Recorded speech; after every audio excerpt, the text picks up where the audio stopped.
Nations like them. My dearest sister, as I was looking down into the sea from above the beautiful bridge that I once showed you, I was thinking, wondering. Praised is God's perfection. Remember the woods in China? Those peaceful mountain forests I used to seek refuge in, pray in, amongst the peace of God's order, God's territory, God's jurisdiction, away from all the headache, disorder, and ugliness out in the city. I then realized that as I stared into the sea below me, I was looking at yet another world of beauty, still under God's order, under the lively waves and the rhythmic sounds of their motion. Then I remembered that video I made for you, of that crab, with your blessed voice in the background. Why-oh!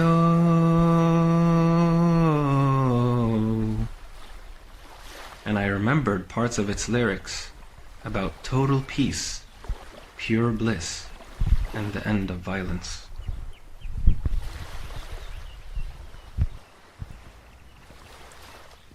You know, as I looked into the sea and set my imagination free, I saw beauty. I saw what it looks like to see life thriving for millions of years.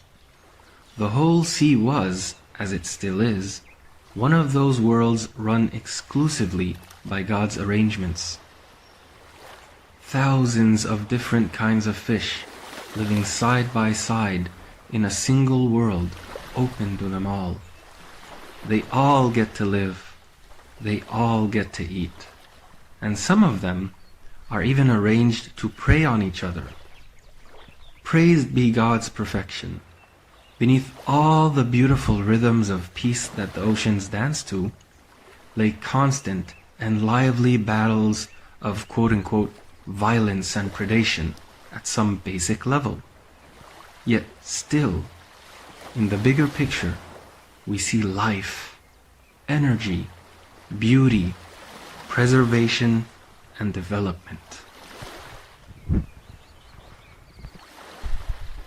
There are kinds of fish so vulnerable, yet still continue to exist after millions of years, even as they're made to live side by side with their natural enemies, predators. And long ago, there were powerful fish and sea creatures whom no other fish or creature could prey on, who no longer exist. But praise be God's perfection, my dearest. That's not what amazed me as I quietly kept staring and thinking. What amazed me was that I was reminded that fish have a very different concept of identity than we do. Down there, at sea, they don't know how to divide themselves within their own kinds by made-up names or places. Think about how different life at sea would be if every kind of fish within their own kinds started to define themselves with names, group identities, and teams, like we do, within their own kinds. What would the scene at sea be looking like now if fish didn't just have to deal with the challenges of God's environment, the climate, and the food chain that God had set, etc., and instead they also had to deal with their own self-afflicted headaches, like how we do?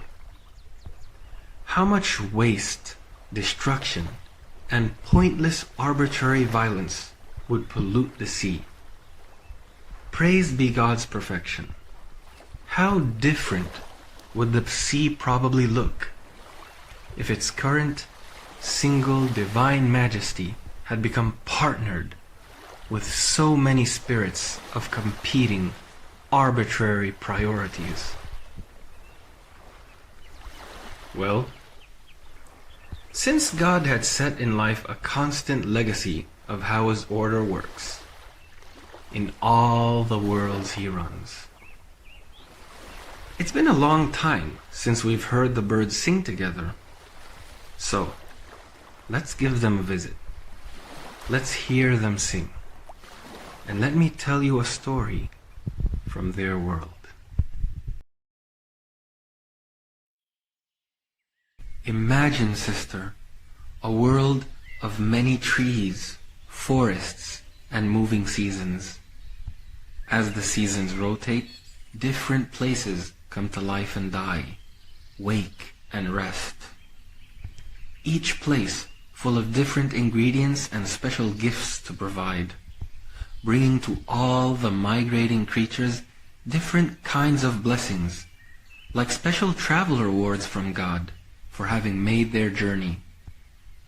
Within that, birds made their nests in big and small trees, fruitful and plain ones. The whole environment was rich, and the birds could set nest in any tree. They would wake in the morning, and you'd see birds flying all around, eating worms, fruit, and sometimes even fish from the streams or insects from off the plants. They would come back to their nests, feed their young, enjoy family and friend time, then rest before it was time to repeat it all again. Then, as the weather changed, the forests would change too, start to offer less, and perhaps take its turn to rest. So the birds, along with many other animals, would then migrate to other parts of the land, beyond the mountains and hills, the parts that started to wake up. And praised be God's perfection, this cycle would always continue, as God would lead the creatures from place to place, season after season, year after year. It was harmonious, beautiful, and filled with the songs of God's will. The creatures always got what they needed, with a dose of healthy, refreshing change and exciting new adventures. And the different places of the land got chances to rest, recover, and rebuild, to then welcome again all of God's creatures when the seasons would lead them back. It was a sustainable, organic, and living order with a beautiful heartbeat. The seasons were like God's gentle shepherd stick, and the birds would migrate gracefully with submission to His direction, living all year round in warmth, richness, and blessing. They weren't taxed by settling in any one place, repeatedly bearing the full cycle of all 4 seasons, year after year. So, as they would age, they would get bigger, but not older. Look at the birds in the wild. They die as gracefully and as colorfully as when they were born. May God forgive my lie. Actually, they are born pink, pale, and without any beauty, color, or feathers. It's life, through the plan of God's guiding spirit, that gives them the color and beauty to die in splendid grace. Imagine if one day we find a special kind of bird.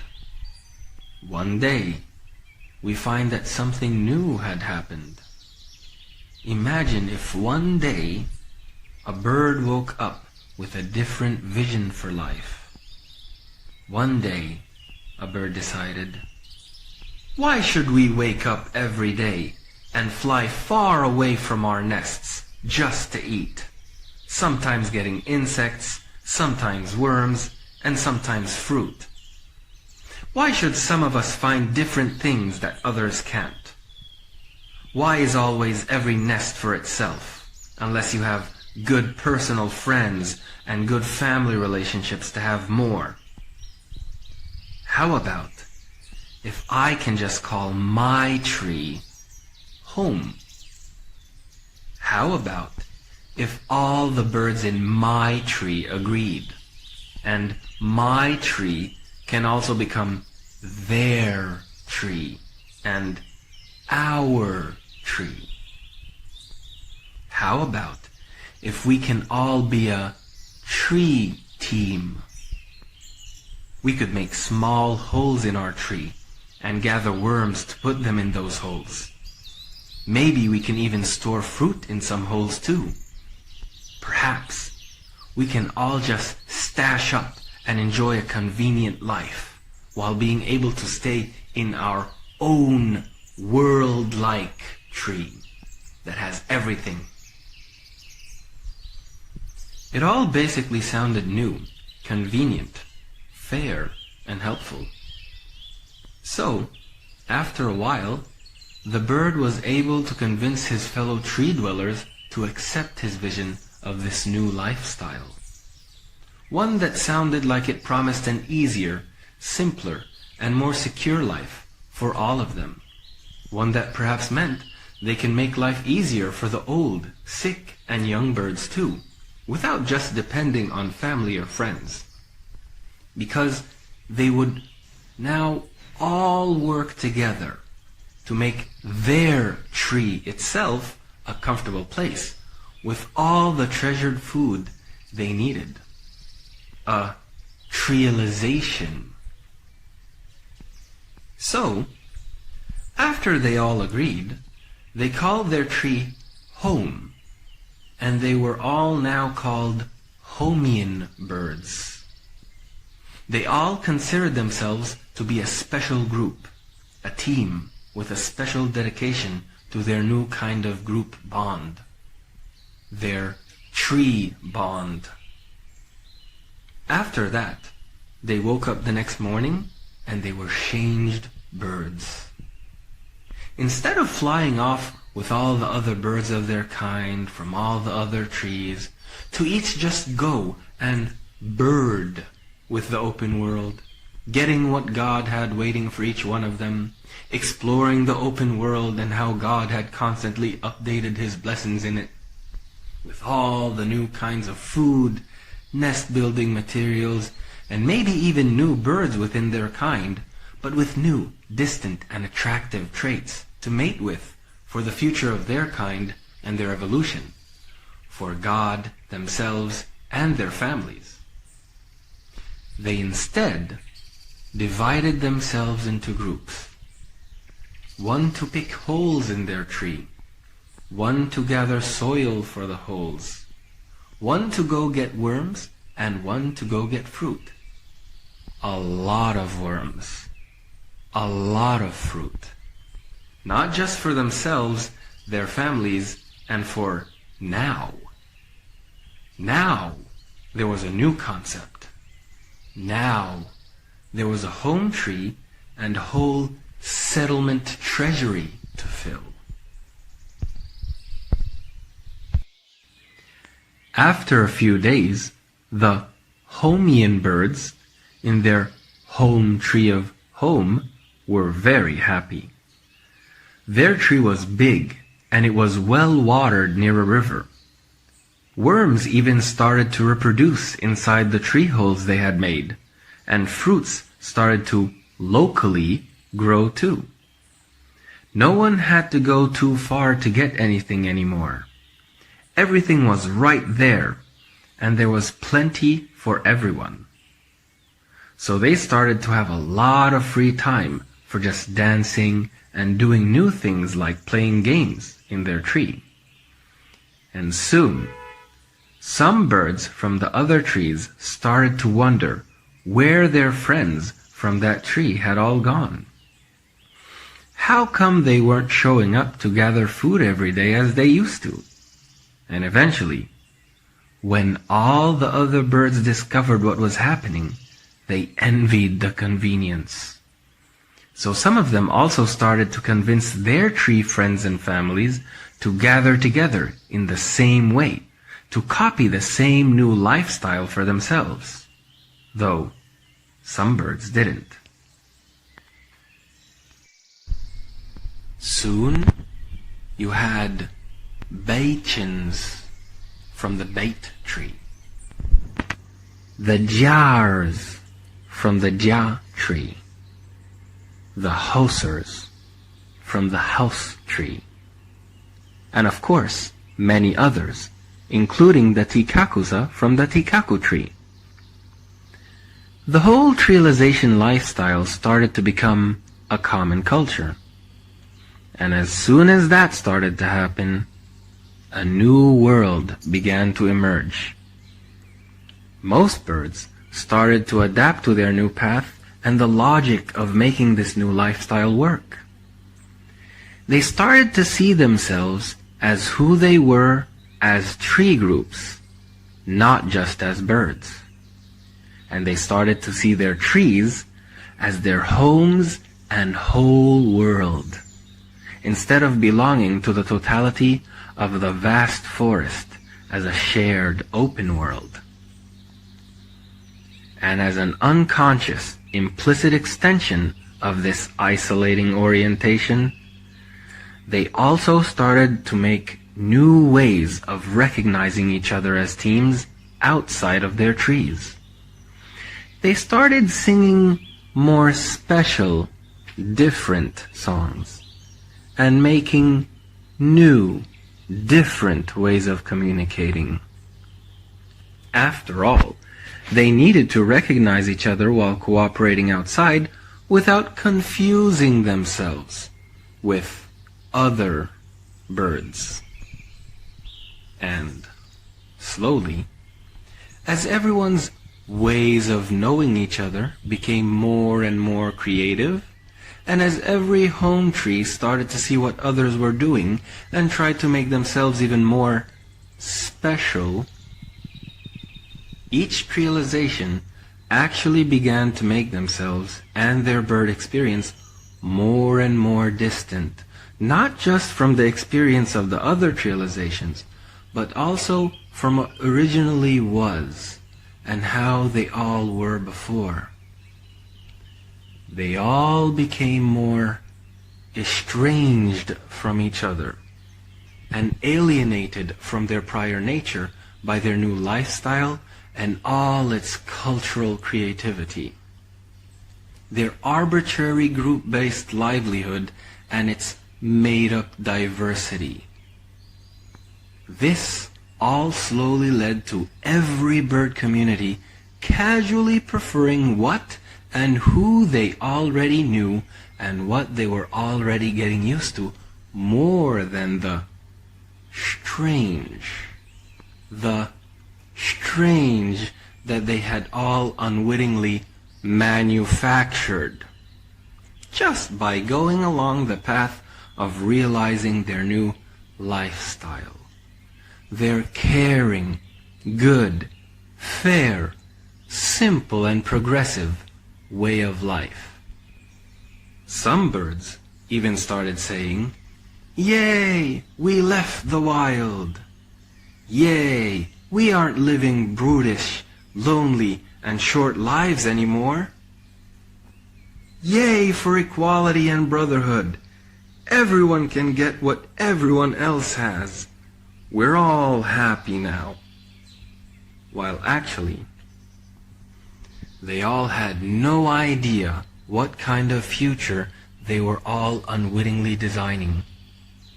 The bird kind, environmental, and life transformations they were unknowingly bringing about, each doing their own oblivious part. So, trouble was on its way. In the open world, birds were just birds being birds. It was simple, and so was their livelihood, even if it was a bit challenging for some. You got as much as how bird you were, and that was all. Life had no special deals or hidden details to its plans or dreams. Birds just had one destiny: to really bird being bird. And although that might have required some existential quality, birds were originally very socially innocent and united that way within their kind. There were no enemy birds, and no one to fear from being too unfamiliar within their own kind. Perhaps more importantly, how and where you started with luck didn't really matter too much, because you could always just move on to where luck could better rain upon you its blessings, betting reliably that God had made the world a big and rich Garden of Eden to seek provisions from. But when your world becomes a small, arbitrary place, luck and who you belong to become very important. Because the quality of home trees would soon determine what a group would be able to make of itself out of its new lifestyle. Because trees were not all the same. Some trees were well watered because they were near water sources like rivers or lakes, but some were not. Some trees would be able to support big, growing, and strong populations of birds, while other smaller trees wouldn't be able to support too many birds living on them. Some trees naturally grew the fruit that everyone liked, and some only had leaves. Some trees were harder to put holes in than others, so it was harder to store food in them. Also, putting holes into the trees, bringing worms into them, and having extra plants growing through them isn't good for the trees. Trees would become weaker from all the holes punched into them. They would be eaten from the inside by the worms and undermined by all the extra plants extending roots through them, competing over water and minerals in the soil that used to only sustain one tree. Home trees were like ticking time bombs, and the birds slowly started to notice that. But they still continued. So, as the birds started to develop separately, and each to themselves, not all trializations were able to continue living well and live their group's dream. Because just as much as trialization promised them the convenience that everyone wanted to enjoy, little did they know that struggle, disregard, and a host of other different nightmares were coming along the way with their newfound norm. Like horrible, lowercase, small printed clauses in a bad contract that wasn't fully read before being accepted. For example, remember how some birds hadn't accepted this lifestyle yet? They didn't organize themselves under this new kind of identity and didn't turn the trees they lived on into named home trees. They just remained birds and still lived free, open lives. They also left the trees they lived on open. But because so many other birds started living the trialization way, whenever the open birds would go somewhere to feed, they would start to find whole teams of birds rushing there first, taking everything and then leaving back to their home trees, leaving almost nothing behind. Life wasn't like this before. There was no prior need to form groups to protect against how conveniently other groups could take away too much and make eating from God's plate impossible. Make eating from God's plate impossible. Because you see, when too many make too many groups, and every time the bell rings, every group attacks a part of the plate with its fastest and strongest members, anyone just being themselves at the dinner table will be left nothing. After some time, it would become very clear, every time all the trialization groups scrambled for resources, that some trializations wouldn't survive the new, constant competition of group-enforced priority. The trialization dream, therefore, started to look like it was not meant to be for everyone. even if they all pursued it. Especially when they all pursued it. And out of their existential ignorance and short-sighted attraction to convenience, the new, intoxicating sense of power discovered from being able to work as large groups, and out of their captivated fascination with all their new, special, increasingly independent and isolated estranged group experiences, all the decorated and blinding cultural creativity that came along with it, they were all now stuck on a path with nowhere to go but further down along its trail. And soon, the birds would start to be visited by war, waste, evil, and destruction. The Homians were becoming the most successful trialization, because their tree was the biggest and most durable. So, they had grown to also become the largest and most powerful group. They were, of course, loving their trialization experience, and they started to wish they could settle the way they were forever. But there were two problems. Number one, they still didn't have any idea what they would do when winter came. They knew there wouldn't be a lot of food and that it would be too cold. After all, that's why they always used to migrate. And number two, although their tree was the tallest and strongest, it was still getting weakened by all the worms eating it up from the inside, and all the extra plants growing through it like parasites. The collective weight of their numbers on their tree was also becoming a problem. Their home tree world was dying. The Homian birds were smart. They didn't have a clue what they were going to do about the winter. But the Homian birds were watching how the smaller trializations on weaker trees were already dealing with their tree problems first, because their trees were weaker to begin with and were dying first. They saw how the smaller trializations would just casually move their groups onto other trees. They also saw how much normalized disregard was being given to the open birds. No groups cared about all the food opportunities being taken away from the open birds, and no trializations cared when the trees with only a few open birds on them were being swarmed by trialization groups, who treated the open birds like nobodies and just bullied them away. So, if that's just how things will work in this new reality, why should the Homians allow their lifestyle to get discontinued out of being considerate towards weaker groups? If their big tree dies and they all become treeless, like the open birds again, did it look like anyone would care about them? Or even leave anything for them? And what would happen to everything special that they've made to decorate with their lives? Their cultural legacy. The cultural spirit that they've already become so used to that they would be strangers and not fit in even with the open birds. No, the Homians must live on. The heritage of their experience, generations, and ancestors must continue. So, after a little thought, they all agreed that it was time for some long-term planning. But instead of picking fights while time was running out, they decided to migrate first to the other land they were supposed to go to next season.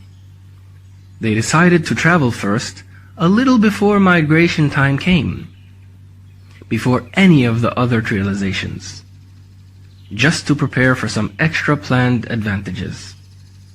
So when the time came, just as their home tree began to crumble, they all flew away, leaving behind, for the first time, something dead, their former tree.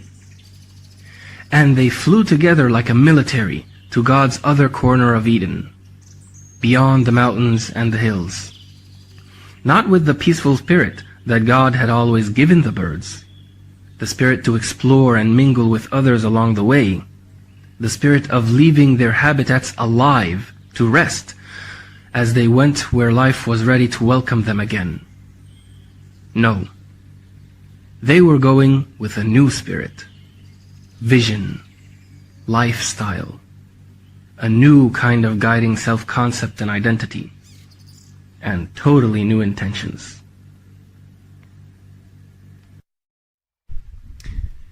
The first thing the Homians did when they arrived was to divide themselves into two groups. Then they looked for the best two trees they could find to call home. After they found the perfect trees, they wasted no time making themselves strong and prepared for what they were eventually planning to do after the other trializations would arrive. Once all the other trializations had arrived and started to settle, each onto a certain tree, some of them noticed how the Homians had taken more than one tree. So, the next biggest trialization, the Jars, thought, "Hey, why can't we also take two trees?" So they did. Then, when the Homians noticed what the Jars did, they didn't like that, because they were trying to give themselves an advantage, and there were plans that depended on them being the only ones having that advantage.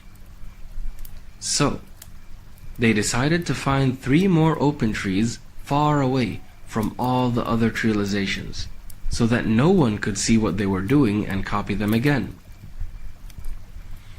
They eventually found the trees that they needed, and they decided to take them, regardless of the open birds who were on the trees, by force. They wouldn't be able to communicate with the open birds anyway, and the Homians didn't want anyone to know or understand what they were doing either. And the open birds were just yesterlife's birds, living primitively like animals who hadn't learned yet to cooperate in groups for their own good. So the Homians attacked for the first time, with their large numbers, all the 3 trees that they wanted. Each tree only had 2 to 3 nests of open birds, and without any pity, care, or sympathy for those nobody strangers who belonged to no group who could look out for them, they just pushed their nests off the trees and beat them off. The open birds tried to defend themselves and tried to ask about what was happening, but who could they reason with? The Homians were a group, but they didn't really have a leader or anything yet. They were still just a big mob. And when their deed was done, it was the perfect first-time crime. And no other trializations had seen anything. Before these new times, no other birds had been doing these kinds of things to any other birds within their own kind. No birds before this new trialization lifestyle had been given this kind of criminal destiny. This criminal destiny.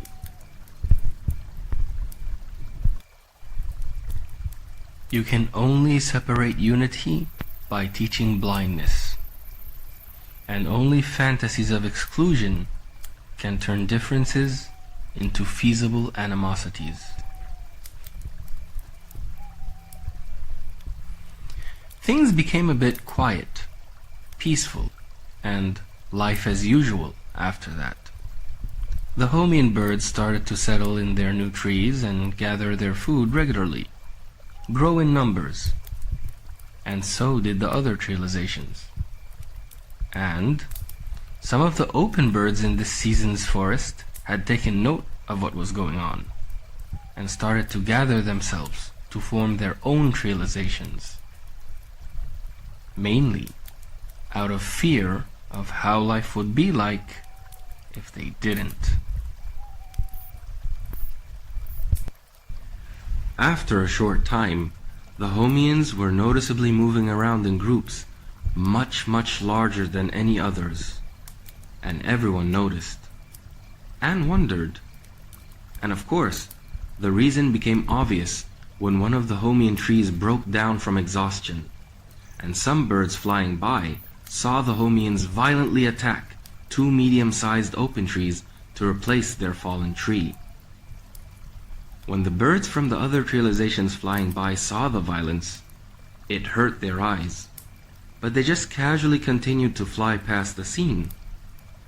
Because, A, they couldn't stop anything anyway, because the Homians were too many, and taking away trees from open birds was already common practice and normal, even though it wasn't done as violently before.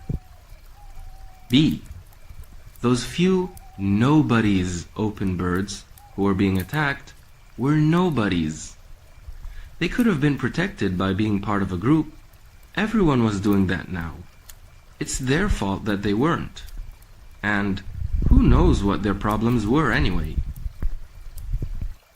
Before this lifestyle, that kind of threat of group violence to make birds want to mind their own business didn't exist. And before that situation, if a bird had seen another being attacked and did nothing, the bird would only have the company of their aching hearts to blame them for their inaction. But now, hey, it's just a norm. And the sensitive conscience is just being naive, immature about the realities of the situation. This is just how life is working now. Just bury that heart of yours into the affairs of your own kind. You're a jar, a houser, etc. And the extra result of just turning the blind eye and finally getting past the pain of conscience in accepting silence was that many of them just simply started to shrug. Hey, that was smart and easy. The open birds are defenseless. Anyone with power can just take as many trees as they wanted. Why not? So when every one of those birds got back to their home trees, they told their trialization groups about everything they had seen.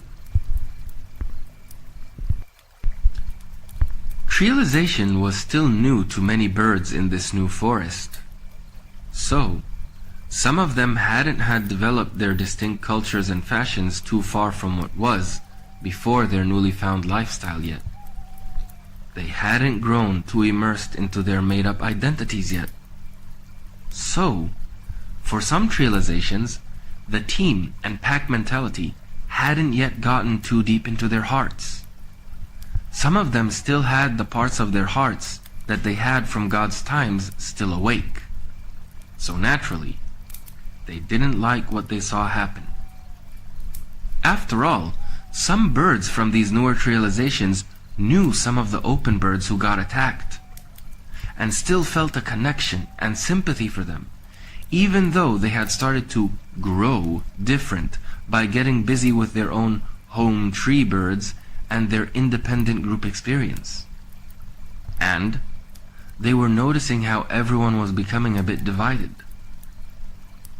Meanwhile, other trializations started accepting that perhaps small amounts of violence were just rational. Those were the ones who were occupied enough by trialization to just want to focus on benefiting from what life was teaching them through the whole experience. Though some of those trializations thought they could just also try to use their mildly violent success for good, to satisfy their conscience. So some of them began to invite the open birds to live with them, and some of them would try to make agreements with open trees to unite with the open birds and be stronger together, to feel like they were protecting the open birds and feel that they were helping them. But in reality, regardless of their intentions, all that was happening was that trialization was just spreading, expanding, and becoming more thoroughly the omnipresent and most involving system at the expense of the previously open world and God's system. And in reality, every evil that had been happening until now was not happening by choice, nor the result of premeditated evil intentions. It will all soon become clear to all the birds that every evil they experienced and will continue to experience are just preordained footsteps within a path that has in it no concern about the presence or lack of moral quality, except to accommodate some affordances as temporary guests, or as distracting decorations to hide the reality of their path's true existential ugliness, its inevitable decadence for lack of inherent moral ingredient. A path that will always only faithfully care about its own success, the functionality of which will always be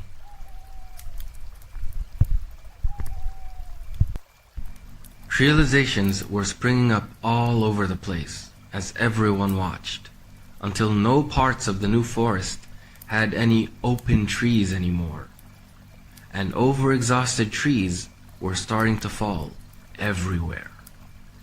History was blowing its horn for destiny to come visit, and the stage was finally set for a new age to begin.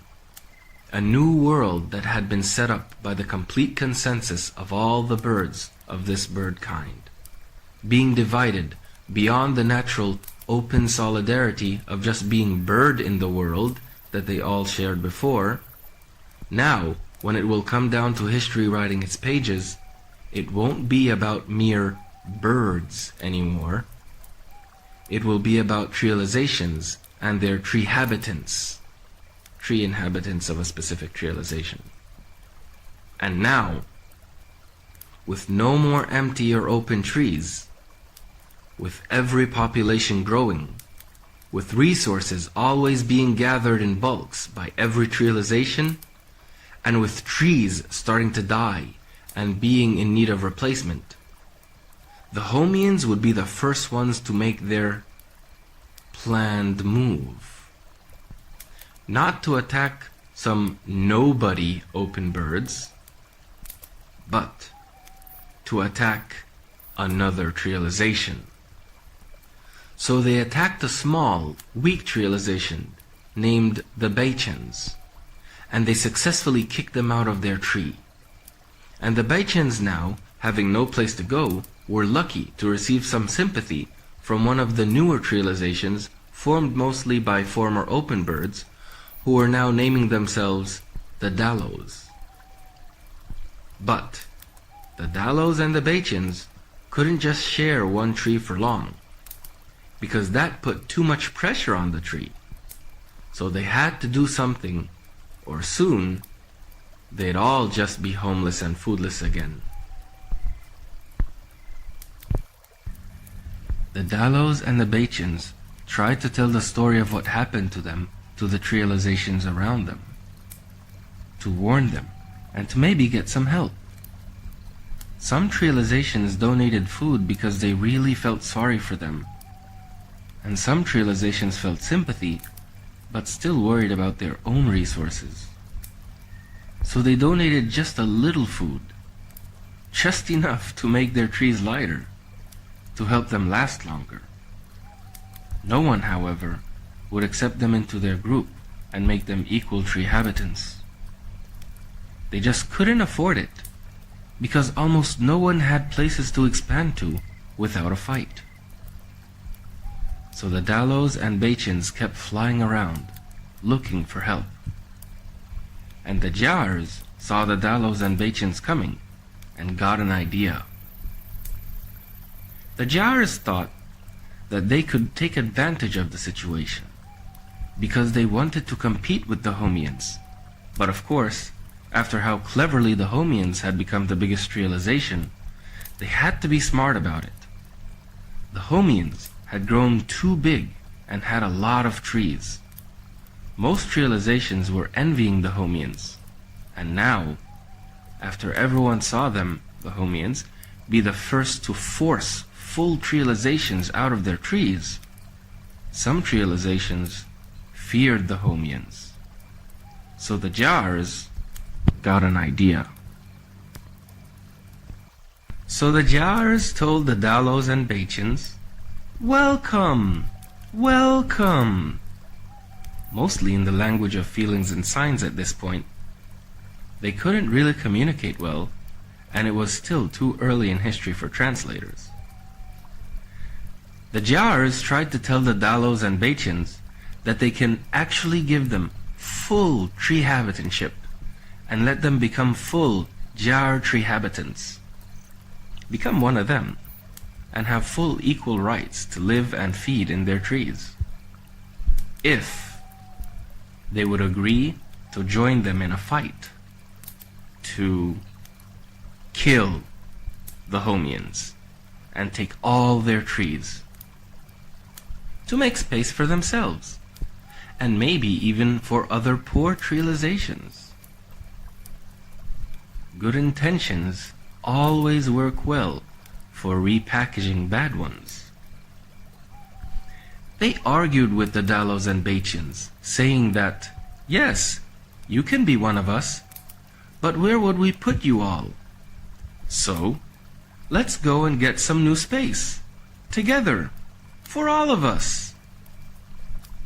Again, dearest, remember, the treelization lifestyle turned trees into ticking time bombs. And whenever enough birds were going to be there to make all the trees in the forest full, someone was gonna find a way to fulfill this coming act of destiny anyway. It really was not evil whispering either. It was just the whispers of future success giving inspiration. The whispers of future success giving inspiration. The first premeditation of murder was now on its way on a group scale. So now, the bigger treelization of the Jars, Bachans, and Dalos planned together to go expand their new treelization by using their now very motivated and very large group to surprise attack the Homians. The Homians had no idea what was coming their way. They thought they were the largest group and that no one would dare do anything to them. They felt safe because they knew that they outnumbered every other treelization, and they knew that others were afraid of them. And oddly enough, they themselves were planning to go fight the Jars, because they were the second biggest treelization and the only possible threat. The Homians were just waiting to grow to a certain number to then use the excuse of any of their trees falling to go fight with them. They thought they were the only ones who could get violent. After all, they were the first, and they were too big to fight with. They just thought that every small treelization they would kick out of their trees would just go back to being disregarded open birds, and that would be the end of their treelizations. Little did they know that the treelization spirit wouldn't die once it was born, and that their ideas were not their ideas. They were so naive. The violence, their ideas, the coming war were all not theirs. They were the destiny of the lifestyle, and God would turn his face away from them as their lifestyle turned their faces away from the order he had set. Just before dawn, the Jars first attacked the biggest Homian tree, and the Homians were awakened by hundreds of rocks being dropped over their nests, breaking their eggs, injuring and killing their young and old birds alike. And once the rocks stopped falling, the collective Jar tree inhabitants all fell upon the Homians with no mercy. The Homians were totally caught by surprise, and they had no experience that could have helped prepare them to deal with such a situation. After all, they've only ever attacked small numbers of open birds and just one young, weak trialization before. They never had to defend themselves from anyone, like what was happening. It was all just too much, too sudden. It was a massacre. The Homians started to flee towards their other smaller and weaker trees, fleeing by the hundreds, and the Jars were so serious about their attack that they had divided themselves into two halves, one to go get more rocks and the other to follow the Homians. But the birds who followed the Homians would not get into the other Homian trees until the first group would first rain all the rocks they carried on those trees first. And that's exactly what happened. So the surviving Homians kept flying in confusion and fear to their next trees, then their next, eventually beginning to dangerously crowd their weakest trees. And as the Bachan, Dallo, and Jar tree habitants started feeling the high of their victory, the Bachans and Dallos especially felt like it was justice. They felt the power in their blood, the pride, and they felt very thankful to the Jars, satisfied with what they were achieving together. In a way, the lifestyle started to make much more sense to them. It was like the feeling of trializationism, like nationalism, was being born. The Jars, old and newly joined, eventually stopped fighting when they felt that they had killed enough of the Homians, even though the violence had a certain sweetness to it. Because they had won. Because the enemy, first time for the concept, was so helpless and scared. They thought, the enemy that had stolen our trees and worried us before is now running, begging to be spared, like they made us and others once beg. This was the first time for the Jars to ever fight, and the first time for them to taste victory. They were amazed at how their group power made them so capable of murder without needing to worry about any punishment or anyone's objections. They broke eggs, killed birds, and took over many trees that can support them now. And they barely got scratched.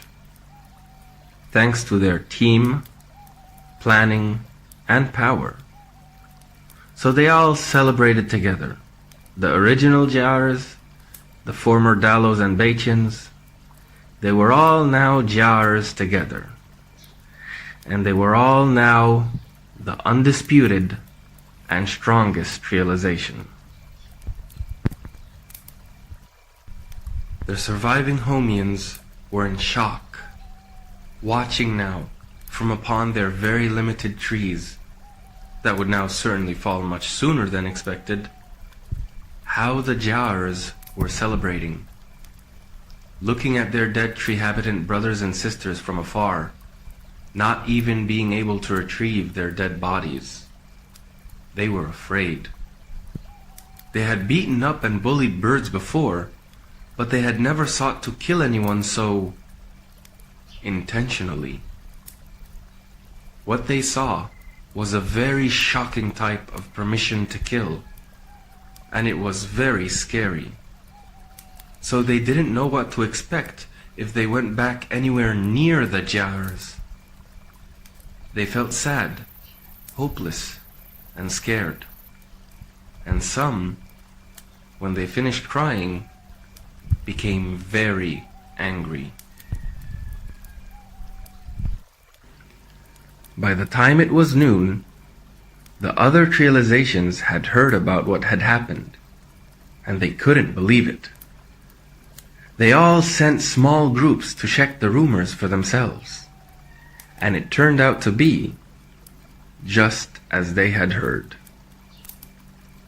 Most of them were very happy because they feared and hated the Homians, and they weren't even moved when they saw the broken eggs.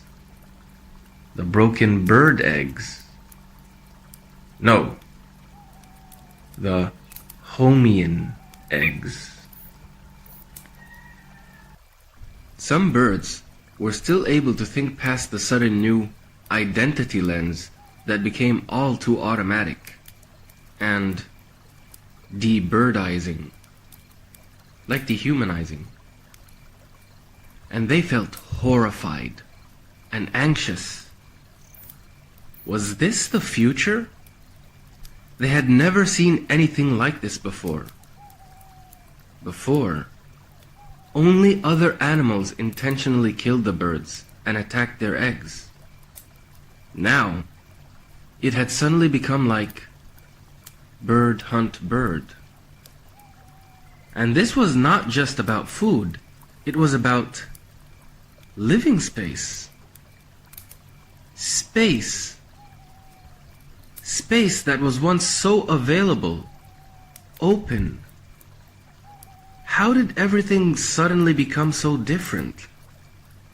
And how did identity become so... And yet, some other birds had no emotional reactions. They just took notes. They were getting experienced. You know, for the future benefit of their success. After all, the lifestyle was just so convenient, so new, so colorful. It gave them culture. Lots of new arts and language had come out of the lifestyle. Will everyone just drop all of that to go back to the open before times? No. Some birds actually thought, this new experience is getting exciting. And in some ways, they were right. The devil's music was just starting to play. Because you see, not all the Homians died. And just as the jars were capable of growing by extending their treehabitanship to others, so could they. Because again, ideas didn't belong to anyone. Destiny would always repeat inspiring its same whispers and means to its fulfillment. The destiny of their trialization lifestyle, its spirit, its identity type, its bedeviling solidarities. The Homians were not just going to let their story end. They comforted each other, appreciated their pains together, and collectively mourned the destruction of everything they had worked together to build. And they knew that they had to honor the sweat of all their past work and the work of all those who had died. So they started to lick their wounds and were quietly inspired to encourage themselves by making and singing their own Homianistic songs. And as they sang, they just dove with it deeper and deeper in the spiritual waters of their trialization commitment. The Homians were the first victims of a full-scale fight-to-kill war. The first to have real war declared against them. And they very vividly remembered how well planned the attack on them was.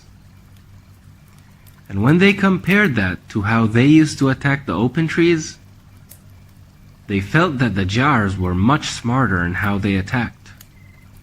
And the Homians wanted and needed to be even smarter now. Because they lost many of their tree habitants and were now much weaker. They had lost all of their advantage. So what could they do now? They needed something new.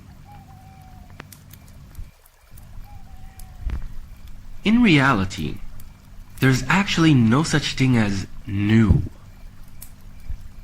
Old and new are only words because we exist in a platform of time, and we are aware of progress.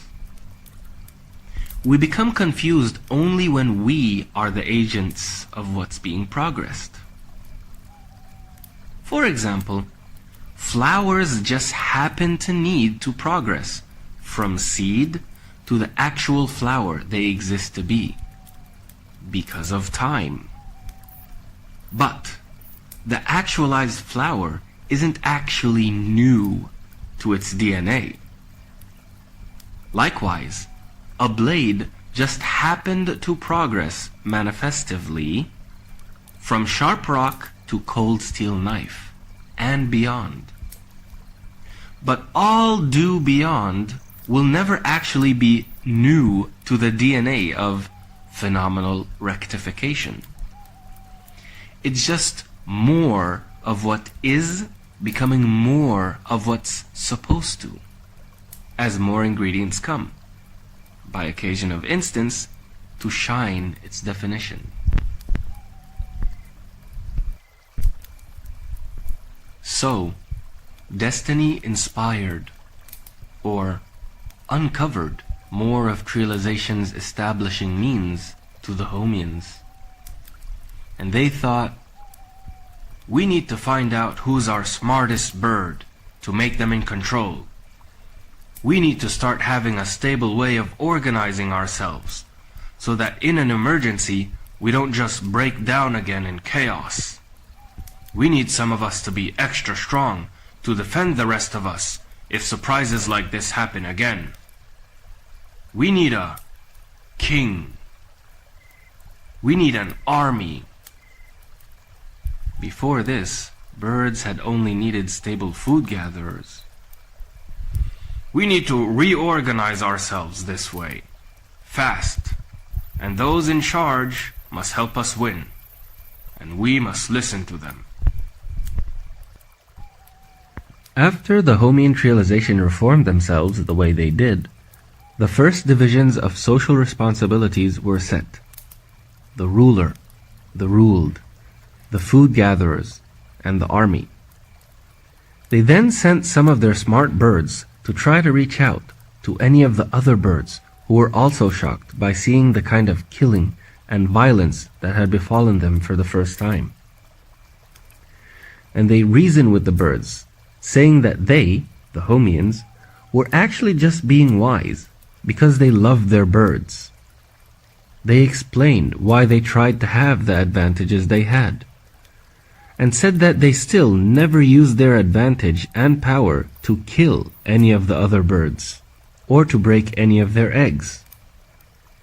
They explained that they had only kicked out the open birds from their trees because the open birds were just being lazy and avoiding the progress that everybody else was forced to accept anyway. They apologized for attacking the trialization they had attacked, the Bachans. But, since no one had seen what had happened, they also said that they were just forced to attack the Bachans, and that they still hadn't killed any of them in their attack. And that actually, the reason they had come to the forest earlier than everyone else this season was specifically so that they could take trees without needing to fight with anyone over them. So, they claimed that they hadn't ever planned to attack the Bachans, because the Homians had values, and they would never intentionally want to fight with any other birds or trializations. It was just life. And they said that they would be very happy to be friends and get along with all other trializations, and that actually no one should be afraid of them. Everyone should just be afraid of and worried about the Jars, because of what they did to the Homians so suddenly and violently.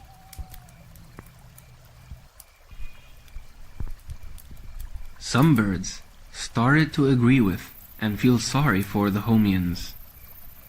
And the Homian ambassadors were very smart. So, they kept describing to the birds the horrors of what had happened to them, and how extra horrible it was that it was all done unpredictably by surprise.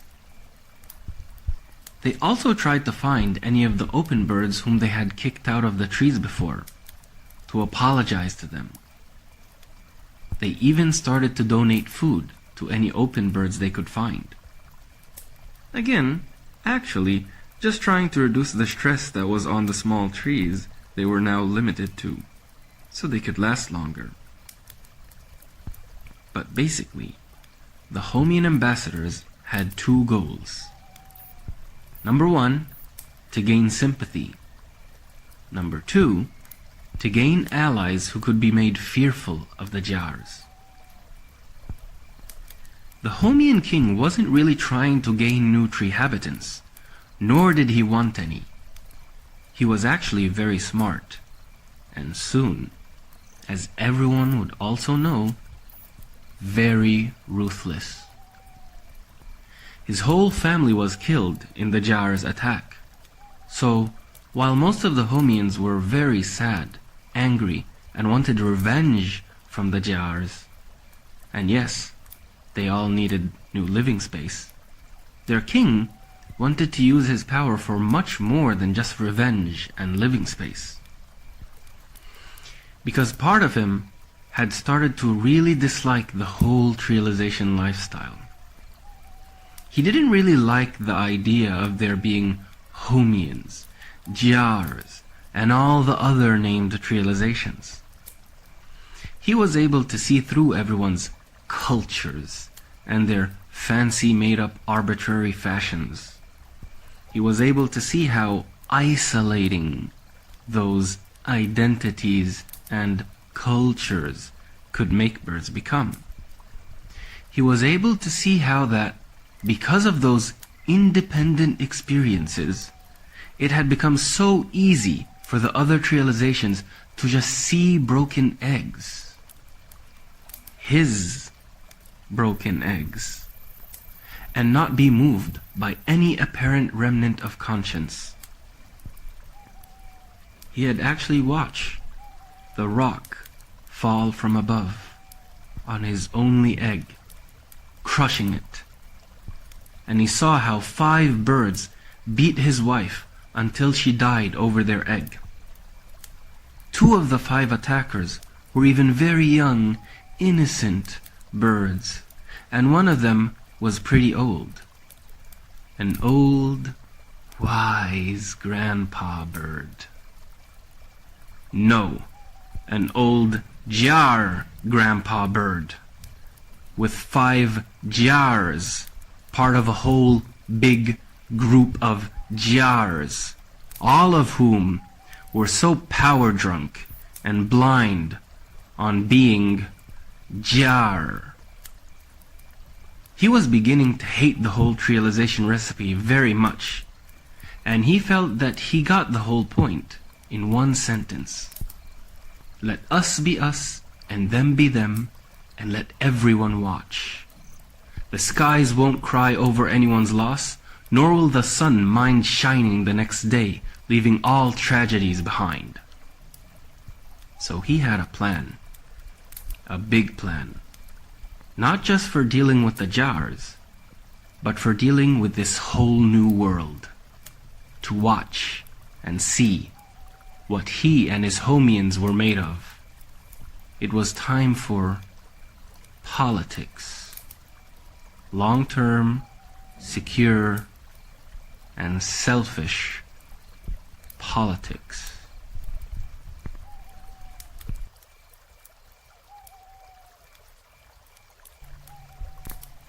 It's important to mention again that the Homian king really didn't like trialization at this point. He was actually really missing the open life. But because trialization had already taken away his loved ones, and because everyone seemed to be just so involved in it, and because it had grown to be such a big part of life's culture, with songs, fashions, language, and a whole bunch of birds dedicated to all that, and still developing it. It really seemed as if realization was just here to stay. And he just thought, I may have no more family, but now, more than ever, my fellow Homians are my family. All the love I had for my family, I'll have now for my fellow Homians, my tree habitants above all, forever. And if this lifestyle is our destiny, then it will be our Homian destiny, not anyone else's. Meanwhile, the Jars were thriving happily, as the Dalos and Bachans had completely assimilated. And they all became the same and started growing together in their trees. Though some of them were feeling a bit bad, still able to see blood stains on the branches of their new trees. And they would talk amongst themselves, noting that they had done what no other birds had done before them. And that fact started to haunt some of them. What if anyone decided to punish us for what we've done in the name of all our lifestyle's conveniences? Is having this lifestyle really worth what we've done for it? The world was very big. It had enough space for all of us. And food wasn't actually too hard to find before either, even if it took a while, flying around, looking for it. Their conversations were almost starting to sound like the reflections of those wanting to repent of some sin. And some of them really just felt like they wanted to leave their new tainted trees that they've now settled in. Just fly away and find any other place, no matter how far. A place that maybe didn't have any birds. Just to live far away from the unsettlingly strange new world of evil that they felt they had all slid into so obliviously. But it was all just thoughts for most of them. After all, they were all settled. They all had families and friends. So, they ultimately thought they couldn't just abandon everything. Maybe this was just the life to get used to living. The Homians were successful in gathering some allies, making many birds and trilizations fear the Jars. But they still wanted to seem fair about the Jars. So although they had planned for an attack, they also wanted to make it look like the Jars deserved to die. They wanted to prove that the Jars were killers before, and that they were still killers now. So, they planned to gather their allies before the fight, to first show them how evil the Jars were. They sent some of their birds to just go visit their old trees, just to sit where they once lived. And they made the birds from the other trilizations watch. The result, of course, was that the Jar birds tried to stop the Homian birds while they were going to the trees. And the Homian birds insisted on going. telling the Jars that they used to live on those trees before, and that they had kids and family members who had died there, and that they just wanted to visit the place to remember them. But the Jars didn't care and started to push them away. The Jars didn't like the idea because they knew that if they allowed these birds to visit, that they would just be setting a precedent for other birds to just come along and say, "I lived here once too." And that way, they wouldn't have any of their trees to themselves. Yes, some of them felt sympathy, but they still understood that it might be a dangerous idea to allow that. And some of them just didn't trust the Homians, whom they had just butchered, wanting to suddenly just visit. So they pushed back, and the Homians pushed too. And all the pushing soon turned into fighting, and soon the other Jar birds came, and they started to try beating the Homian birds away. The king was very smart about who he had chosen to go on the mission. He had chosen the most angered and emotional Homian birds, the ones whom he knew would not just leave once they had reached their old homes. So, the result was that the Homian birds fought back very passionately, and the Jars had to kill them. And the Jars didn't know that everyone was watching. So when the Homian birds were killed, seemingly just because they were not allowed to mourn where they had lost loved ones before, everyone got angry, and the Homian king got what he needed for his plan to succeed. So in the heat of everyone's anger, he yelled, "Kill them all!" as he then led all the angry Homians and their allies to attack.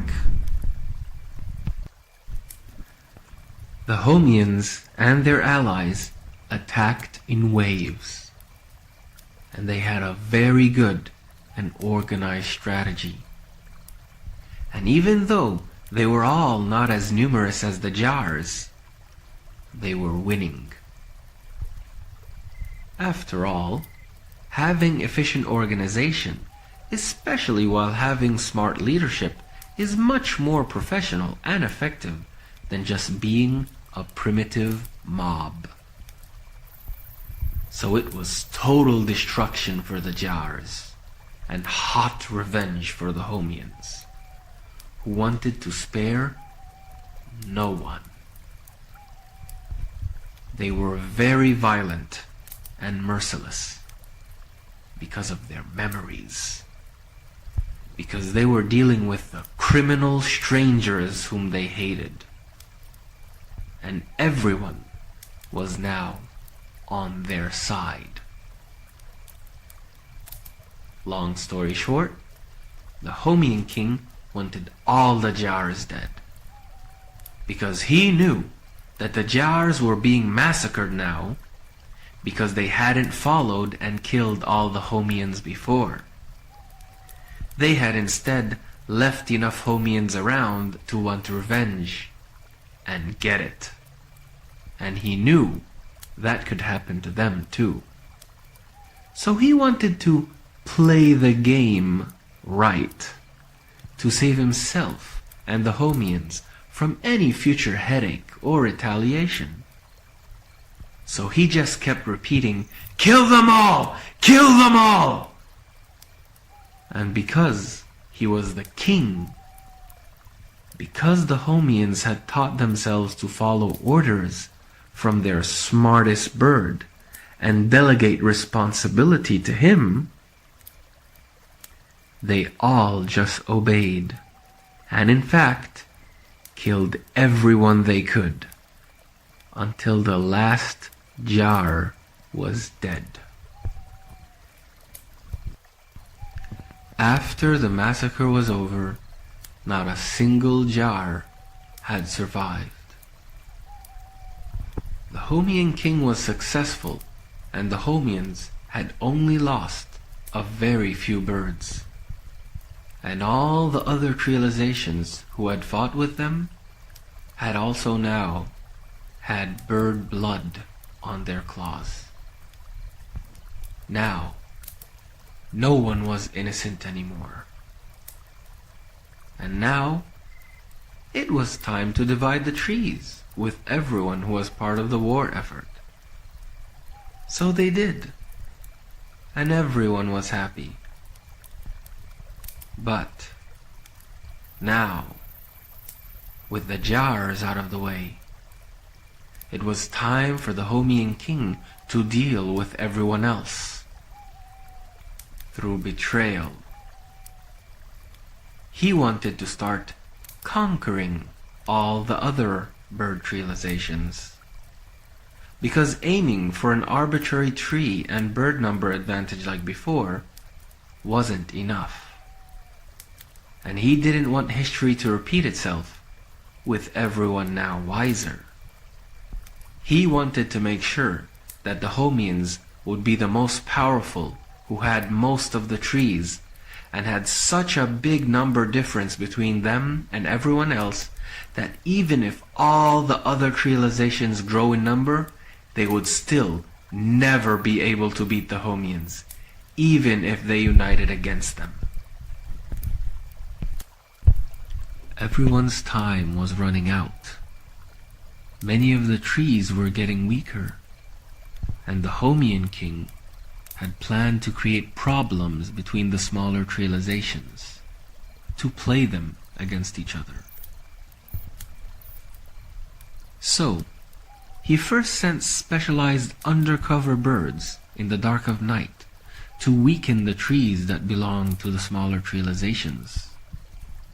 He sent them to secretly plant extra worms near their tree roots, and to try to make extra holes in their trees in secret while everyone was asleep. And his agents did a very good job. They even acted during the day, dividing themselves into groups, for some of them to act as if they were leading the birds of a smaller trialization to a place where there were special fruits, while the other Homian birds weakened their trees. The point was to make the smaller trializations, who couldn't fight well, be in a situation where they needed to find new space to live, and not find any, so that they would start fighting amongst each other over trees. And after a short time, the plan started to work. And while most smaller trializations were barely able to beat each other, everyone was getting weaker and weaker, and more desperate. So, the king started on part 2 of his plan. Number 1, he first sent advisors to the smaller trializations and told them that they should unite and share their trees. Then, after some of them really started to unite, number 2, he went to the next biggest realization, the Tikakusa, and told them, "Hey, soon these smaller trializations won't have anywhere to go, and they might unite and cause problems for us. So, why don't we unite and destroy all these smaller trializations first?" 3. When the Tikakusa trialization agreed, the king told them that they should organize themselves and follow a smart plan that he had prepared. He said that he would divide his best birds into 2 teams, one to protect the Homian trees and the other to protect the Tikakusa trees. Then the Tikakusa would go to start the fight with the united smaller trializations and lure them back quickly to the protected trees, so they could then switch with the Homians, who were stronger, more numerous, and had more fighting experience.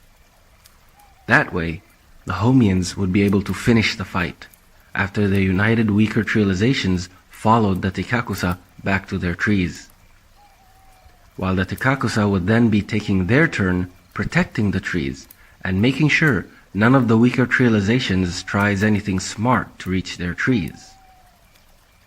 The Tikakusa liked the plan and agreed to it.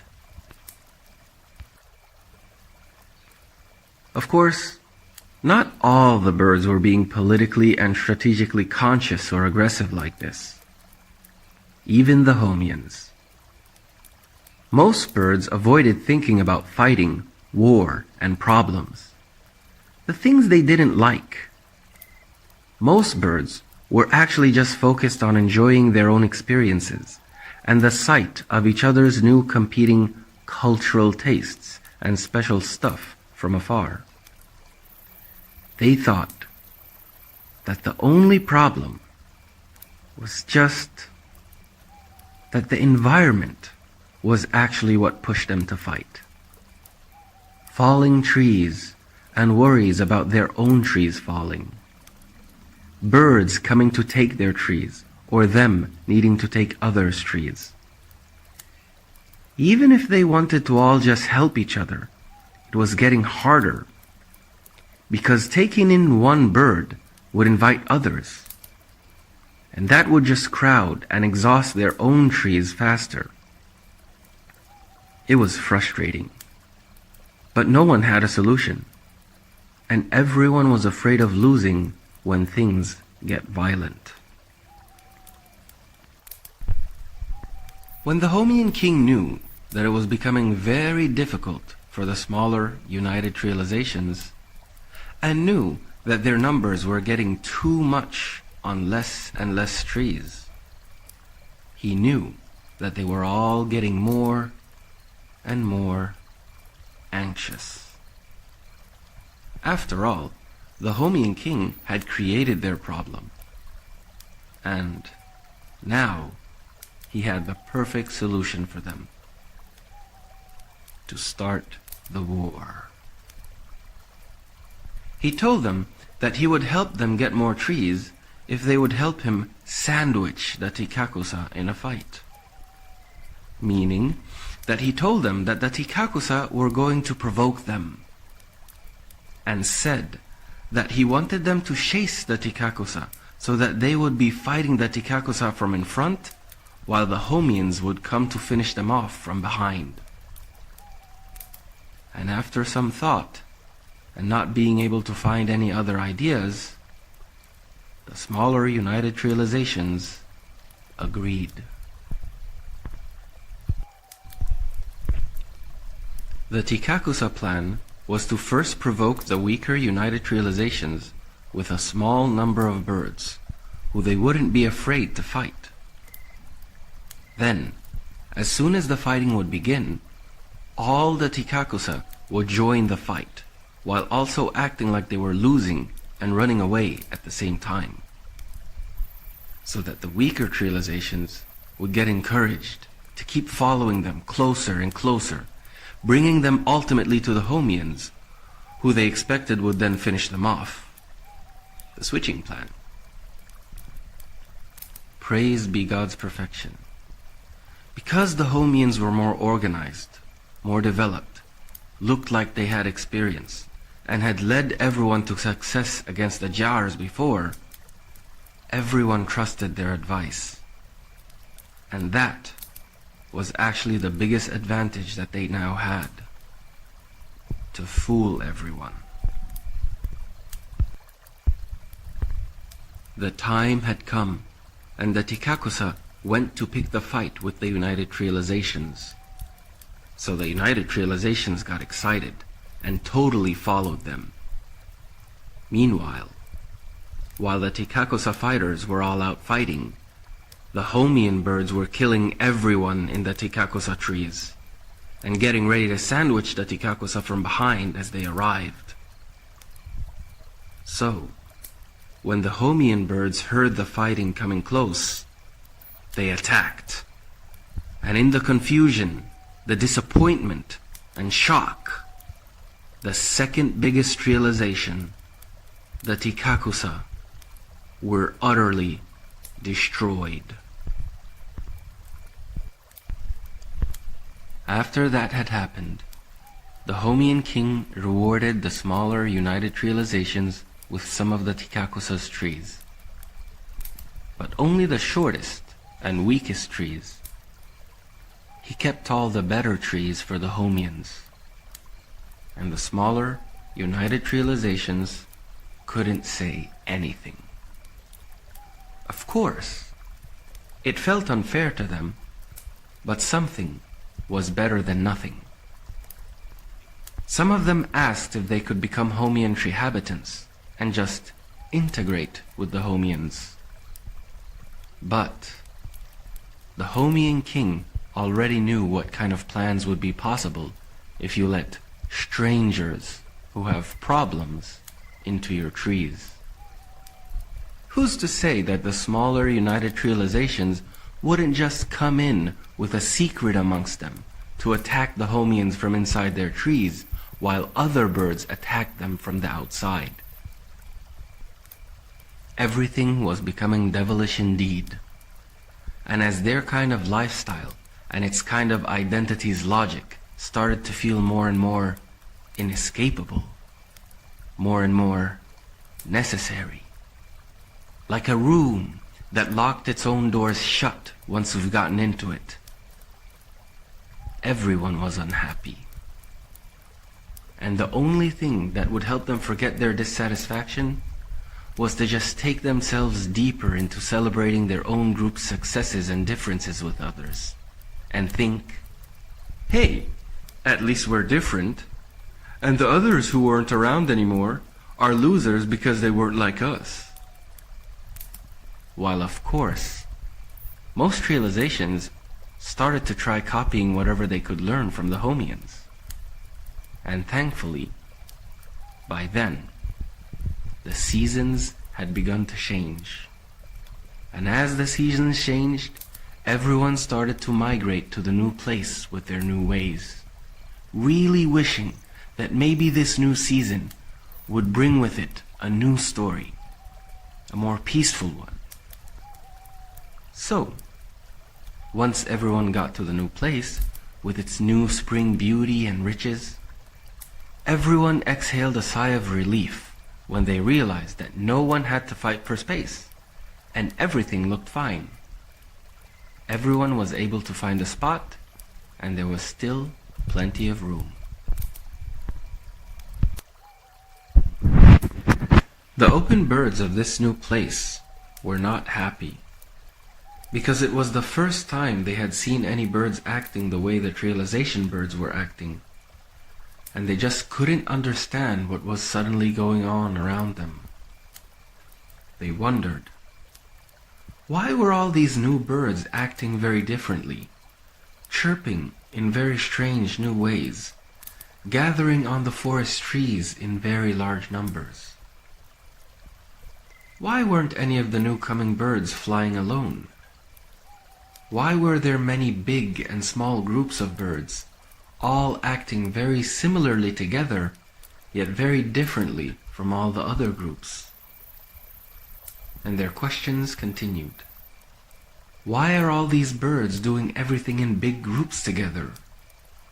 And why are all these groups taking the fruit, worms, and everything from everywhere to put them in the trees? How many baby birds were they feeding?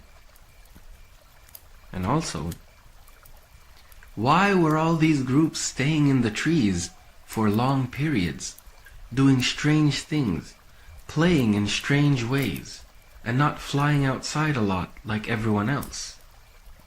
Like all we birds do. On one hand, the open birds admired some of what they saw.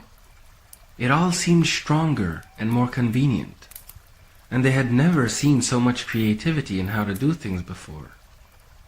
But on the other hand, they were getting very pissed, because they were being constantly harassed by these new groups, and they didn't like seeing how the trees were suddenly falling because of how the new birds were living.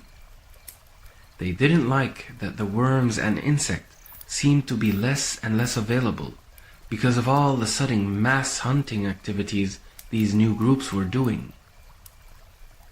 So many of the worms and insects were being taken at the same time, and a few were being left to barely be able to reproduce, or even mature enough to reproduce.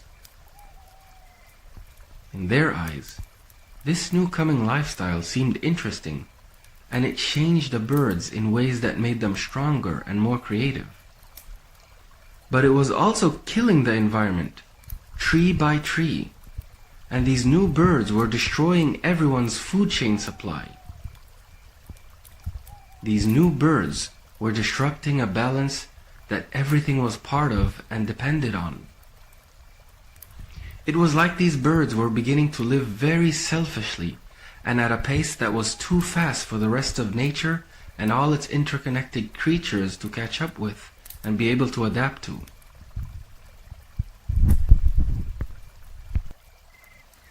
The open birds still had their natural uncovered eyes, their original minds that weren't filtered by manufactured involvements that would blind them.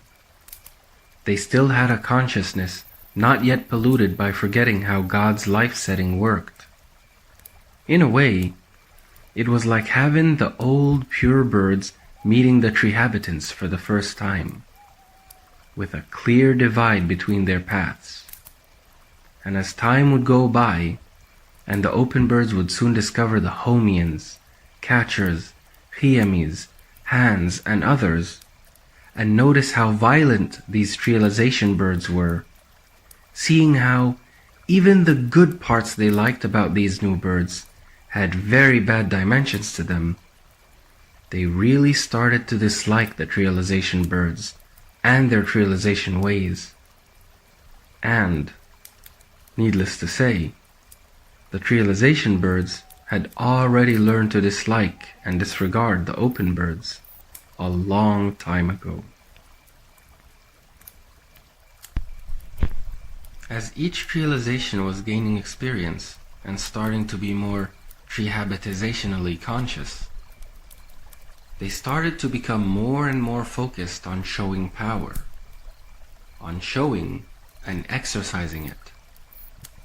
So, when they would fly outside of their trees, each trihabitization flock would now start to fly proudly, acting strong and assertive, training themselves to be brave and in command of their respect, so that no one would dare to cross them. And since they had no respect for the open birds, this attitude really affected any interactions that they had with them. So after a short time, and as trializations would prefer to avoid aggravating each other, it began to almost be like the trializations were competing over how much respect they could force the open birds to give them in advance.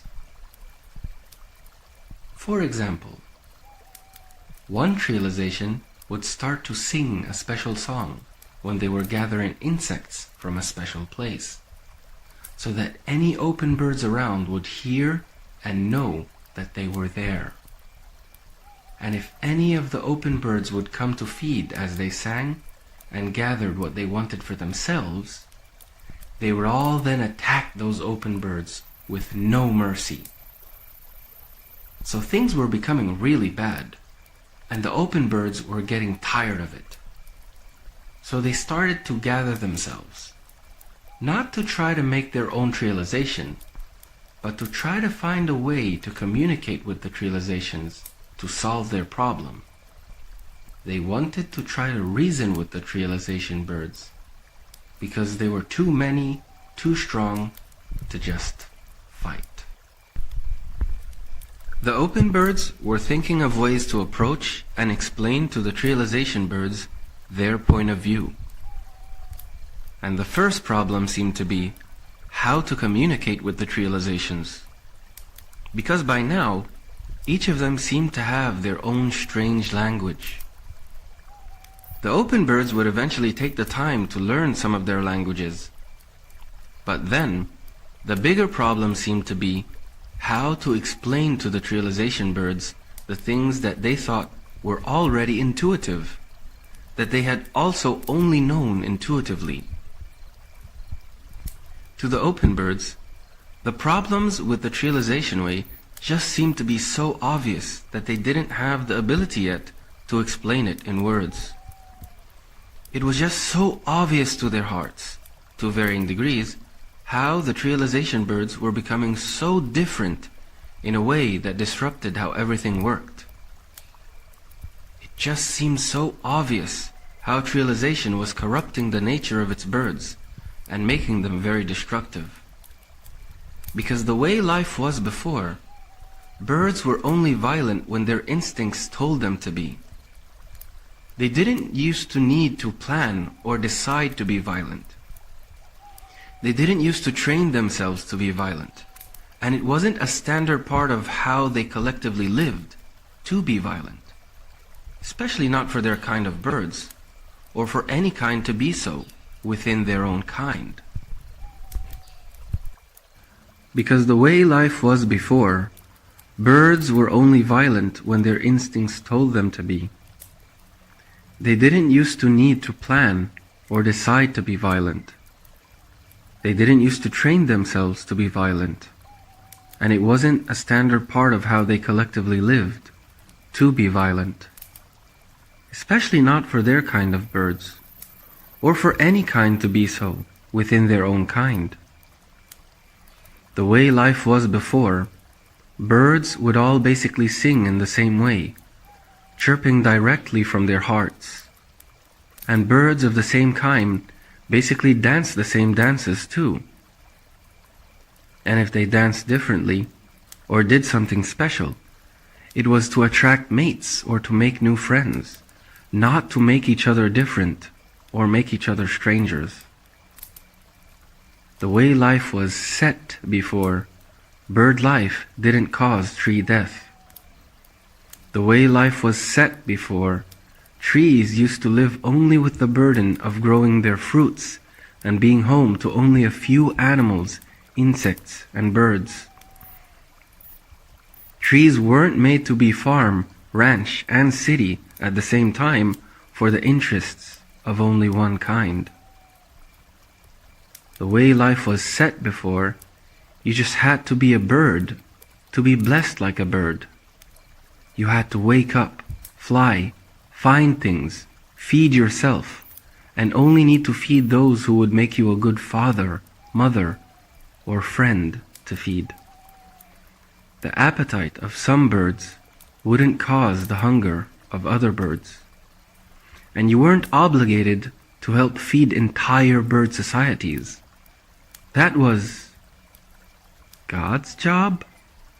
And trees were not meant as storehouses for everything the world had that the birds wanted. That was nature's job. The worms were growing where they were supposed to, in the mud, not in the trees. And they grew not just for the birds, but for all other creatures who also wanted the worms. All insects were meant to live where they could also find their own food, and where they could equally be available for all other creatures that preyed on them. They were not meant to be kept in the storage holes of trees, only for the birds. In fact, dearest, creatures didn't just live where they could feed and be fed. They also naturally lived where everyone was suited to make nature as alive and as festive as they were themselves. The worms helped fertilize the grounds for the plants, and the insects helped manage the waste and keep everything clean. The birds dispersed the seeds and kept insects in balance with other animals, and other animals kept the birds in balance with the insects and fruits. And the trees grew to provide fruit and clean air, etc. All of that instinctively coordinated work made even dead nature seem alive, and actively sustaining them all, while in fact, it was the collective synergy of every creature's virtue in all their specialized worlds and the set balances between them that just created a perfect spiritual momentum that ran through everything, creating a weather of order, vitality, and even creation. And even though the open birds didn't know all of that yet, they were able to feel it and sense the insanity of its disruption. It truly was like the trialization bird's lifestyle seriously disrupted and interfered with how everything worked. But the trialization birds had obviously become so oblivious, unconscious, and eyes wide shut. Their lifestyle's vision, their social identity around achieving it, and their involvement with its destiny, which his voice had become louder than any sound of conscience or revision within their souls. Like zombies of a shared virtual reality, totally isolated from being able to see what they were doing to the world, or even to themselves and their bird kind. The whole problem was, how would they conceptualize and explain everything? Such clear truths that seemed to only become more and more distant to those whom they needed to explain them to.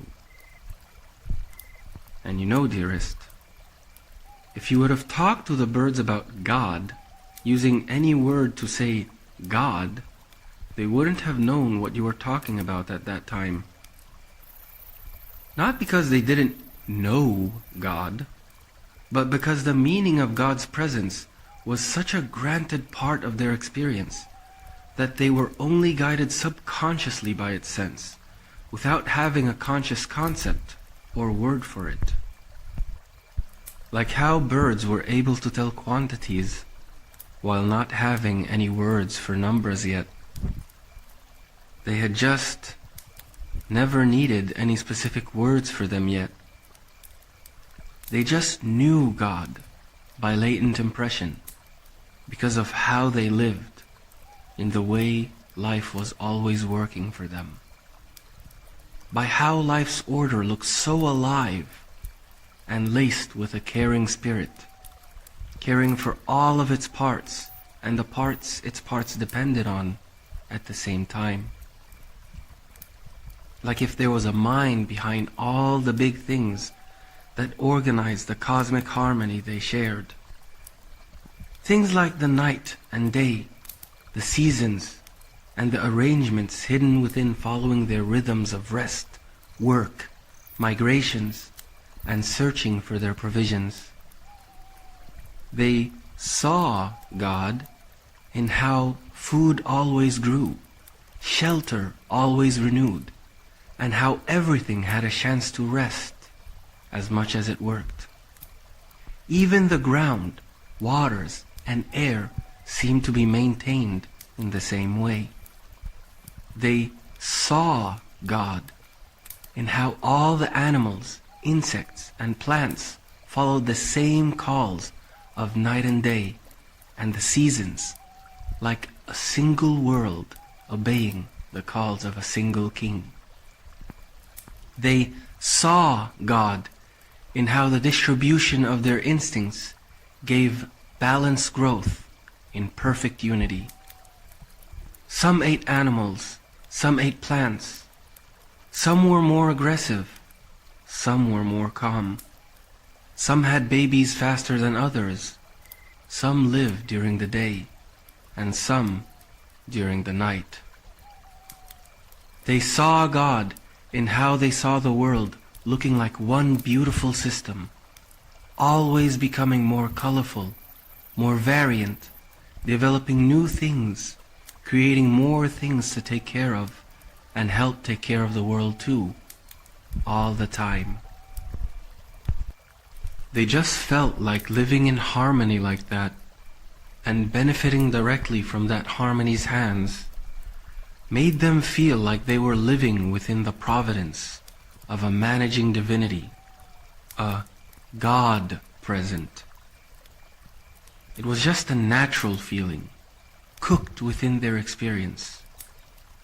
And sometimes words are just limited in the beginning. Some truths start to be known unconsciously first, while living them. Praised be God's perfection. The open birds took time describing their inner intuitions to each other, describing the kind of difference in their lives from what they've been seeing in the lives of the realization birds. And by becoming aware of the divergence of both paths, their journey towards becoming conscious of God had begun. And they were set to begin making the concepts and language necessary for them communicating their intuitions with the realization birds. And soon enough, the first prophets were born. Prophecy isn't actually as mystical as it sounds. After all, even the most creative or new ideas start with inspiration. It's the occasions of fate and conceptual feasibility that work upon the mind. The mind can't create anything. We often live experiencing having our lives telling us what to think. And we live in a world that tells us what to think by holding in its hands all rational payoffs. The same also applies for the birds. Prophecy is fundamentally just about reading the combination of life's and the world's inspirations right. And that's what the open birds were beginning to successfully do, with their open lives and their held hand, always cared for, world by God. Every realization had come up with new words to destiny their lives. Homian, Jar, Hands, Beichen, Tikakusa, Dallows, etc. And the open birds had only one word to identify with, the proper flow of their lives. God.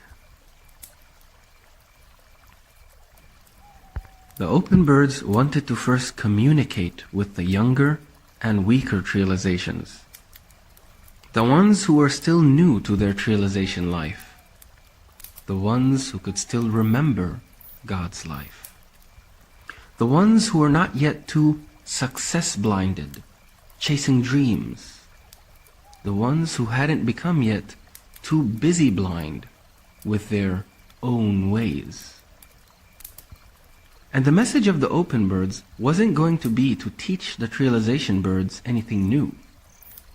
After all, there wasn't much to teach. They all knew how life worked before. Their goal was to just awaken the birds, to deliver and initiate with them language that can help them become reconnected with the graceful nature of their original collective experience. And you know, dear sister, sometimes awakening is not about waking up from sleep.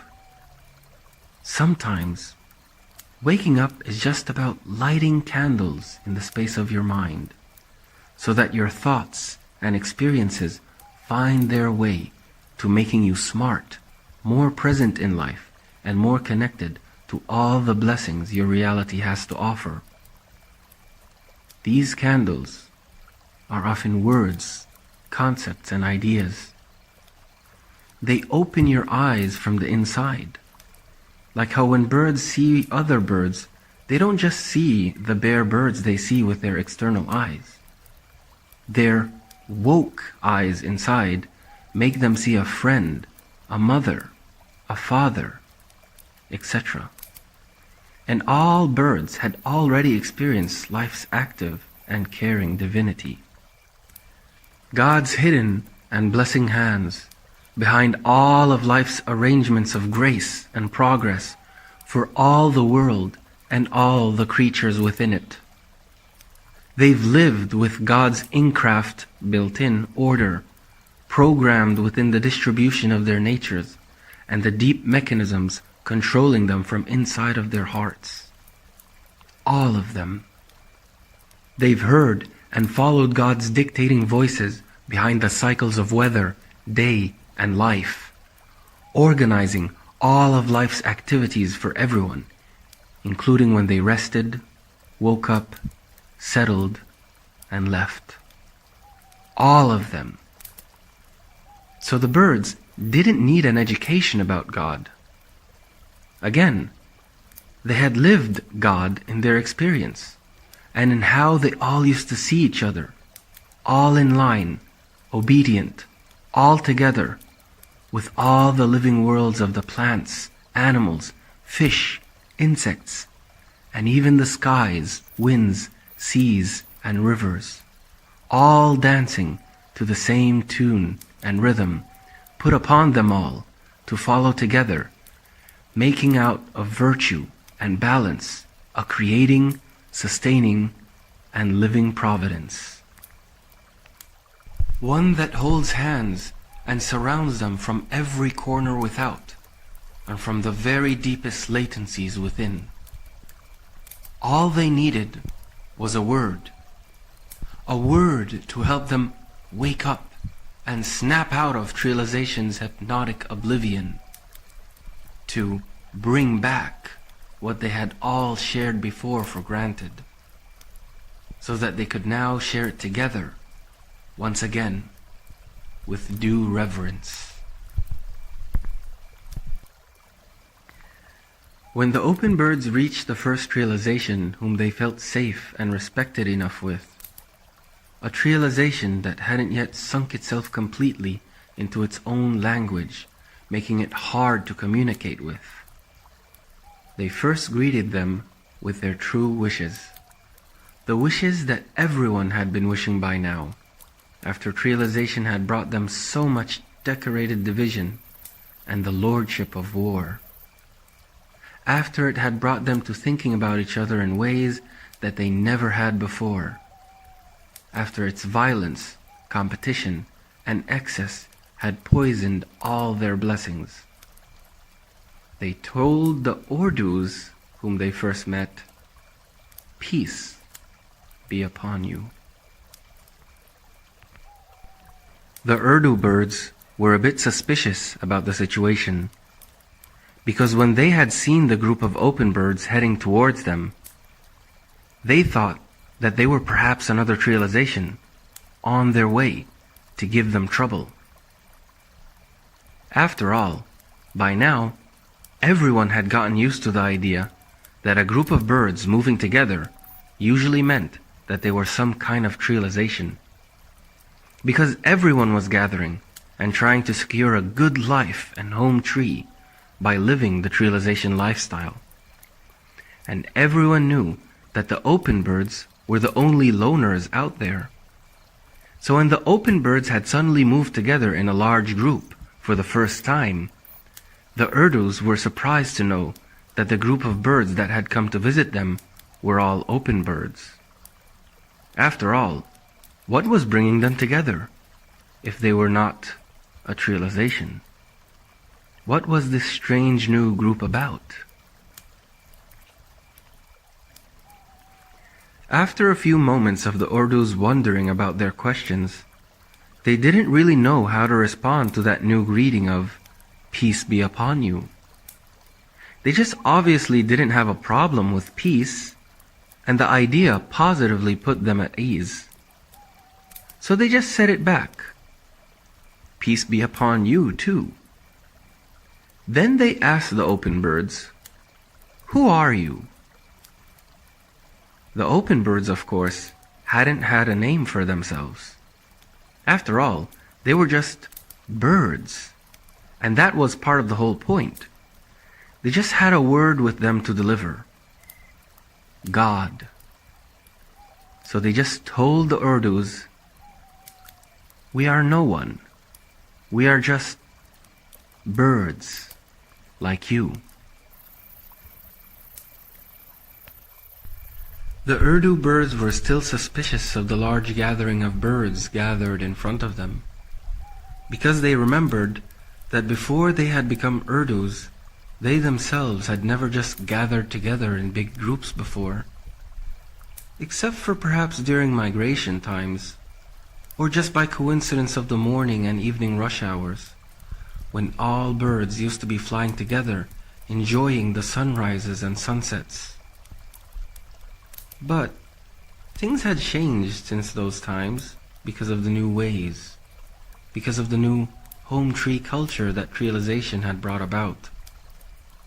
So, they were a bit worried that they might now be facing some sort of organized trick, like the tricks they've been seeing some creolizations do to others. Though the open birds started telling them, "We come to you with the gift inside all of our eyes." They continued, "We come to you with the door back to having all that we once shared together." And like prophets, as if they knew what the Urdus were thinking, they said, "We come to you to tell you about what gathered us birds before you, without being creolizations." The Urdu birds were listening carefully. So the open birds then continued saying, "We come to talk about the other life that we all had. That life that wasn't making our dream lives cause trees to fall. The other life that we all had that wasn't making our growth, meaning our growing need to stranger each other and decorate that distance ourselves. The other life we all had that never led us to plan violence against each other in groups and worry about our own kind as an environmental predator. The other life we all had where our success and safety didn't depend on which of the different groups we were born into within our kind. The other life we all had when our sense of morality was naked and applied to everyone, when morality was not conditioned by the permission of the group or how useful it could be to playing tricks.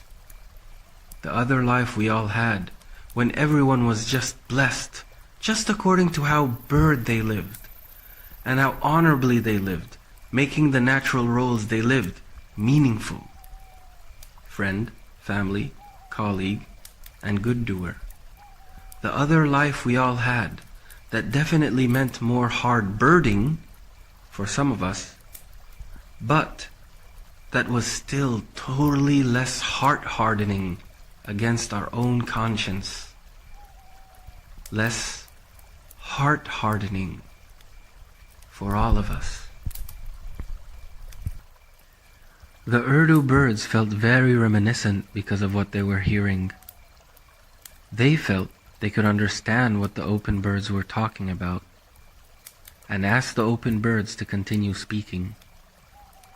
So the open birds said, "We are here because we know that you've seen kings, how they assign roles for and control their birds, and how they plan only for their birds. We are here because you probably remember a time when we all could have felt that we were all once the birds of one single king, the same king who was also king to all the other animals, insects, fish, plants, and all the worlds we creatures live in, land, air, underwater, and underground. The king who could command us uniformly through the lively dictates of night and day, weather, and the balance of all our incrafted instincts between us, the other creatures, and the worlds we lived in. The king of the cosmos, nature itself, and everything in them. The one who gave everything its rest and wake, with seasons, migrations, and hibernations. The king whose all-inclusive order had made everything grow and hadn't been destroying the environment. The king who was always making everything richer. The latent, all-present, all-considering, common king. They continued, "We are here because we miss the innocence that our lives had had. We are here because we want everyone to go back to that king, after their kings had started hurting us and destroying the forest's trees." The Urdus then felt that they were able to guess what the open birds were going to say next, but they just didn't have a word to say it. So the open birds then finalized their delivery, introducing their king, saying, "We come to you so we could all go back to God." When the Urdu birds heard the word God after everything that was said, it was like everything that was being said had finally clicked into place. And it was like suddenly being given a tongue to finally be able to talk about what some of them were already feeling inside before the open birds had even come. It was like now having a tongue to defend how some of them had recently been feeling about how things ought to be instead of how they were becoming because of the neutralization norm, not just needing to follow what was possible or what had become convenient and acceptable. So, most of the Urdu birds became happy and felt awakened by the conversation. They felt like they had understood now where all the evils that they were seeing and being forced to participate in, plan for, and intend had come from. They felt that they now even had an easy way to explain everything. There was God and a cosmic order that He had set, and all the problems were just the result of how bird life had now started to break away from how that order worked, betraying how they were meant as part of it, because of being greedily spoiled by how they were able to dream of their own new, other possible lifestyles. Ignorant of how life worked, not understanding how deeply everything cooperated with God's unified direction to set a collective and organic order, balanced and straight. Obviously not appreciating how much of that order got disturbed by them abandoning it, then fittingly finding themselves being forced to do evil and own their disorder down to the bone of their conscience being able to sense it, to sense its growing sins, and feel how it was like they were being trained to be damned. Every time they would just insist and keep trying to compensate for their new ways and make them work. Some of the Urdus were feeling very happy with what they felt they were realizing, the depth of its meaning. Almost like they had not just been enlightened about what everyone was worrying about, the wars, the fighting, the violence. They felt like they had also learnt a deep secret of life. So the open birds had thought at this point that they were seeing the first delivery of their God message succeed. But actually, they were only halfway there. Because it hadn't had occurred to the open birds yet to think about a very important question that the Urdus were now about to ask. What now? What were the Urdus supposed to do now? What now, after they had all become aware of and could talk about their proper godly life? The question seemed simple when it was first asked, and some of the open birds just jumped up and said, "Be open birds again." And others said, "Leave your home tree open like it was before." And even others said, "Stop taking foods from outside and storing them in your trees." And others finally said, "Stop strangering yourselves with all your made-up specialized in-group ways." When the Urdus heard those suggestions, only a few of them agreed, and only few of them felt happy to do what they knew was the right thing to do. Most of the Urdus had some deep involvement reasons that made them start to become suspicious again. Some of them got worried, and some of them started to fear and reject the whole idea, because something had woken them up when they heard, "Leave your home tree open like it was before." And they thought to themselves, "Wait a minute, this can be a trick to take our tree, and we will become homeless open birds again, and no one will care about if we abandon our home tree. But food is becoming harder to find outside of the trees. Everyone is taking loads of it in groups to their trees. If we don't have our food in our tree, we will have no food to eat." The effect of having these thoughts began to show on the faces of some of the Urdu birds, whom at first looked welcoming, excited, and happy to hear about what the open birds had to tell them, but now looked very unwelcoming and concerned. And when a few of the Urdu birds whom agreed with the open birds actually started leaving the group to answer the call of the new godly message, that actually made their worries become anxious anger, because they thought very quickly, "Wait! Don't these oblivious idiots know that our power is partly in our numbers? We are already a very weak trialization, and that should make us think twice about our future, more than anyone else. Our tree is small, and it will get weak soon, and we will soon need everyone we have to help us find a newer tree and be able to take and defend it." They felt like the few Urdus who were leaving were being stupid, naive, idealistic, and irresponsible to their role as part of their group. They felt like those leaving birds didn't properly appreciate who they were and how serious leaving was.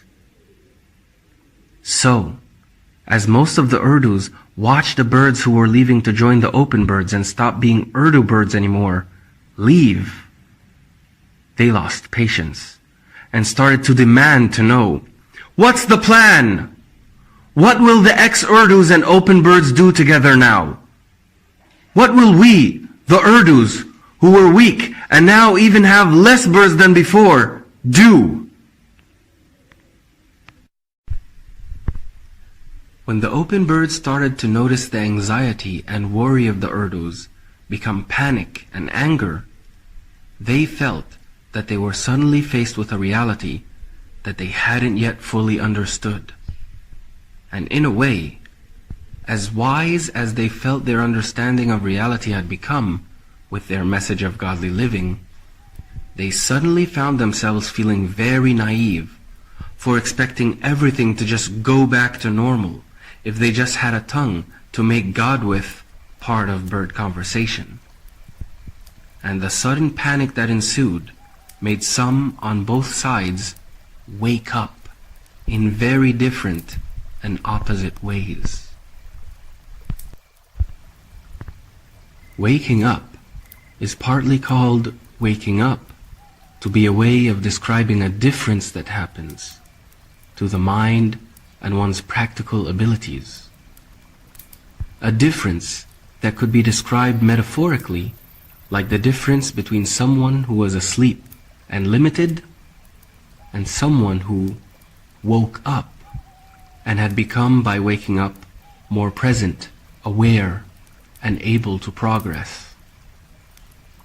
This kind of difference can happen as a result of gaining a more alert attention, or it can happen as a result of development and maturation, expanding what attention is capable of including in its focus.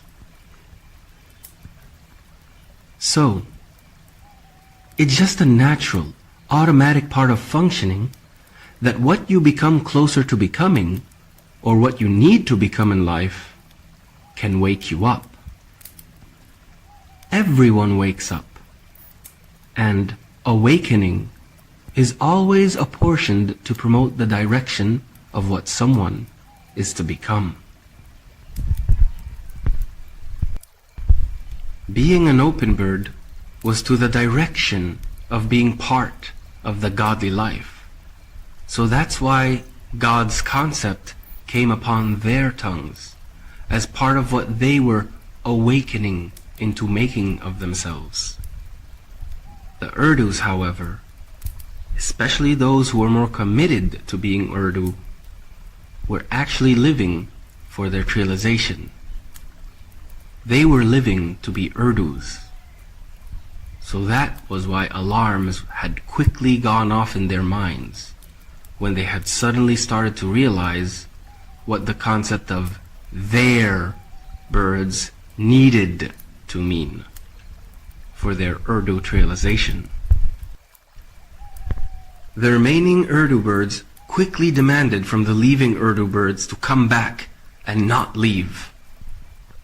And when they did that, many things happened in everyone's minds. The open birds thought, "Huh?" And some of them just instinctively shouted back, "No way! What's your problem?" They thought, everyone should stop being involved in the realization evil and live like normal birds again anyway. So why were the remaining birds even remaining? And what right do they have to want to stop those who decided to leave from leaving? Most of the leaving birds said, "Hey, what do you guys mean, don't leave? We voluntarily gathered and made up this Urdu realization together when we wanted. Now we don't."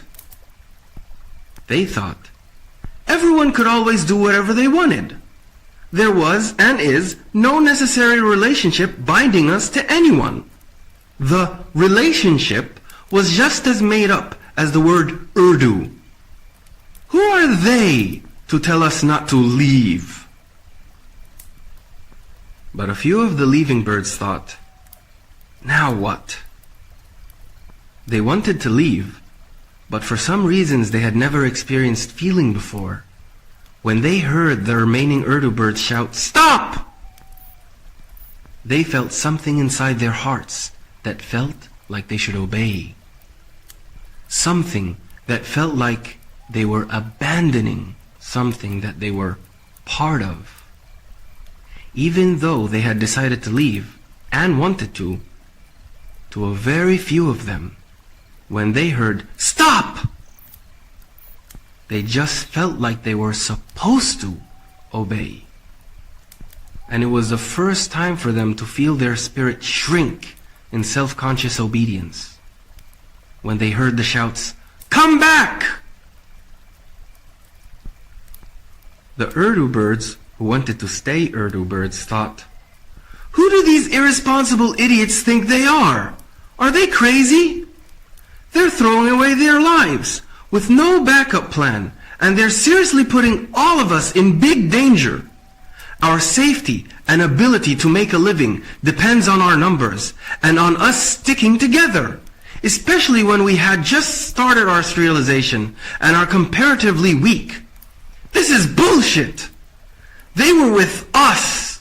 We belong together. Sterilization isn't a choice, it's survival now. If they leave, they're just A, killing themselves and leaving us to be killed by others, and B, just being stupid. And maybe when they stop being stupid, they'll just make another realization with the open birds and then just come back later to kill us all. Again, maybe this is all just a trap." A very serious situation was building up. After some fuss, most of the leaving birds really left their Urdu treehabitization, and only a few of them had changed their minds and stayed. And overall, no one was happy, because both sides resented the other for the results of the historic meeting that had just taken place. The open birds felt that the Urdus should have all stopped being Urdus anyway. That was their original hope. They felt that they just knew that the Urdus would join them, because the whole Urdu thing was just made up, and joining the open birds was just the bird thing to do. They thought that the Urdus should have already known that they were playing a losing game with their made-up treealization anyway. After all, the Urdus only had a small tree and not many birds. And there almost weren't any trees left for them to go to that hadn't already been taken by other birds. Their treealization project didn't have much of a chance of succeeding anyway. And soon, they will have to try to create chances for themselves by playing treelization's politics and getting directly involved in its evils too. And there was a big chance they would still not survive it anyway, even after joindering with its sins. Was that really their choice? Was that really what they wanted? Why would they choose what they knew was evil and what would involve them in doing evil, even when it had so little to promise them in return? What kind of spirit were they dealing with?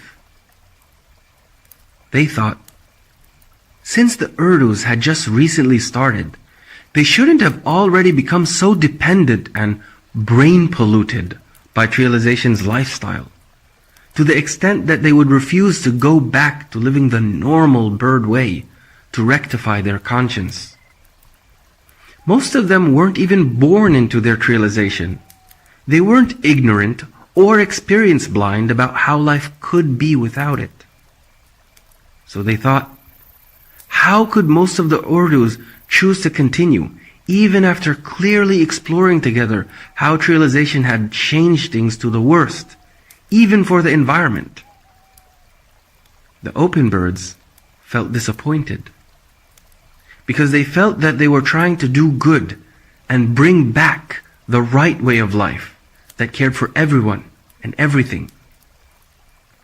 They were trying to bring back the real good, the true good that everyone had known and could now understand and talk about well with God. They hadn't gone to the Urdus to talk about an imaginary good or hope that they had made up, like how treelization was. And they felt, wrongly, that the Urdus had mostly understood God and what they were trying to do. They couldn't imagine that misunderstanding was part of the problem. So why did the Urdus reject their message? Why did they reject God? And how could the Urdus' hearts feel comfortable to just continue being tree habitants and continue living the treelization lifestyle, even after they had now consciously understood what continuing meant? Where was their conscience? Did it, their conscience, have no tongue for right and wrong in the void of their strangely indifferent hearts? The open birds were happy with the few birds who joined them, but they were also feeling a bit frustrated for seeing their message fail to be as welcomed as they had wished it would be. They still had a lot to learn about the reality of the new world they had now found themselves in. One of their main problems was that, of course, they themselves had no experience of what it was like to be part of any treelization yet. They had no idea how much influence that made-up identity actually had on the birds, their hearts, and their minds. How absorbent it would become to every fiber of their souls, possessing it with its own sense of being and wisdom. Especially after it would become the thing that everyone was doing, and the tool that everyone else would use to compete. Trialization reality affected everything as it had become the standard norm. And although the ex-Urdus had now become useful to them for explaining some things, they were still not really philosophers, psychologists, or bird sociologists. And in some ways, the ex-Urdu birds themselves didn't fully understand why the remaining Urdus had freaked out the way they had done. After all, the kinds of birds who had left and were able to insist on leaving were also those who were the least influenced in their hearts by the trialization lifestyle. So in the end, they all still needed to calm down and think. And by the way, dearest, the Urdus weren't actually trying to be devils. So, why were they being devilish? No one had any idea that part of why the Urdus had reacted the way they did was because the Urdus had suspected that the open birds themselves were just playing politics, or being part of some trialization's tricks, playing politics, and perhaps using the open birds as useful fools. So, in reality, the remaining Urdus were scared, and the open birds had underestimated the problem of their message, having still been young and without any clear plans to rely on at that point. They should have understood that just saying, "Stop it, trialization, and help us tell others to stop," was not a plan. They had underestimated how that must have sounded to the Urdus, who were really already involved in trialization and had a different mindset context to affect how they saw the possible meaning of the open bird's message. So, the open birds were still in the dark, even with the still very dim light that they had lit in their minds, even with their good intentions. But, luckily, the moment the Urdus had asked, "What now?" stuck in their heads, and they realized that they needed to try to adjust their message so that they could continue to try to get other trializations to stop. So they could try again soon with the remaining Urdus and the other trializations to hopefully bring things back to normal. The Urdu birds were very unhappy to have lost some of their birds. They felt betrayed, and they resented the open birds very much for their role in that. In fact, they started to now see the open birds as a new, direct enemy. Remember that before this, trialization birds didn't really have any respect for open birds anyway. They would push them around like if they were nothing. Disregarding the open birds was already part of the norm in the new trialization age. And now, it seemed as if the time had come to even begin seeing them as natural enemies. Enemies who now carried an idea virus that could brainwash the birds of your group and weaken your trialization. The more the Urdus thought about it, the less of their focus was on God. Yes, they had understood the message, and yes, they did see how the trialization lifestyle was causing evils and destructions to the environment. They did see how it was disturbing the ancient order that had prevailed over all creatures and the environment at the same time, all the time.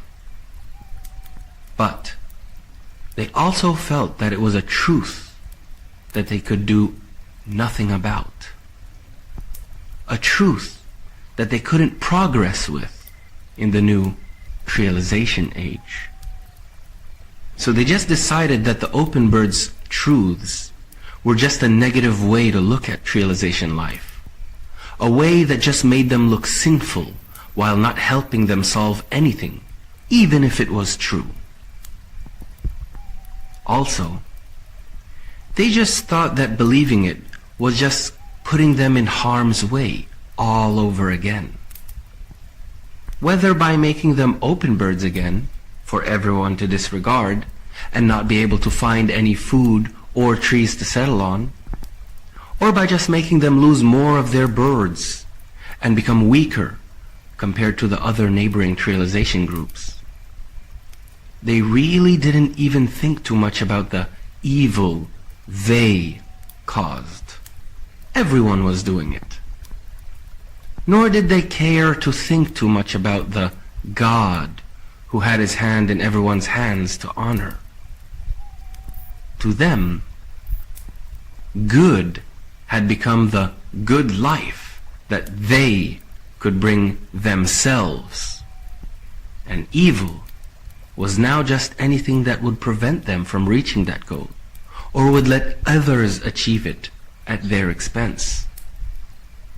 No one was debating if the open birds were right or not. The problem was how to deal with right when it itself had now become a potential problem. Not because they were evil or because they were against knowing truths, but because they didn't know what to practically do with the truth. The truth wasn't useful in their new political world. The truth that now just meant weakness and becoming an easier target to destroy. So, as they were all getting more and more anxious, they started to very strictly tell their birds to stay together. And they started to emphasize tree habitatization culture even more than before, doubling down on everything that everyone else was doing, making their own language, tastes, songs, styles, etc. Trying to develop new ways to exclusively connect themselves to each other, so that they could keep the gap as big as they could between themselves and any strangers or dangerous open birds. They felt that the group needed to feel solidarity, family, and trust within itself more than with anyone else. So no one feels comfortable or related enough to anyone else from the outside enough to want to leave. Past realization's institutional wisdom was just repeating itself again. Remember that at first, becoming different was just for a group to be able to know each other while working together outside of their trees. Such a seemingly benign introduction. And now, it had also become to keep your group sticking together. And in the future, the open birds had to find a place to live. After all, their message still had a long way until it could be sufficiently convincing to everyone.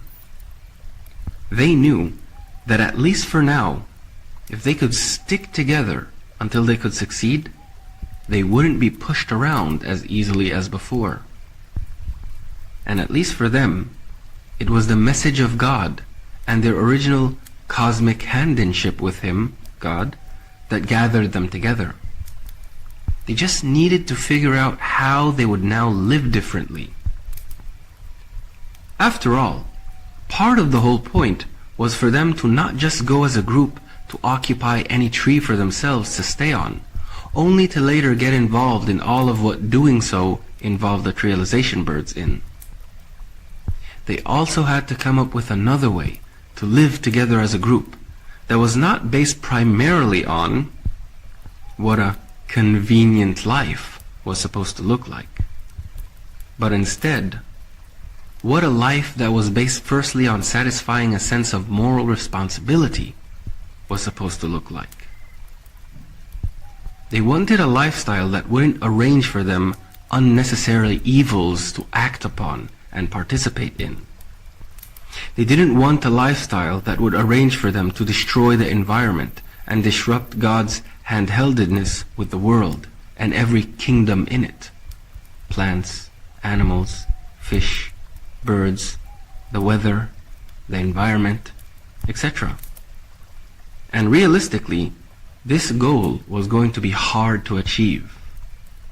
Because even if they all just lived at the side of the lake, on the ground, perhaps making their nests near small bushes, two problems would then present themselves.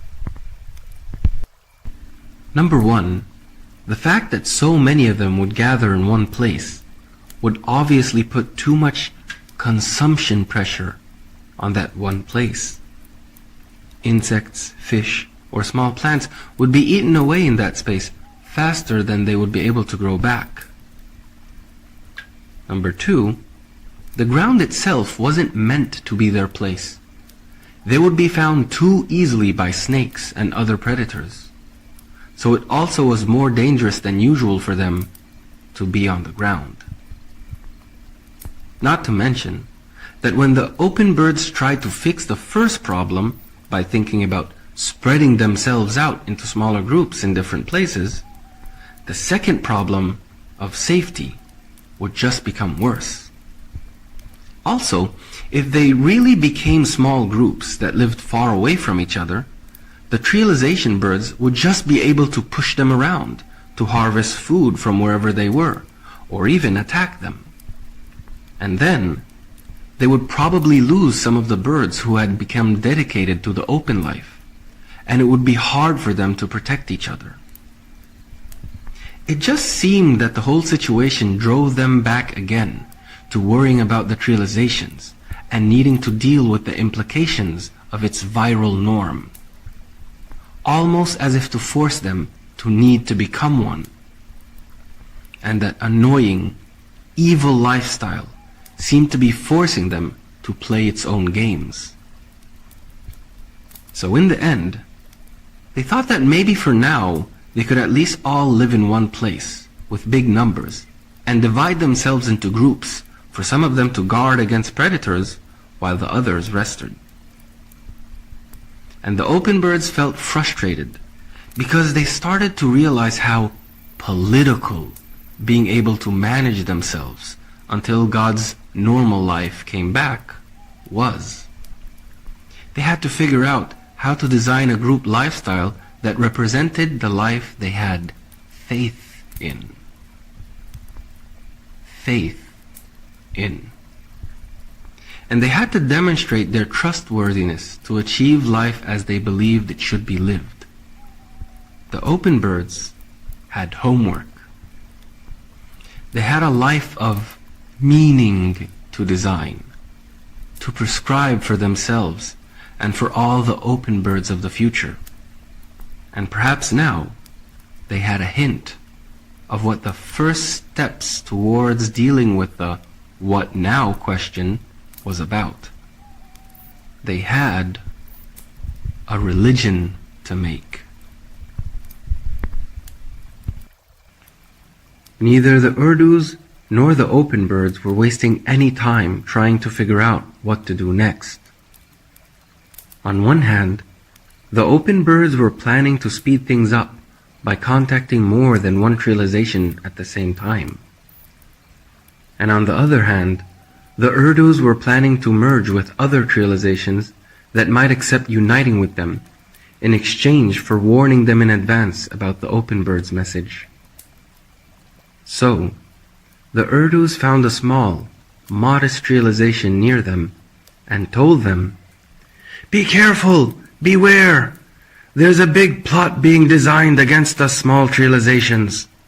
There's a new group of birds who say they aren't part of any trialization and that they aren't a trialization themselves. They will try to steal away your tree habitants. realization birds, with their naive stories about life, and they will break your group and weaken you like how they did to us. So, the loggers replied, "How did they do that? What did they say? What stories are you guys talking about?" So the Urdus then said, "They will tell you that realization is causing evil and destruction. Then they will tell you that you need to stop being realizations for the good of everyone and everything, because God was holding our and everything's hands, providing for us and everyone at the same time, until we realization birds disturbed that order with our realization lifestyle."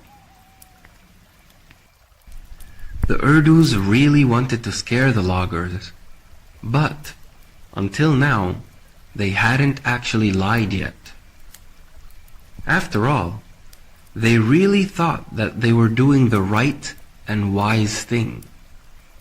And they really thought that what the open birds were doing was dangerous. So the loggers then asked, "God?" The Urdus then replied, "Yes, God. They say that there was an order that all living things were part of before realization. An order that was directing, creating, developing, and providing for everything and everyone all the time.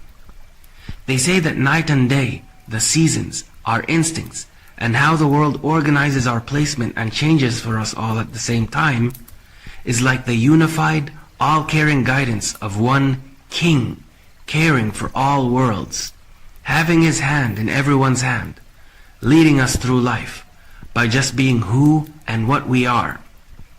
Birds just being birds, fish just being fish, plants just being plants, etc. They say life had less evil before because everyone was following along with God. They say that realization has changed us, made us destroyers, and given us war. They say it has made us plan and do evil together and normalize with evils that we would have never accepted before." As the Urdus explained the message themselves for the first time, some of them actually felt that it made sense when they heard it from their own tongues. Some of them again secretly felt that it was not just true, but also beautiful. And they saw the same effect in the eyes of some of the loggers. It was like the message and its truth had its own magic, regardless of who told it. A magic that pure, young, and innocent hearts responded to, even if the forces of fear would later terrorize their weakness and keep them imprisoned in their wisdom of convenience, their chains of invented us. The loggers wanted to know more about why the seemingly innocent reflections of the open birds were so dangerous. So they asked the Urdus to explain more.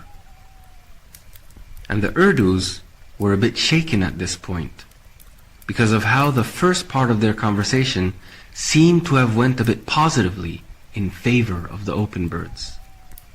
So they didn't want to talk anymore about any possible good intentions that the open birds might have had, because in their mind they were already hurt by the open birds, and nothing was more important for them now than to just be able to keep their realization lifestyle so they could feel safe and secure. They just wanted their message of rejecting the open birds to succeed. So they steered the conversation to revolve around the fears they had and what they knew about how the other bigger realizations would trick and attack the smaller ones. They explained to them how the Homians had become the biggest and strongest realization in part by tricking all the other smaller and naive realizations. They described to them how blood was spilt, lives were lost, and even eggs were smashed. They told the loggers to be trialistic, realistic from a trialization perspective, and that even if the God message wasn't a trick from bigger trializations, maybe the open birds themselves were secretly planning something. They continued, telling the loggers, "The open birds are themselves becoming a group now, and they are not Urdus or loggers. We don't know who they are. And even if their God message was true, it was still an incomplete and unreliable stranger's idea." And they told the loggers that when they had asked the open birds the "what now" question, the open birds hadn't known what to say. The open birds didn't know what now. All they had done was that they had just broken the Urdu's group and taken away some of their birds. And they were probably doing the same to other smaller trialization groups as they spoke. The Urdus then asked the loggers, "What do you think the open birds will do with all the new birds who join them? Do you think they can't just become a very big trialization for themselves after they gain large numbers? Then destroy us all?" One of the Urdu birds even said, "I saw them all flying and sleeping together as a group near a lake recently." The same bird continued, saying, "The birds that left are not just being open birds like before, walking along, hands in God's hand, and each bird just being themselves as they claimed they wanted everyone to be. The open birds were also just gathering into their own cooperating group, and their group was now growing."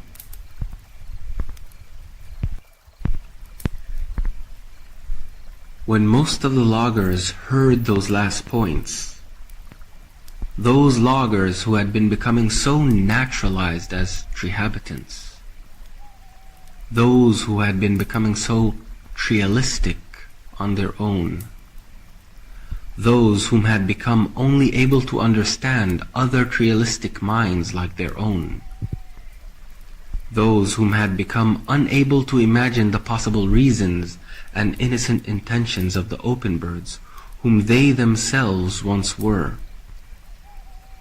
The subconscious mechanisms of existential dissociation had made them already totally forget even their own experience as open birds.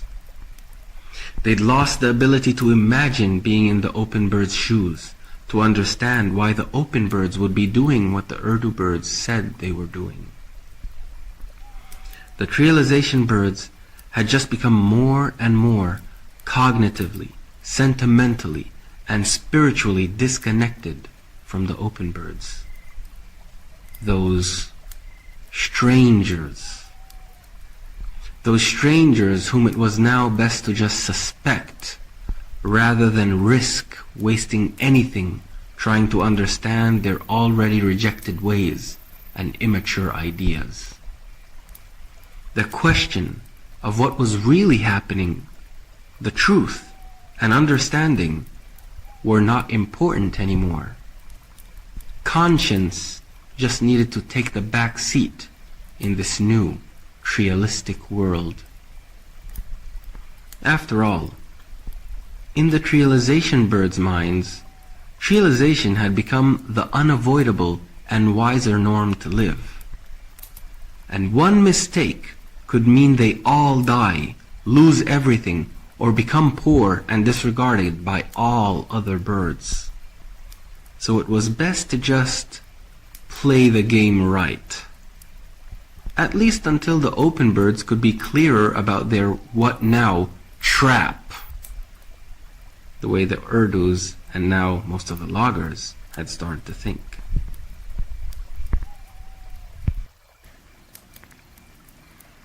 In the end, agreed, concerned, and worried about the open bird's potential threat and the danger of their God message, the loggers agreed to be careful of the open birds, reject their message, and unite with the Urdus.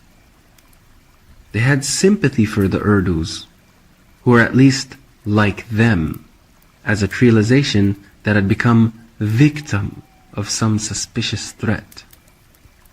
They were thankful to the Urdus for warning them, though behind the scenes, a few loggers, and even a few of the Urdus who had changed their minds before, actually waited for the night to fall, to escape and join the open birds and God's message.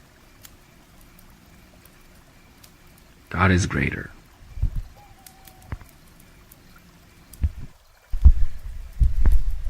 The open birds were slowly trying to figure out and prescribe for themselves many things, like how to better explain their message and how to keep themselves protected and living together properly without doing any of the evils that they had left realization life to not be part of.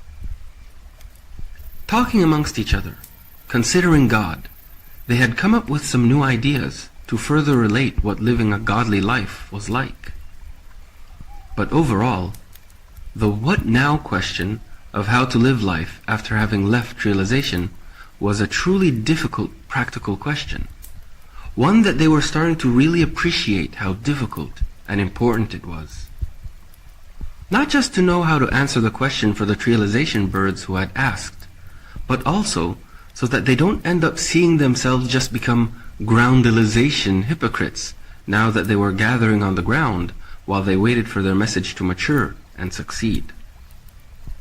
In the end, regardless of how convincing the God message could sound, they had begun to understand how much the what now question determined how acceptable their message would ever be. Because feasibility and practicality were what life was all about, and they inspire truths about reality more than words or ideas alone do. For many of the open birds, stopping realization was the whole goal of the God message, because they thought that achieving that would automatically bring back the pure, held hand way of life. But in reality, being able to achieve that through living the message was obviously becoming the more important part, even more important than the message itself. Or else, they would just be spreading a story that only rallies birds, just like the idea of home trees did. Then, they would all just get forced by the reality of how things were into just making new kinds of realization type ways of life.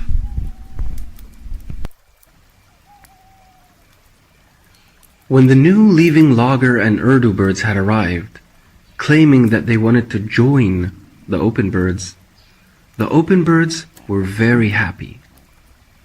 They were happy because they hadn't even gone to the loggers yet, and that made them feel that their message was becoming popular. So, they welcomed the new birds with open wings, and almost without thinking, told them that they were now one of them. Actually, they only meant to express that they were now safer, accepted, and respected now with them. After all, no one else would accept, respect, or even give any consideration to open birds. Only they would. This kind of new, special, needed solidarity was already automatically making them a kind of team. Already, the same kind of tribal identity / team mentality was beginning to soak itself into them, and they weren't even aware of it. Everyone was just happy together that at least for now, their group was growing, and it seemed like the message was succeeding because more and more birds were leaving realization. The open birds were positive, but they were still just too new to the whole new post-realization reality. Too young, inexperienced, and oblivious in their own ways. They weren't able to see yet how the realistic reality surrounding them was itself also acting against them, even when the actual realization birds were not.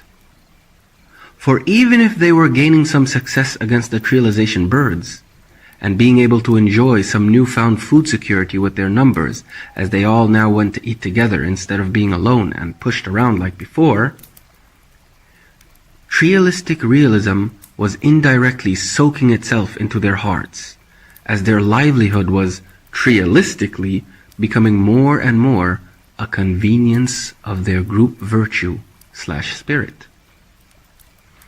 It was like, as much as they were trying to get inspiration to build their lives away from triality, triality was also secretly injecting parts of its apportion deep into the corners of their hearts and group experience. And they weren't even aware of it. The what now question was hard, not just because they had to design an intentioned rectifying lifestyle, but also because there was so much that was invisible to them and their still young experience.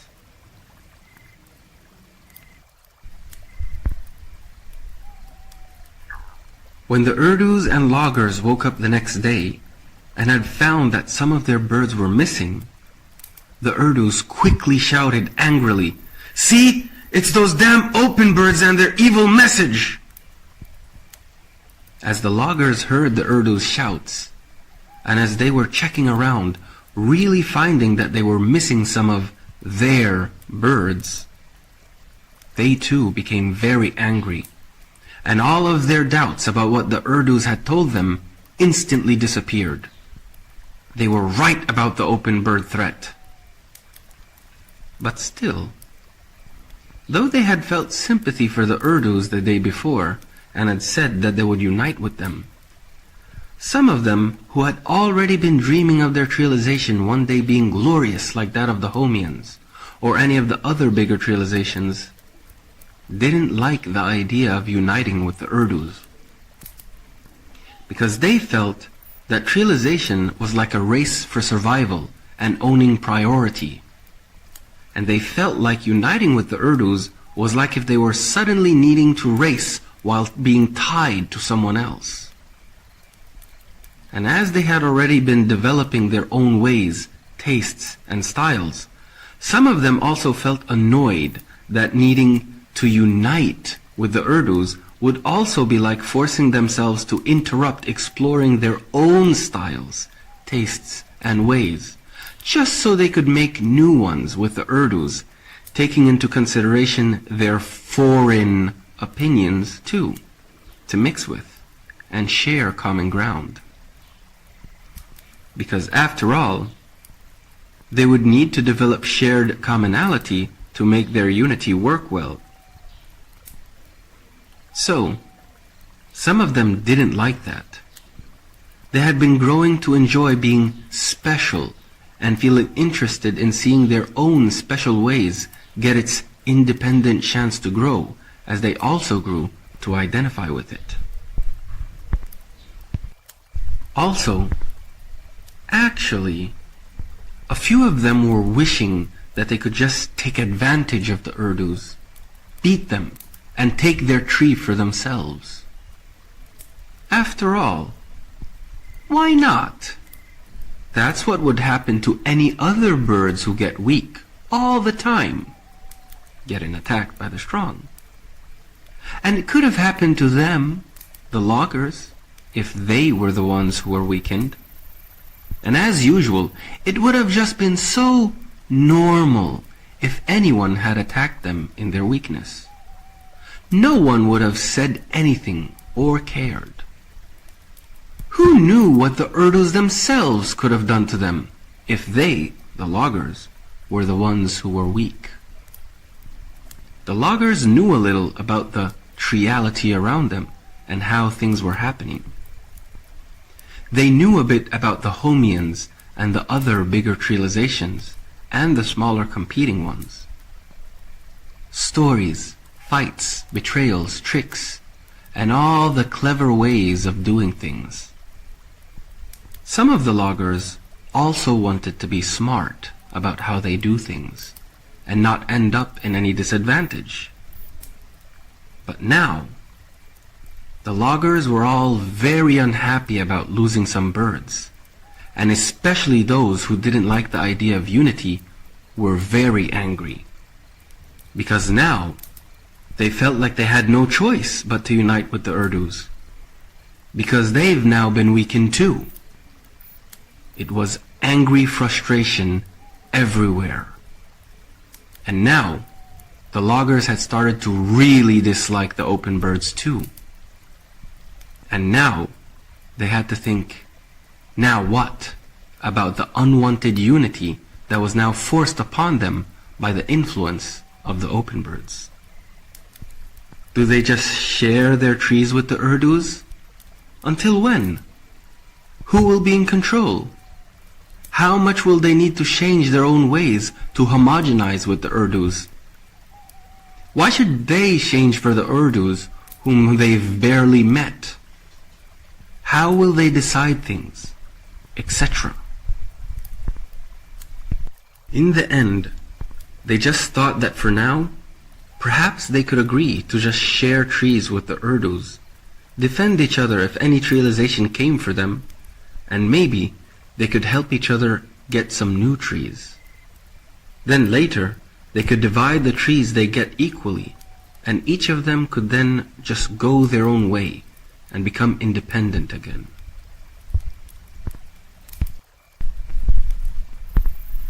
The situation in the forest was becoming divided between two paths the birds could follow, and both paths had now had birds trying to pursue living them. On one hand, you had the trialization-ward direction birds, exploring their ongoing historical development experiences that trialization had for them within its depths to be harvested. And on the other hand, you had the Godward birds, struggling in hopes of resuming a history that once was. The whole problem of the Godward birds was that they aimed at a model of life that had vanished before anyone had paid attention to it while it was there. A life that had passed by in invisible peace, only to be noticed by the sins of its absence. The open birds relied on thinking about their memories to get inspired for their Godward project. But it was like trying to remember something that was totally invisible in the running background of what was normal, that they had never paid attention to.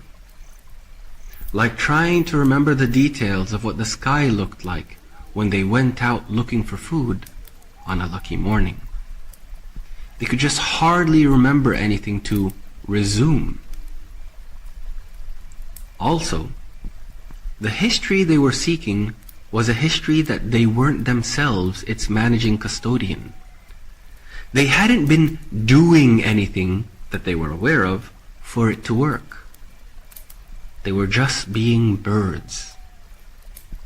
So, there was nothing that they could remember themselves or any birds doing for the previous times to have been how they were.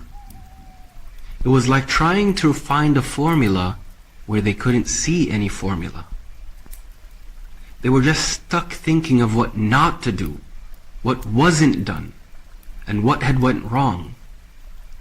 They were just thinking of how to beg nostalgia and appeal to conscience with guilt. So, since that was all very negative and limiting to their message, they eventually thought of adding intentionally doing good deeds to their prescribed way of godliness. But overall, it was becoming clear that if the problem of the trialization birds was their path of sin and tyranny, the problem of the open birds was their struggle with their ignorant infancy.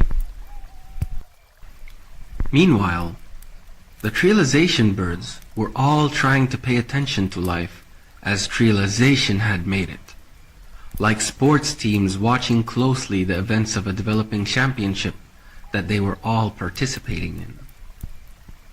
But it was like some of them were there earlier and had seen more. Some of them had played longer and had more experience. Some of them had been winning more often and had been gaining their own game secrets. On the surface, there were some things that had become standards that everyone could see, do, and imitate. But beyond making your own team, having a name, making your own special dances, songs, and tongue, there was the spirit, the mind, the order, and the leading summit view that not everyone would be able to develop equally. In some ways, there were things that couldn't just be learned or copied. There were some advantages that only accompanied the more involved, the more successful, and the more experienced. Many of the birds knew about the Homians and other bigger trializations who were all becoming successful. But while the lesser trializations were mostly just busy dreaming about the lifestyle and enjoying whatever they could afford of it, they only had enough extra spirit left to focus on what the successful are doing and just superficially copy from them whatever they could.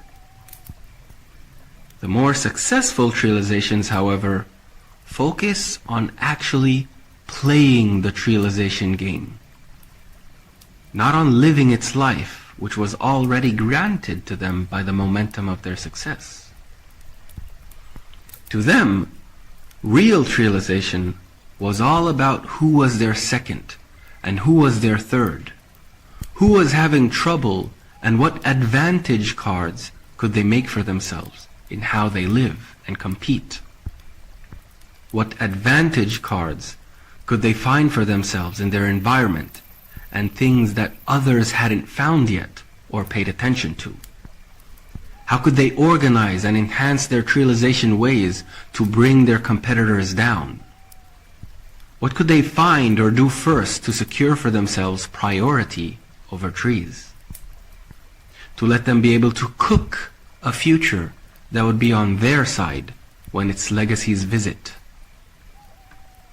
In reality, development wasn't and couldn't be equal, for both existential reasons and for game reasons. How trialization reality worked.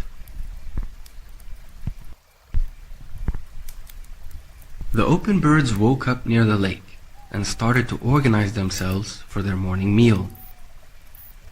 They could have all just had fish, but they thought that doing that would take more fish than usual from one single place, all at once. They had of course noticed how trialization had created poverty in that way, by taking too much from specific places at once, as the places would then take longer to produce more food for the following period. They didn't want to do that. They wanted their existence to be as light on the environment as when they were with God's held hand. So they had divided themselves into small groups, enough to not shock the food chain and take too much, while keeping their groups big enough to be safe in case they met any hostile trialization flocks who would try to force them away from any place that they would be feeding at. And for the first time, the birds had started to talk about and set for themselves dietary rules. They thought perhaps every small group could have a special day to eat something specific, so that they could all have a chance to eat everything over the week, while also controlling how much of something that they all ate at any one time. And after they had gone to eat, and after they were all full and not hungry anymore, instead of spending their time inventing ways to know each other by becoming different from all the other bird groups, they started to take time to know each other personally, get introduced, make friends, and intentionally take care of each other. And when they would go out before sunset to fly in their traditional formations like before, they wouldn't just continue to fly around just to enjoy appreciating the scenery. They would instead fly with a newfound focus, trying to learn about the other animals, plants, and fish that they ate, so that they could perhaps help them eat or make home.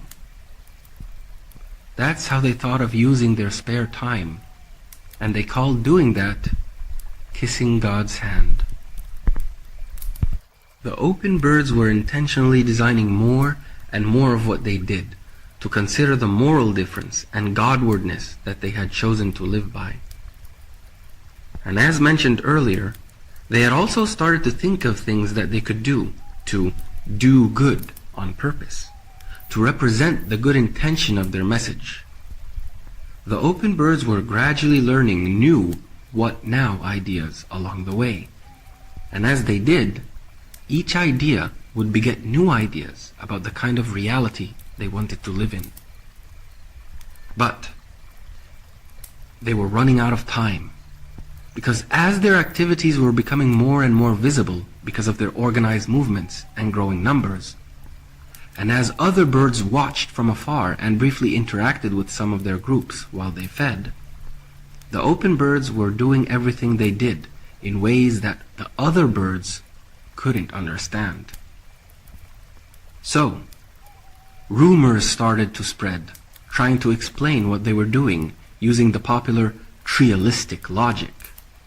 And that, of course, didn't reassure anyone. After all, most of the birds had no idea about their message and no idea of the reasons behind what they were doing. And the small number of trializations who knew about them were angry, hateful, and wanted to do something about them, to get rid of them and their unclear, impractical, and weakening message. So a new storm was gathering as the warm season was now coming to an end in this new forest. And much like the dramatic storm of the first season, new clouds of further existential initiations and passing trials were about to gather. Realization was about to be nursed further and deeper into its path, and the embryonic Godward path was about to experience its first passing martyrdom.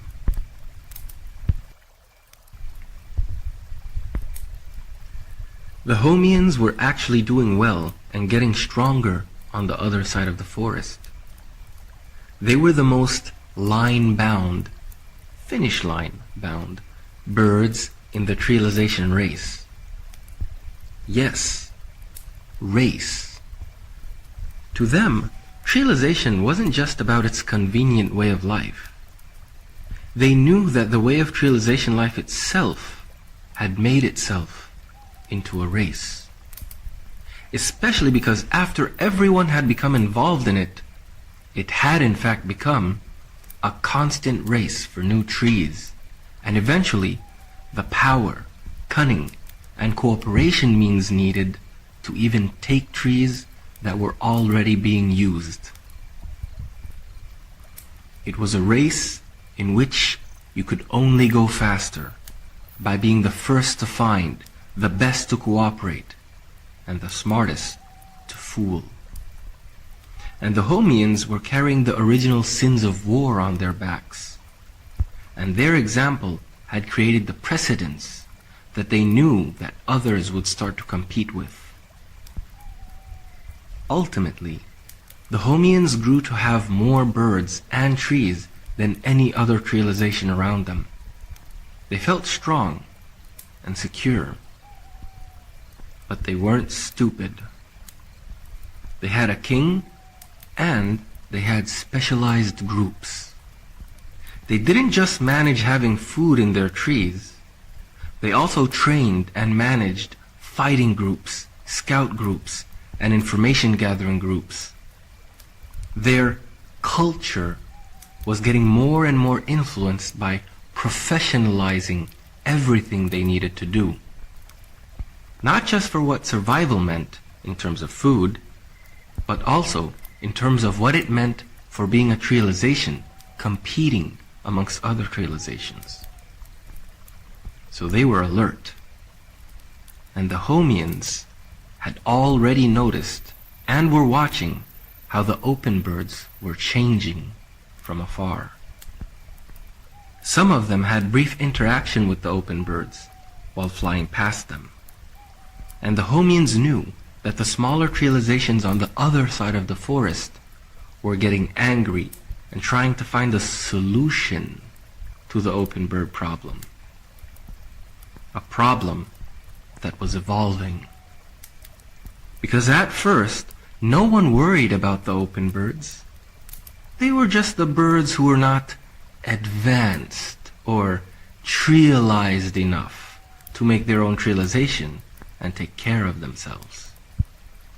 They were primitive, savage, backwards, animal, and anti-flocal birds. The birds whom everyone had grown to disregard. No one worried about them because there was no them to begin with. But now, there was a them, and they were growing too, like trializations, but different, strange, not understood. Some of the Homian birds were interested in and were following the development of all the bird languages and cultures around them. And now, those particular birds had become useful. The Homians wanted to know more about the open birds, so they sent 2 groups of their birds to learn about them. One group would be directly sent to the open birds to let them explain themselves, and the other group would go to the other trializations nearest to the open birds to ask them what they had thought of the open birds. So they both went, and when the 2 groups had gotten back, both groups were missing some of their birds, and the one that had gone directly to the open birds was missing more. The Homian king saw this and asked the groups about their missing birds. So both of the groups answered that their missing birds had joined the open birds. The king had no idea what that meant. So he asked, "What do you mean joined? They are Homians. They are our birds." The king then continued saying, "Who are the birds who abandoned us? And why did they join the open birds?" So both of the groups took their turns explaining.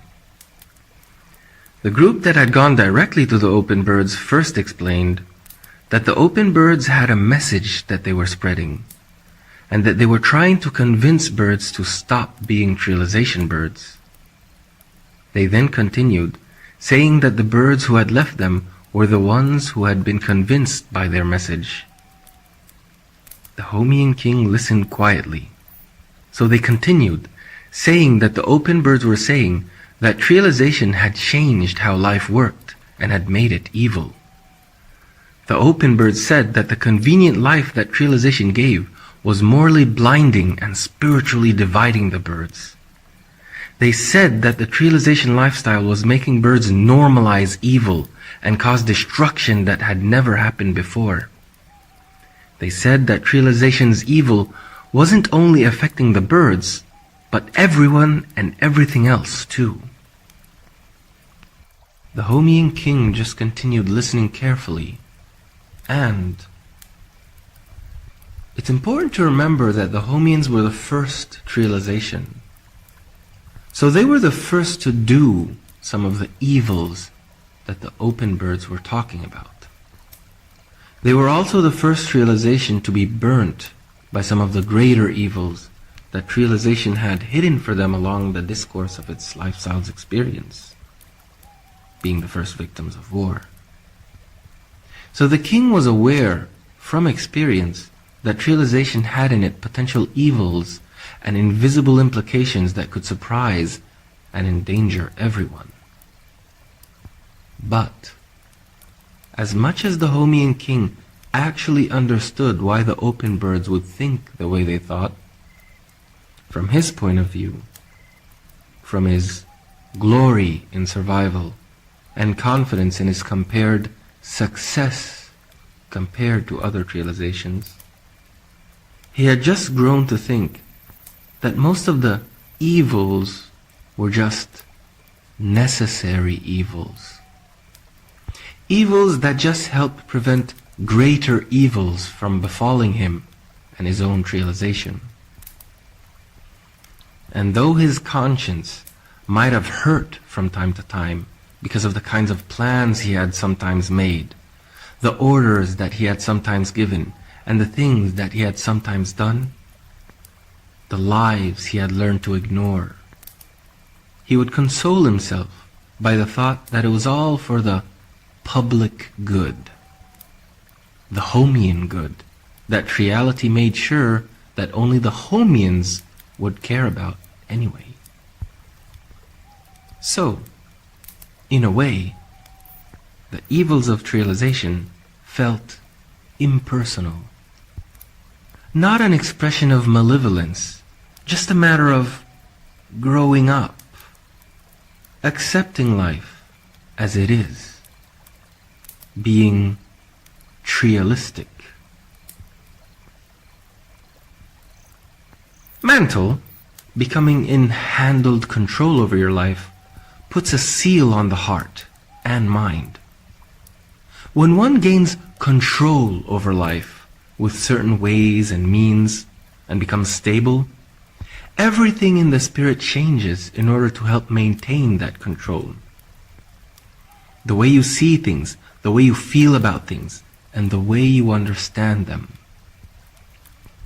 It's all just part of maturing into your ways, to be blinded by them. All in all, the Homian king then started to hear from the second group that had also lost some birds. Only 3 birds. They lost less than the first group, partly because this group had been the one who went to the neighboring realizations who were angry at the open birds.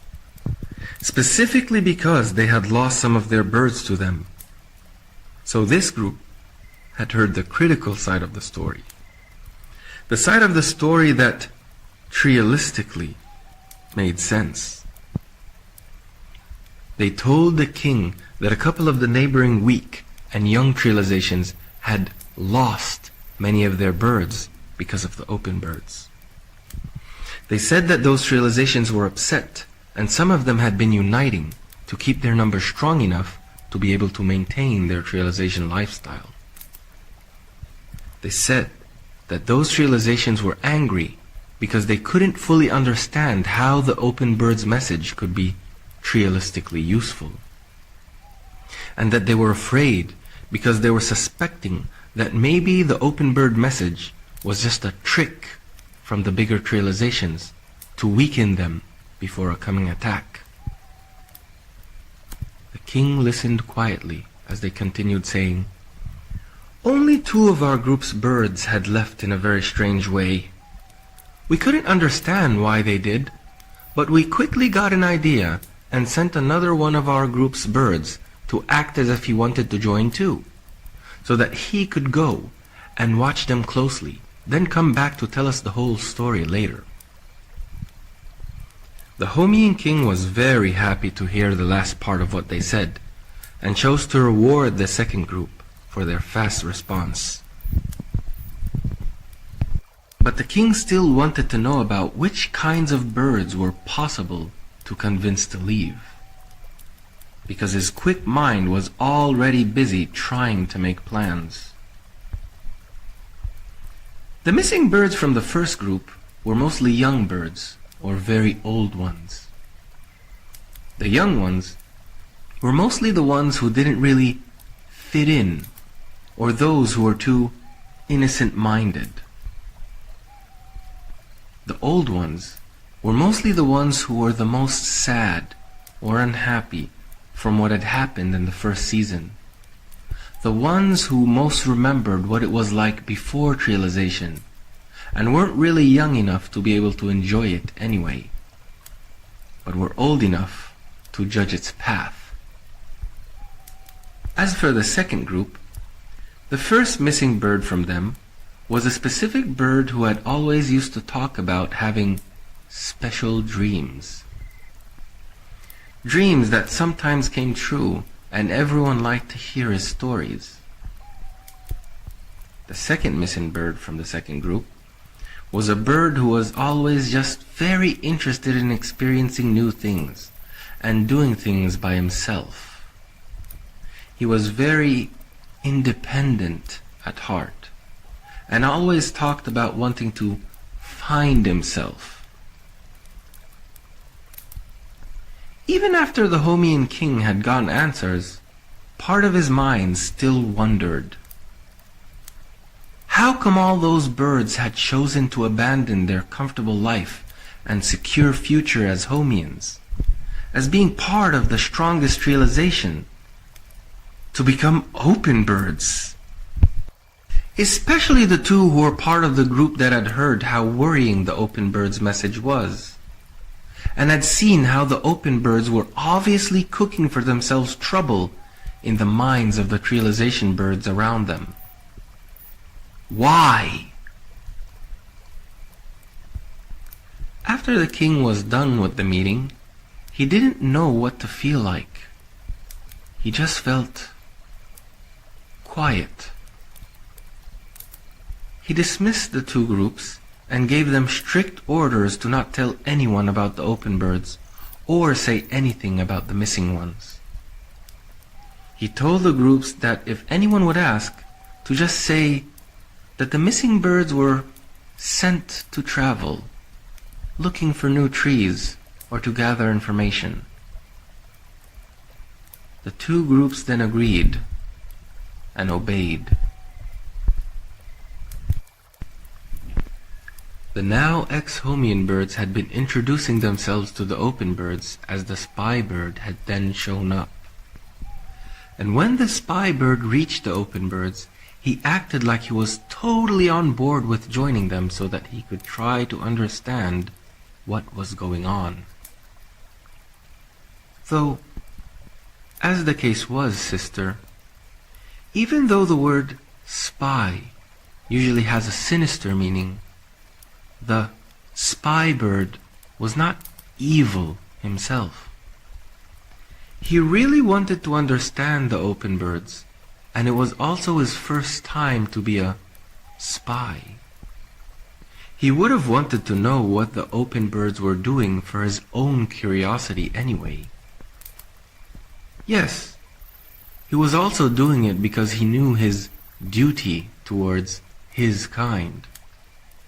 But he didn't have any personal animosity towards the open birds, and he still really hated all the wars and fighting. In reality, everyone did.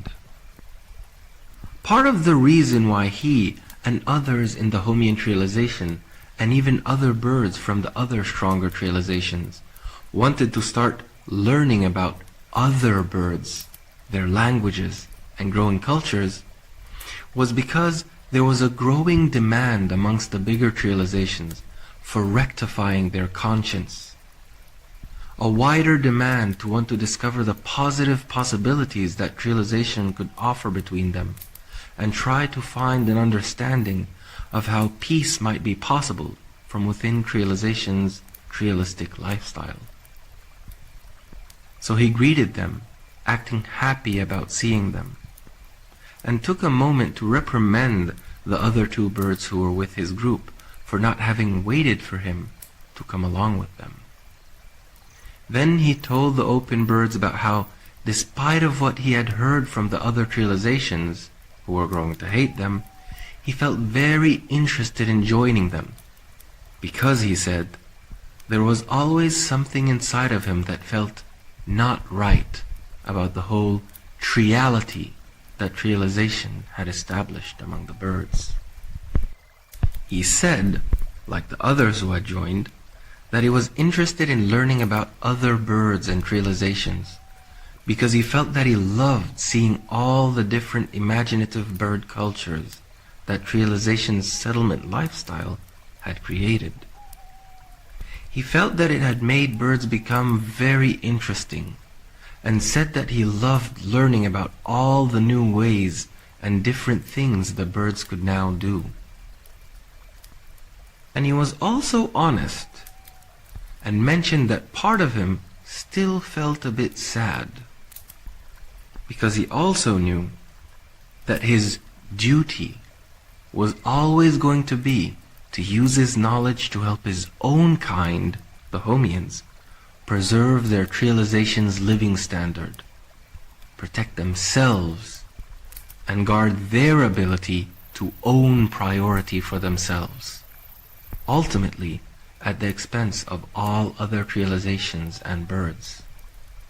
By keeping an eye on other trializations, how they were developing, what they were thinking, and how much they knew, so that the Homians could do all the newer and better things first, so that the Homians could use their top position to take what others find first, so that the Homians could know who could be destroyed or taken advantage of first.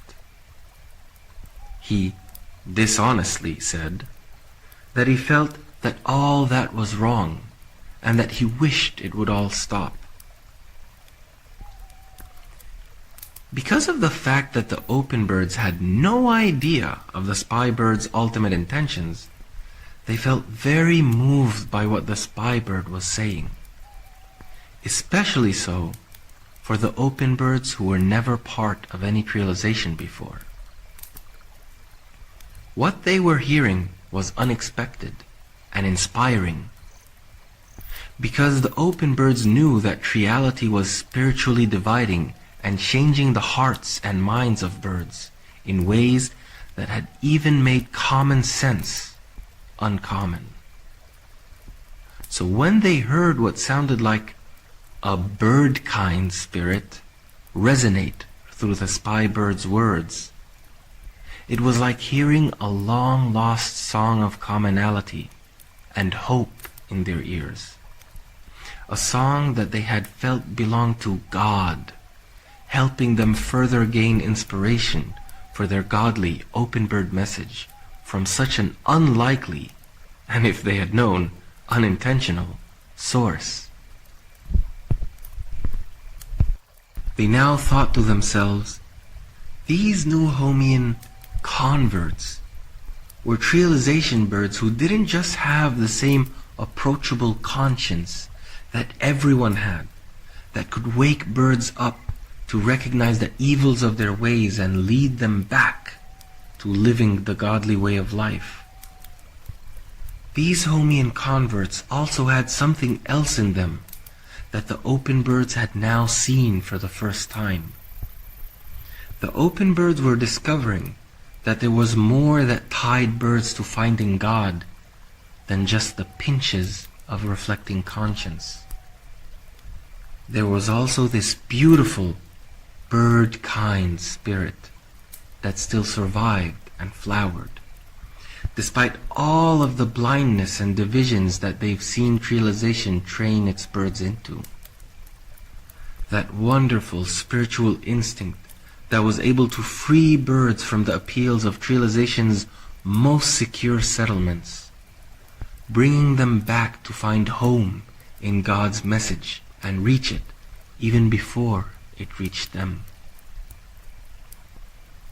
The experience specially presented itself as an inspiration from God to the older open birds, those who were constantly in the process of thinking about how to build the what now of their message, their religion. To them, it had started to look as if parts of the trialization experience itself was meant to work against itself as it develops, to bring the birds back to rejecting it, even after it grants them the highest success.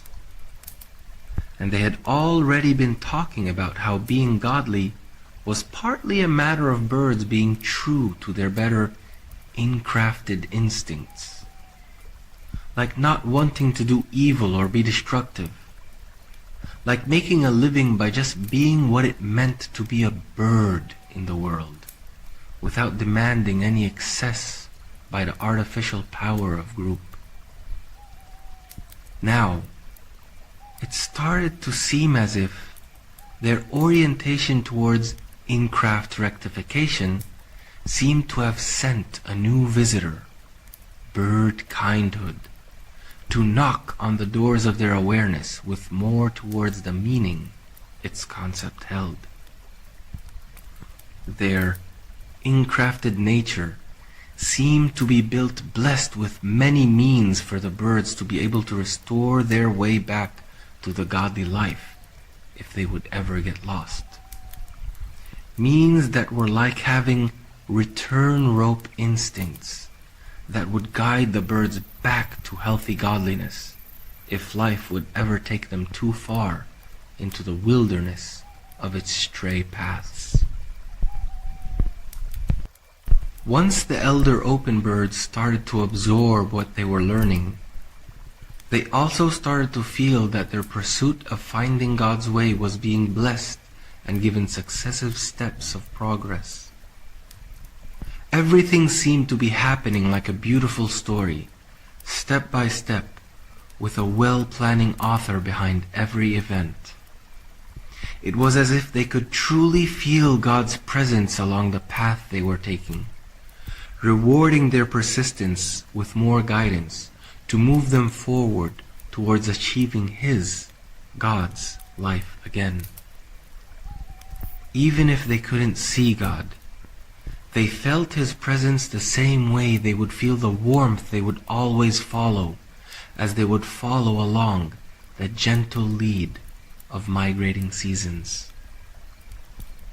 The feeling of God's company was really making God a conscious agent in their minds, one who was watching over them and preparing things for them behind the scenes, one who sympathetically watches over and probably hears them too. Feeling all that and wanting to interact with all what they had felt with deep poetic passion, strength, and certainty, the elders had then received the first knocks of God as an actual accompanying being, and prayer as a concept of their living way. So as they faced recognition of that presence inwards and looked with their hearts upon what they saw outwards, and as doing so had them feel that they had an open spirit-to-spirit awareness with the God who was also aware of them, they felt that He was close enough to be a listener whom they could talk to, praise, and thank. They felt that they were being heard well enough when their moved hearts led them to say for the first time, "Dear God." And so, the recipe they were needing for the godly message was starting to gather itself for them. Knowledge, works, prayer, and a God who was really there to validate the efforts of their journey. Ironically, nested even within the results of Trialization's success and all its plots against them, while they, the open birds, had no idea. And as if God were to arrange His own praise for the record, while no one had yet fully understood, one of the elders uttered a word that would soon become as immortal as the word God itself. The oldest of the open birds, the one who was the first to even mention the word God, had now suddenly said, "God is great." And when the open birds heard it, they started saying it too. "God is great. God is great." Then soon enough, even the new Homian birds looked around them at the birds who were chanting, not understanding what was going on, yet feeling very welcomed, also started chanting, "God is great. God is great. God is great." Even the oblivious hypocrite spy bird was arranged by the dictation of the situation to also chant it with his own tongue, "God is great."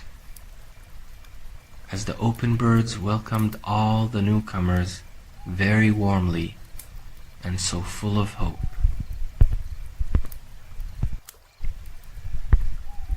The open birds now had more of a holistic message to introduce, more what nows to prescribe, and an independent cultural trajectory of their own to present. The core of their message was to favor a lively moral conscience deciding how the birds should live, not just convenience. They had been designing a way of life to represent that, and they were starting to put it into practice, trying to live within preserving the same universal balance and order that they were part of and in harmony with before trialization had started. And they had now also learned to pray and chant to the logic of their existential goal. They had even managed to now define a suitable social attitude and identity, to promote bird kind, to replace the pack-style identities of trialization. Everything seemed to be gathering itself at a basic level, and the open birds were feeling more and more like they had a clear path ahead of them. The problem was that the surrounding trializations had already developed a defensiveness and a distrusting attitude towards them. So, despite them now having had much needed answers that they hadn't had before, the next realization they wanted to visit to convey to them the message stopped them before they had even reached their tree, and they totally rejected their message. But they didn't want a fight either. This realization, whom they had come in contact with, the Watanis, had already prepared their arguments beforehand to try to dissuade the open birds from preaching their message. They wanted to try to fix the whole open bird message problem that everyone was worrying about by reasoning with the open birds. You know, dearest, there were some things in their young minds that they could know enough through experience to be able to talk about, but not enough to be able to really clearly define.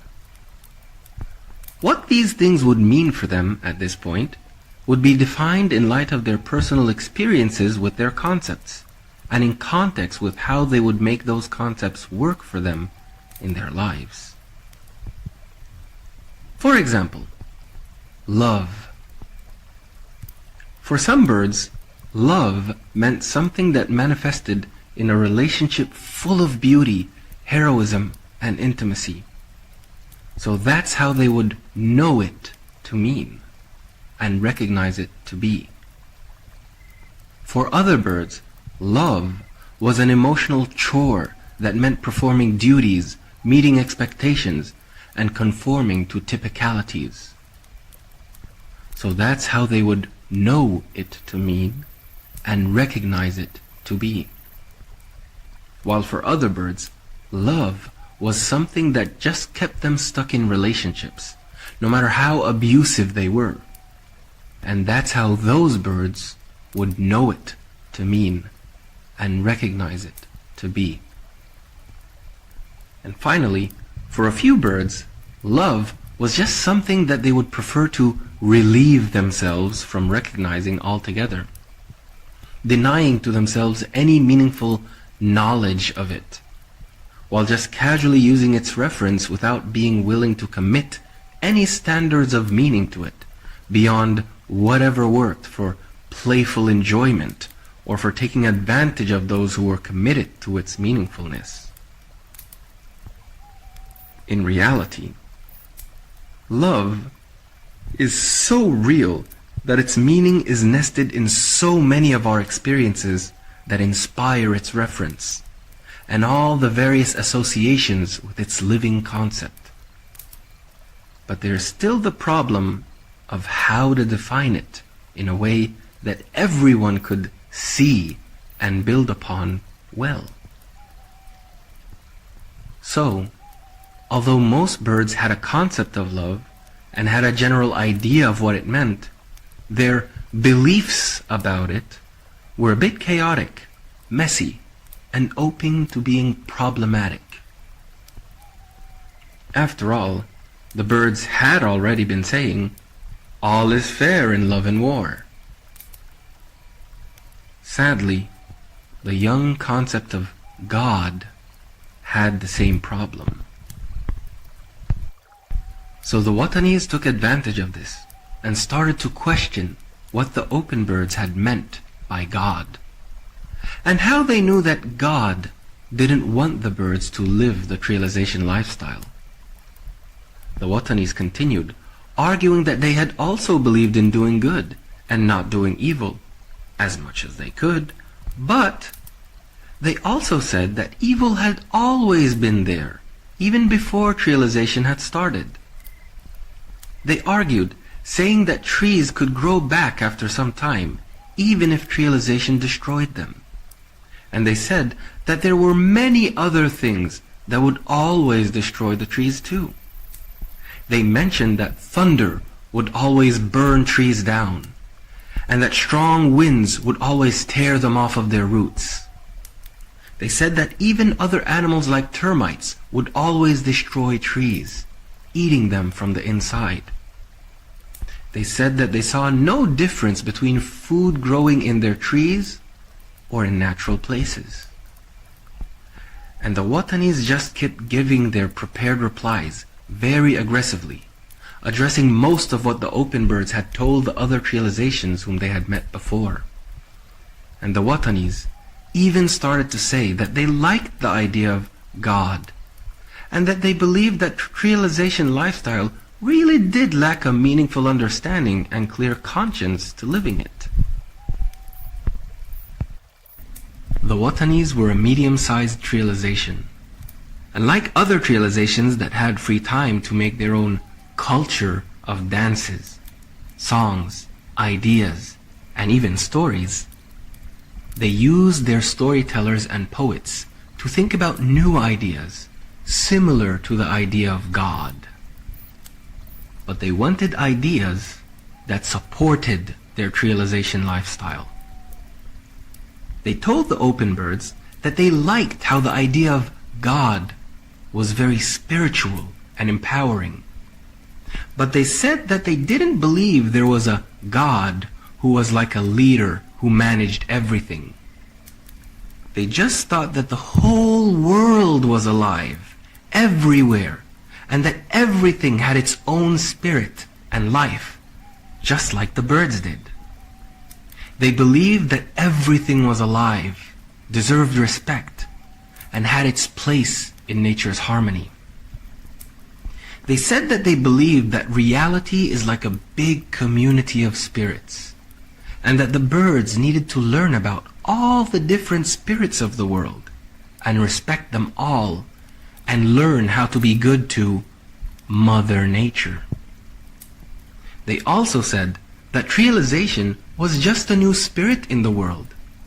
They said that every trialization was given a spirit that gave them their identity, song, their style, their creativity, and energy. A spirit that lived in each of the trialization's birds and was passed down from generation to the next, connecting the newer generations to their ancestors, and that the meaning of life was to keep their trialization, their traditions, and their cultures alive. In a way, many of the open birds were shocked to hear these ideas. Such simple, colorful, imaginative, and directly useful ideas. Ideas that seemed much more detailed, yet still much more simple than what they were struggling to build. The open birds knew that the Watanis had just made up their own ideas, but some of them still felt that they liked it. They liked how it fed their imagination and how it just made everything seem to fit well, giving an easy sense of direction, beauty, and appreciation to their trialization path. Some of the open birds just felt that the amount of details and how smoothly everything fit meant that the Watanis probably knew more about the world than the open birds whom they were following. And they felt that they wanted to know more. Only few of the open birds were able to see past what was being said and firmly stuck to their message. One of the open birds who was firm, yet still a bit speechless and didn't really know what to say because of how surprised they all were about the Watani's unexpected responses, said, "What is all this? Is this a joke? None of what you said was right." So one of the Watani birds said, "Then what does God mean? A ghost that just controls everything and says that we should leave trialization?" Laughing as he said so. The open bird then replied, "You've got it all wrong." The Watani bird then said aggressively, "Then tell us, what do you have to say?" So the open bird tried his best to explain that no one knew what God was like. The open birds didn't, nor did the Watani birds. The open bird then continued saying that no one knew what ghosts or spirits were either. He said that everything the Watani bird had said was just story stuff and putting imagination where it didn't belong. So the Watani bird said, "And what you said wasn't just a made-up story too? Is your God not just your imagination of how life should be? How come you are right and we are wrong?" The open bird was struggling to know where to start from and just continued saying, "The problem isn't that termites destroy trees. The problem is that birds were not the ones meant to destroy trees. The question isn't if the trees could or couldn't grow back again. The question is why the trees are being destroyed and how often were trees naturally meant to be destroyed. The problem isn't where food grew, it's where they best grew without causing limitations and consequences. It's about how other animals also depended on where food naturally grew, and how trialization has made all of you become so blindly selfish." The open bird was sounding a bit disorganized in his response, but kept trying to respond to almost everything the Watani bird had said. So the open bird continued, "Yes, evils always existed, and yes, we all try to be good, because we all naturally want to be good. But the question is, what kinds of evils always existed for birds and what didn't? The question is how necessary the new evils are, and who are all the new evils hurting? The question is about knowing what it means to really be good or bad, in a world where good and evil can grow beyond the control of your initial intentions and goals. You say you like the idea of God, and that you believe in living a meaningful life. Meaning isn't the child of preference. You can't just decide what things mean based on how you would like them to mean. Meaning is the child of calling reflections. It belongs to how we become conscious of our steps in the world and our capacity to act in awareness of what our deeds and lives meant. What our deeds and lives meant to the world and not just to ourselves. The Watani bird noticed the obvious complexity in what the open bird was saying, and he noticed how many of the open birds seemed to be full of self-doubt. So he impatiently interrupted the open bird and said, "I can't understand you, and you're mixing everything up. We are all the authors of what we say and what we mean. We are the ones who think and speak, and meaning is always just in our heads. You're just being too complicated, and you're just confusing us. You don't know what you're saying. All you want to say is that trialization is bad, and you don't think about any of the good that trialization has also given us birds, and all the new things that it helped the birds create in this world. Trialization had maybe introduced new evils, but it had also introduced new goods. Trialization introduced necessary evils, but it also created birds that work together for a common good. No one likes the evil parts, and maybe we could just find ways to reduce the evils without needing to completely reject trialization." The Watani bird then said very confidently, as if he knew what was about to happen, "All you open birds did was try to protect your primitive lifestyle by fooling innocent birds and making them leave their young trializations, putting everyone at risk. All you did was claim to be more aware of good and evil, but you just brought potential evil closer to the weakest and most vulnerable trializations." The Watani bird then said, "You open birds should stop spreading your ideas. Learn to adapt to the new life. And maybe you could use your good intentions to help everyone find ways to live in peace without putting everyone in danger." Once the Watani bird was finished speaking, the Homian spy bird looked around him very eagerly to see what would happen as a result of this historical first-time debate. He felt sure that many of the open birds were probably thinking of going back to their trializations. And he was right.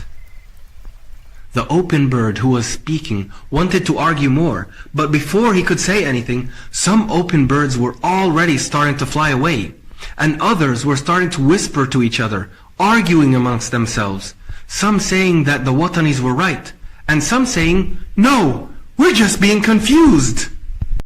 The Watani bird looked down upon the open bird who spoke, and smirked as if he was trying to tell the arguing open bird, "It's all over." So the outspoken open bird turned around to his fellow open birds and told them impatiently, "What are you doing? Don't leave! You're being deceived!" But many of the open birds had started to fly away, left, right, and in all directions. Some of the open birds were even trying to join the Watanis. It was a big nightmare and setback. The firm open birds didn't know what to do.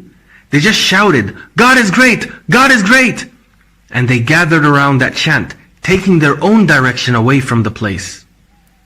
The Homian spy bird thought he had seen enough, so he tried to find the other Homian birds in the midst of all the chaotic confusion to see if they would go back with him. A few did, but not all. The two birds that were from his group still insisted on following the open birds. Even though one of them seemed to be hesitant, the one who was trying to find himself, ultimately he still followed the firm open birds away, as the spy bird and some of the young and old Homian birds from the first group had started to head back to their trialization. The birds, on both sides, thought that they had learned two things. Number one, that the idea of God seemed to be very subjective. And number two, that the ideas that came from the God message could also be used to support the trialization lifestyle. And much like the idea of love was different from bird to bird, every trialization was about to develop their ways of looking at God and develop their own religions. So, as the birds went back to their trializations with all the experience they had gained by being with the open birds, plus what they had learned from the Watanis, they would all now help their home trializations add to their culture's lessons from both, with very elaborate results. And the whole idea of religion became about how to mix imagination, poetic meaning, and rituals to manage the relationship that the birds felt they had with good and evil and who they were in context with the world and the other trializations around them. And whereas the birds were already divided socially because of trialization, they might have still had a chance to be spiritually reunited by the open bird's message. But now, they were all about to start further dividing themselves, spirit deep. Every bird trialization started to come up with their own religion, just like any other aspect of their culture, and with the same basic goal: to make them special amongst all other bird groups, and to support how they were adapting and getting familiar with their conditions, norms, conventions, and even their circumstances. So, a huge variety of stories, ideas, and colorful imaginations soon swept across all trializations, and religion thus became a standard feature of trialization culture. And the Homians, of course, were no exception. Because as the spy bird and the birds returning with him were getting back to their trialization, their king was very happy to see them all coming back. And when they arrived, the king asked the spy bird about what had happened and what he had learned.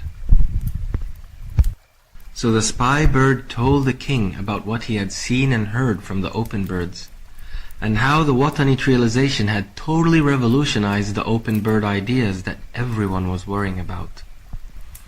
He also told the king that many of the open birds had abandoned their gathering, and that the number of open birds had been greatly reduced. And all of the spy bird's reports made the Homian king very happy.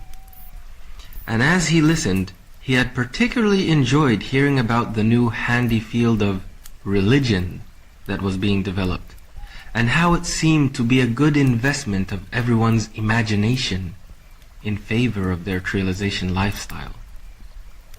He especially liked how the open bird idea of God had sounded like describing a supreme leader or ultimate ruler. And he liked even more how the Watanis had criticized the open bird's imaginary ghost king who only seemed to poetically exist, unlike him who really existed, who really was a leader, a ruler, one whom his birds would listen to, and whom everyone depended on for plans. So the king felt very empowered by the idea, and felt that it fit very well with how he wanted his trialization to work, how it could work with him himself as a god. Meanwhile, the remaining open birds had gone back to the place by the lake where they used to stay, and they started arguing amongst each other about what had just happened to them. They couldn't believe it. They had been growing in numbers for some time now, and they were full of hope. They were feeling very confident. They were just starting to see and think of all the helpful things that were happening to them, as if it were from an accompanying God supporting them, walking with them as they paved the future of their heroic message together to stop destruction, division, and evil. Then suddenly, it was as if all of their work and progress had been kicked back at them, rejected. It was as if their message had failed, and everything that they've built was for nothing. And for some of those who had just started talking to God in their hearts and praying, it was a very sudden spiritual disappointment. It was as if the God whom they thought had watched over them just watched and let everything they've built slip away. As if it was them who were in fact the ones being oblivious, unrealistic, and naive all along. To believe in God. And some of them wondered, was their rejection of trialization and their negative appreciation of it really just so exaggerated and extreme? So much so that they had become nostalgic enough to end up believing in a ghost representing the life that they had missed, as the Watanis had told them, childishly just wishing that things would just go back to how they were before, when all the trees were open, when everything had its place, and birds were just birds. The worst part was how they felt and started to realize that the Watanis had really changed everything. They had appropriated religion away from its God fountain. They had taken the center of their message, God, and threw him aside, and took everything that the open birds had built, religion, to just make up their own religion, to embellish and strengthen realization, giving it, realization, an extra spiritual strength that it didn't have before. It felt like such an outrageous theft. They thought, how could this all happen? The Watanis had now given realization much more reason to deafen its ears away from the open birds, more than ever before. The open birds thought that they had made a lot of progress solving the first "what now" question that they needed for their message. But now, it was as if the Watanis had suddenly exposed a bigger and more fundamental challenge to the whole open bird message. The problem of how malleable understanding, truth, and culture were for the birds. Another problem that the very early circumstances of upstart ignorance had brought along, that seemed to have paved the way for building a new, second, rivaling discourse. One that would also work against the open bird's poor, brave new message. A second rival whom will be just as hostile to them as trialization was itself. A new product of oblivious primitive ignorance, ignorancy, that would just join arbitrary identity as another seed to further cement the birds onto their stray paths of trialization. Away from how things were, away from God. A God who many of the open birds had now felt wasn't really there, or whom had perhaps turned his face away from everyone for some reason. The situation really fork-planked at the depths of the open birds, and some of them were having second thoughts about who they wanted to be. And it all depended on what attracted each bird to the message. Those who were attracted to the open bird message because of casual interest, curiosity, or just out of pure dislike for trialization, despaired, and most of them had left. But there remained a few who had a special kind of enduring patience, a faithfulness that would see beyond disappointment. These were the open birds who had become open birds because being an open bird had touched an ingredient of what their deepest core was all about, the destiny they were to become, who they really were. They didn't really have much to say to the despairing birds.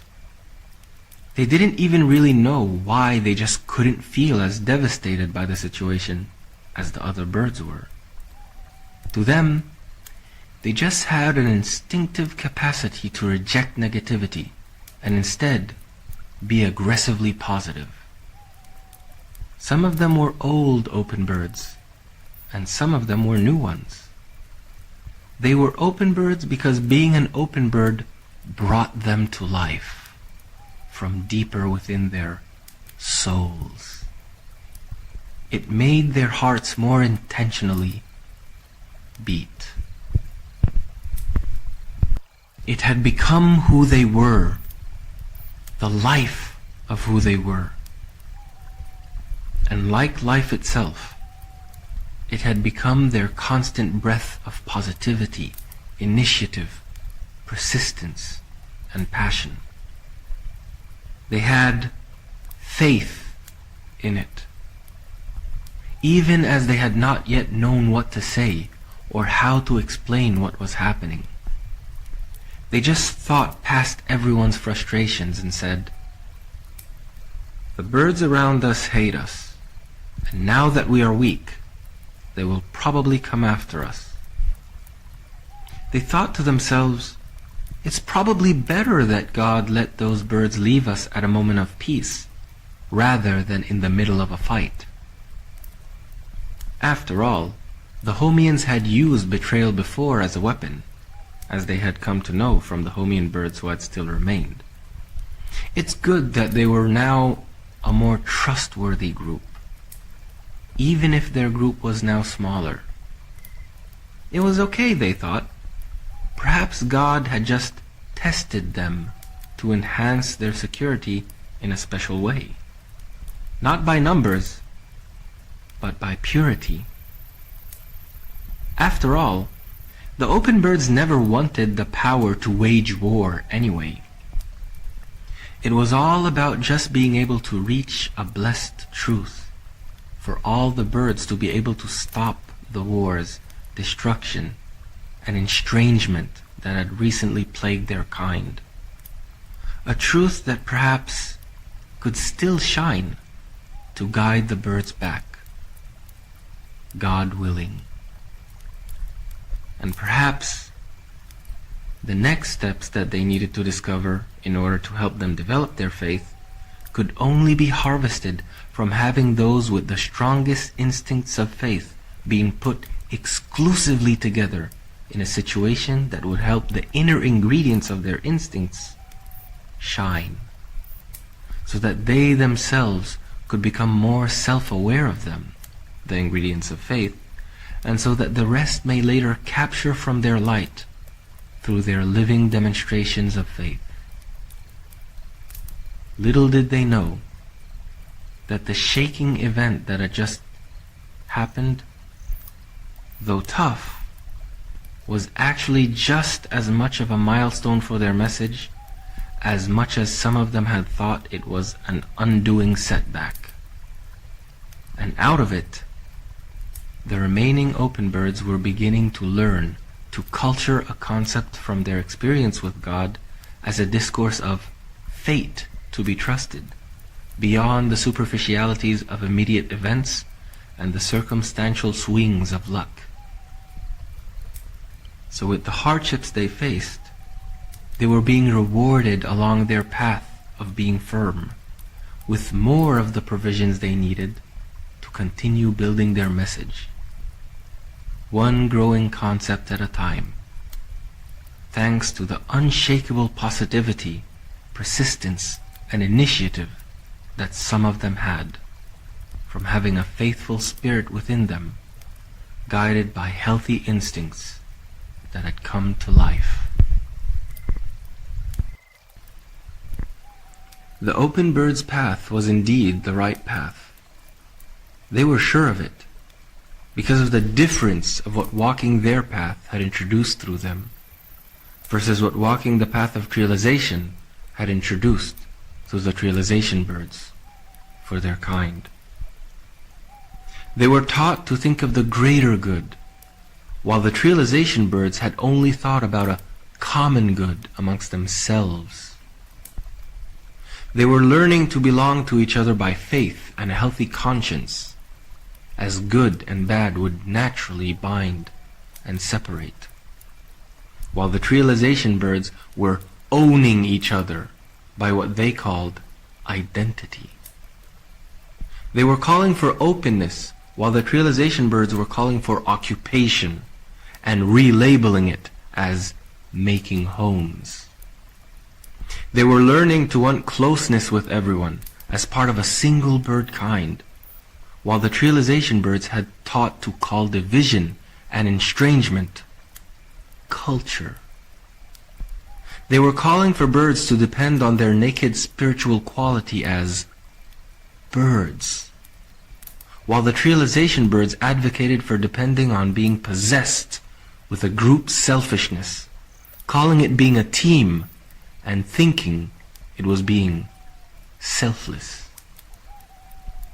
They were pioneering in religion and designing life by weighing values, ought, and goodwill, while the trialization birds were always pioneering plots and hardening their hearts, as they called it, being mature and realistic. For all these reasons, the remaining open birds had a sense to insist on their path. They might have not been many, but when there was only the strongest of them in faith and commitment left, it was a chance for inspiration to pool itself efficiently amongst them, without any annoying or confusing doubts, to strengthen their message, bringing those of them with all the parts of its puzzle closer together. And overall, my dearest, it just began to become very clear that life would just always dictate to the trialization birds to become more deeply immersed into the experientially secluding baptisms of their chosen destinies, and that the open birds themselves would have no choice but to also immerse themselves into the independence of their own experience, its consciousness, conscience, and path, betting that the well of their destiny will be the deeper and more fulfilling, so that manifesting their destiny would bring them to be more bird, for birdhood itself to ultimately come around to supporting their path. That was now their roadmap. But their young minds would make a mistake. They thought that they shouldn't argue anymore, and that they needed to withdraw inwards and focus on growing alone as an example of peaceful competition for everyone to see. This teething misstep would determine their fall as the first martyrs of their message's spirit. It was still too early for them to realize that they couldn't just choose how they would sail the seas of existential avail. As the birds who had left the open birds each went back to their own trializations, some of them were happily accepted back. Some of them were accepted back with anger, and some of them were just rejected and beaten up for lack of trust. Amongst the birds who were accepted back happily were the birds coming back to the Urdus. The Urdus were happy to get them back, because that meant that their numbers had recovered. And even though they were still a bit angry at the birds who had left, the surprise of having them back made them happy enough to diffuse their resentment. The loggers, however, were very unhappy with their returning birds. They didn't like feeling forced to adapt to living with the Urdus, and they didn't like feeling abandoned. They hated the birds who had left so much that although they had accepted them back to give them a chance to tell the Urdus to leave and find their own space, they were far from willing to totally trust them again, and they were very resentful. The Urdus wanted to leave too, but there was a problem that both the loggers and the Urdus had to solve first. They've been sharing trees for some time now, and they now only had two options: either to split the trees equally amongst themselves, or for the Urdu guests to just leave and get their own new trees using their recovered numbers. Obviously, the loggers preferred the Urdus to leave, while the Urdus preferred that they split the trees, because they didn't want to go out looking for trees and possibly not find any, then need to fight for trees. So they argued a bit about the situation, and after a bit of our logger trees versus our both logger and Urdu trees arguing, suddenly some birds came along and they asked, "Hey, what's the big argument about?" So they both, fearing that the news of their situation could bring opportunistic realizations to think of a way to take advantage of their situation, just said, "None of your business! Go away!" So the birds, who came from a neighboring realization named the igloos, said, "Don't worry, we were just passing by to talk about an idea that we had." The Urdus and loggers then asked what their idea was about. So the igloos started to explain that since many realizations were getting back their birds now, many of the realizations were happy and thinking of ways to make sure that the open bird problem doesn't happen again. They continued, talking to them about how the Watani realization had found a very good way to replace and answer the open bird message and its ideas, and how everyone was now making their own religious ideas too, to keep themselves satisfied with their own homegrown ideas and spirituality, to protect and enrich their cultural independence/integrity, but also to be double sure that the open bird problem doesn't happen again. The realizations were thinking of getting rid of the few remaining open birds, and they were plotting to cooperate to prevent anybody from ever being an open bird from now on.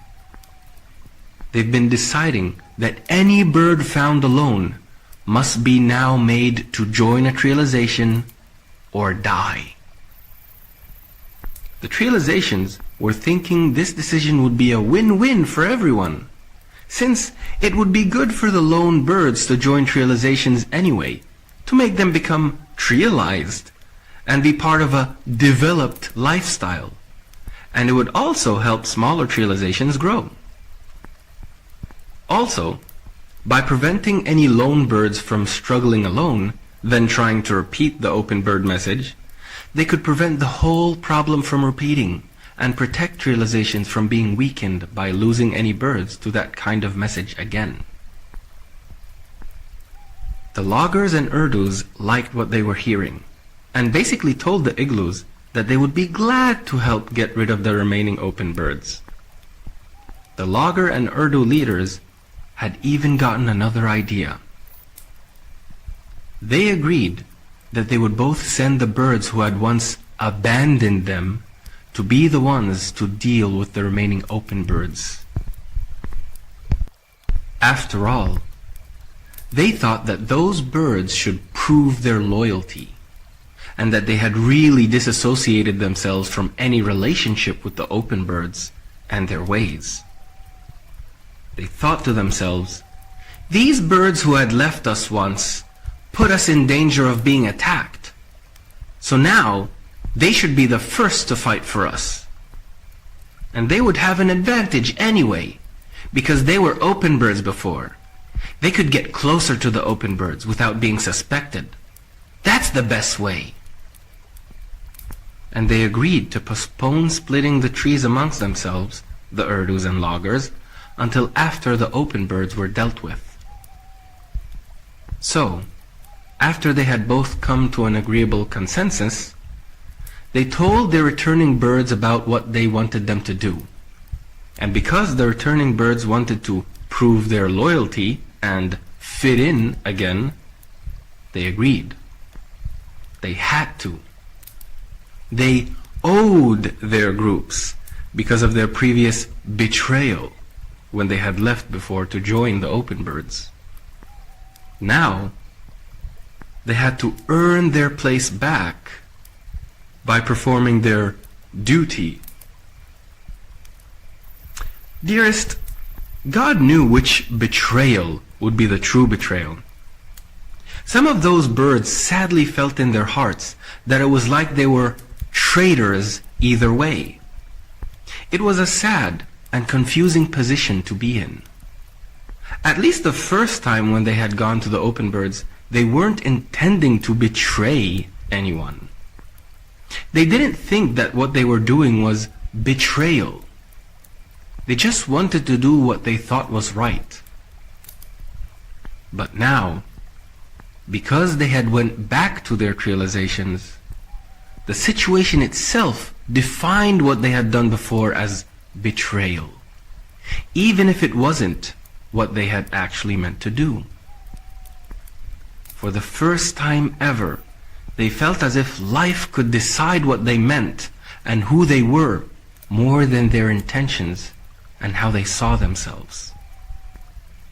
Now, the way their situation in life had become, they had to actually go and be traitors, intentionally, to make amends for betrayal. To not be traitors, they had to now demonstrate their good intentions to their realizations, not to their conscience. But they just kept their feelings quiet. They had no other choice. And the loggers and Urdus shared their idea of using the former open birds to do the dirty work for dealing with the open birds, with the igloo birds. And they liked that idea too. So they all agreed to spread the idea to all the other realizations. By this time, most realizations were starting to develop their own fashion religions and spiritual ideas according to what suited their ways, adding them to the stories and songs that they had been developing to represent how they liked seeing things. Everyone was looking up to the Watanis, but they were also using their former open birds to get ideas. Some realizations were really bettered by this process and were able to advance themselves in many ways. Some of the primitive realizations learned from religion ideas like leadership, organization, and setting rules. But most realizations whom were already developing themselves by their lead over events didn't need to learn these basics from religion. For them, what they got from religion was a stronger sense of self-justification and a wider range of endeavors to explore with their self-involvement and independent perspectives. One thing that was a determining factor when it came to making birds tend toward realization was how realization had opened many doors to self-exploration, and how it offered many fields of performance that provided practical endeavors that bridged between the spirit of each individual bird and their wider, socially connected meaningfulness. The social life of realization allowed them to create things that they could socially perform, play, or enjoy. These endeavors allowed the individual birds to discover special skills and gifts that they had in themselves, as they would become part of these fields of performance. And when they would find themselves in their specialties, they would then be able to use them to better connect socially, as they used their newfound social relevance to build things that everyone enjoyed, found useful, or depended on. Realization had first introduced society and social duties, but later it had also started to give its individual birds more ability to socialize, be special, and be accepted. And they would be able to find other birds who shared these parts of who they were, their skills and gifts, to connect with in what made them commonly special, even within the larger group of their society. So, ultimately, realization wasn't now appealing just because it offered a convenient lifestyle, a sense of home, and living security. The real entrapment of realization was what came as a result of all the extra free time it had offered the birds within their groups, and what had become possible by using that extra time in the background of assured prosperity. The development of culture that allowed them to make themselves special as groups and allowed the individuals to also find what made them special within their groups. The magical and absorbing performances of culture that kept them focused on developing themselves and their societies to be more and more special or better ready for action, had also in the end been feeling pridefully enjoyable and worthy of dedication. It gave them so much for them to sail with in the seas of their imagination and productivity together, to discover themselves as more than just birds. Some of them were artists and singers for their trialization.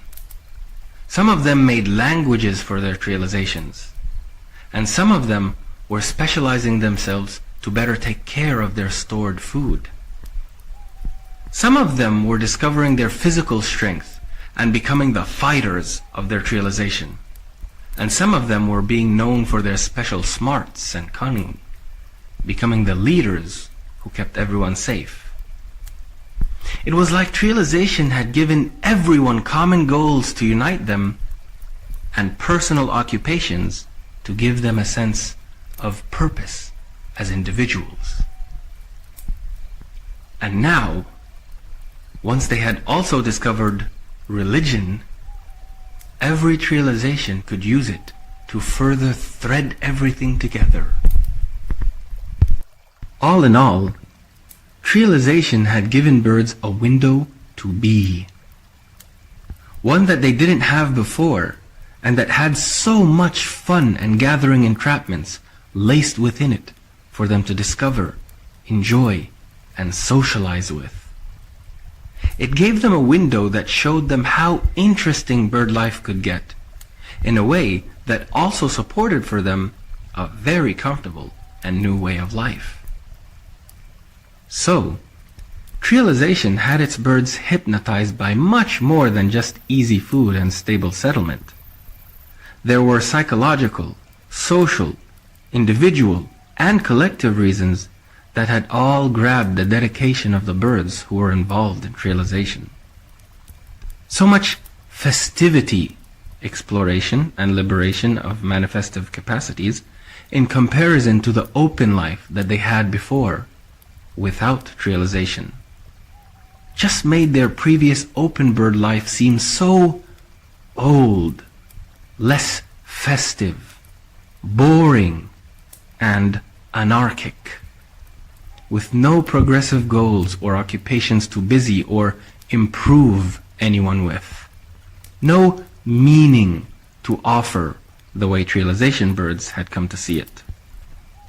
So as a result, as trialization was growing and developing, and the birds were passing more and more of its milestones for what it was able to bring out of them, the trialization birds just continued to have less and less reasons to want to criticize or abandon it, in favor of any ambiguous concerns the open birds were able to raise.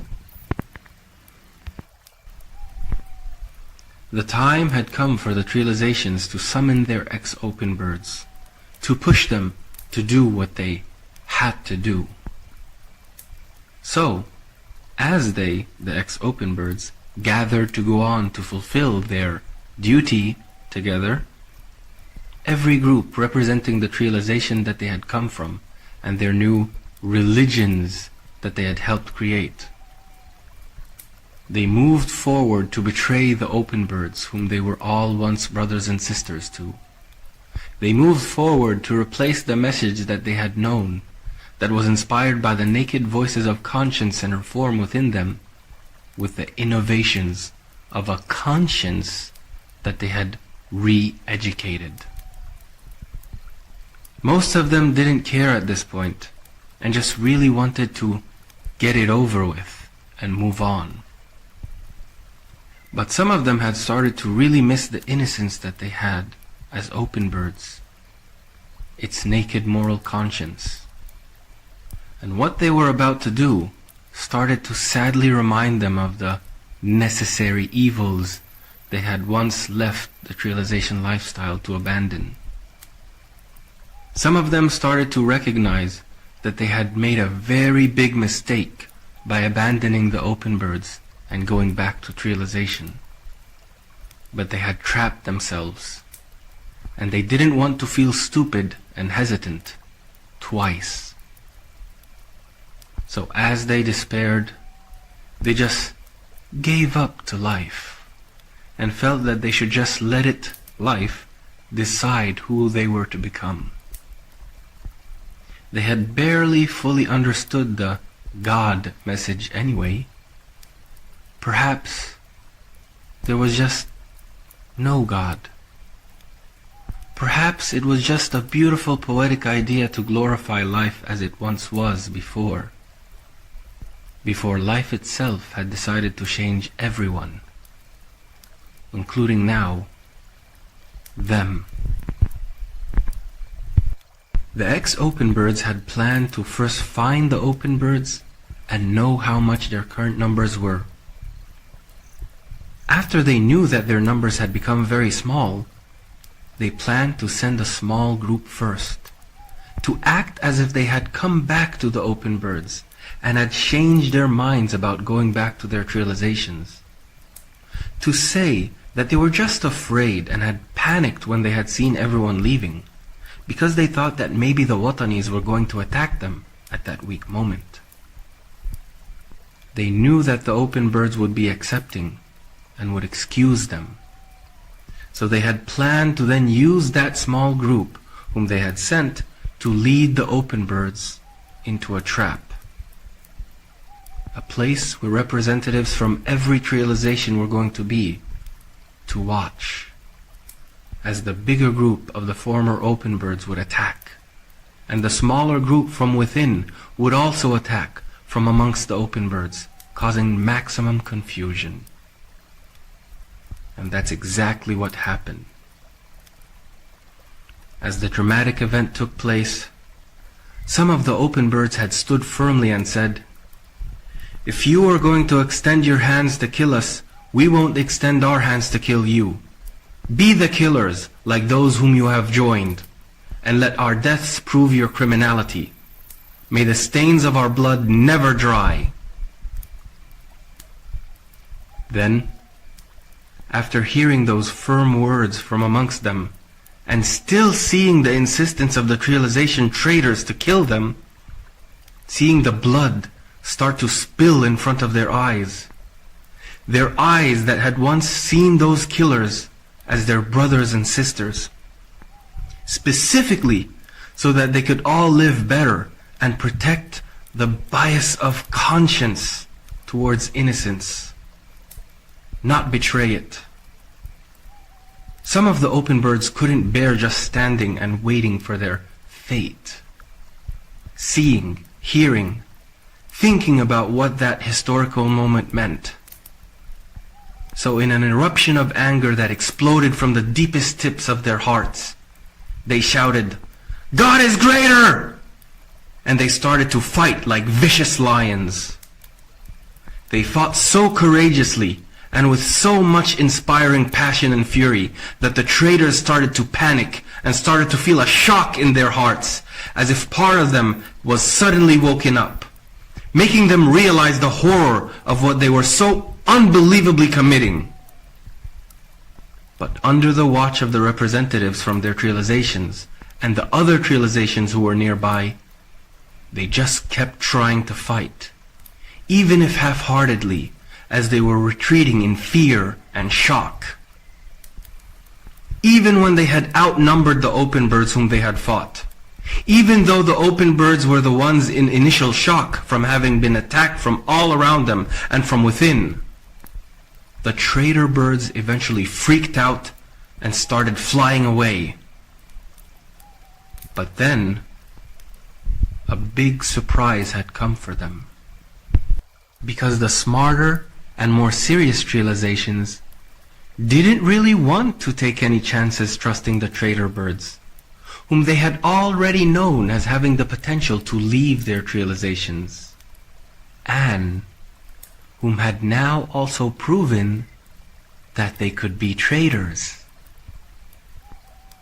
Yes, everyone was getting tired of all the killing and fighting, but they felt that dealing with the whole problem sooner rather than later would spare them the possibility of having the same problems in the future. So, they didn't want to really accept any of the traitor birds back into their groups. They just wanted to use them, then get rid of them all. They had already decided that there shall be no more open birds, nor any ex-open birds. They felt that the situation was a big opportunity to give a strong message to all of their clean birds whom had safely had nothing to do with any open birds or their ideas. It was an opportunity for them to give a fresh introduction to the new norm.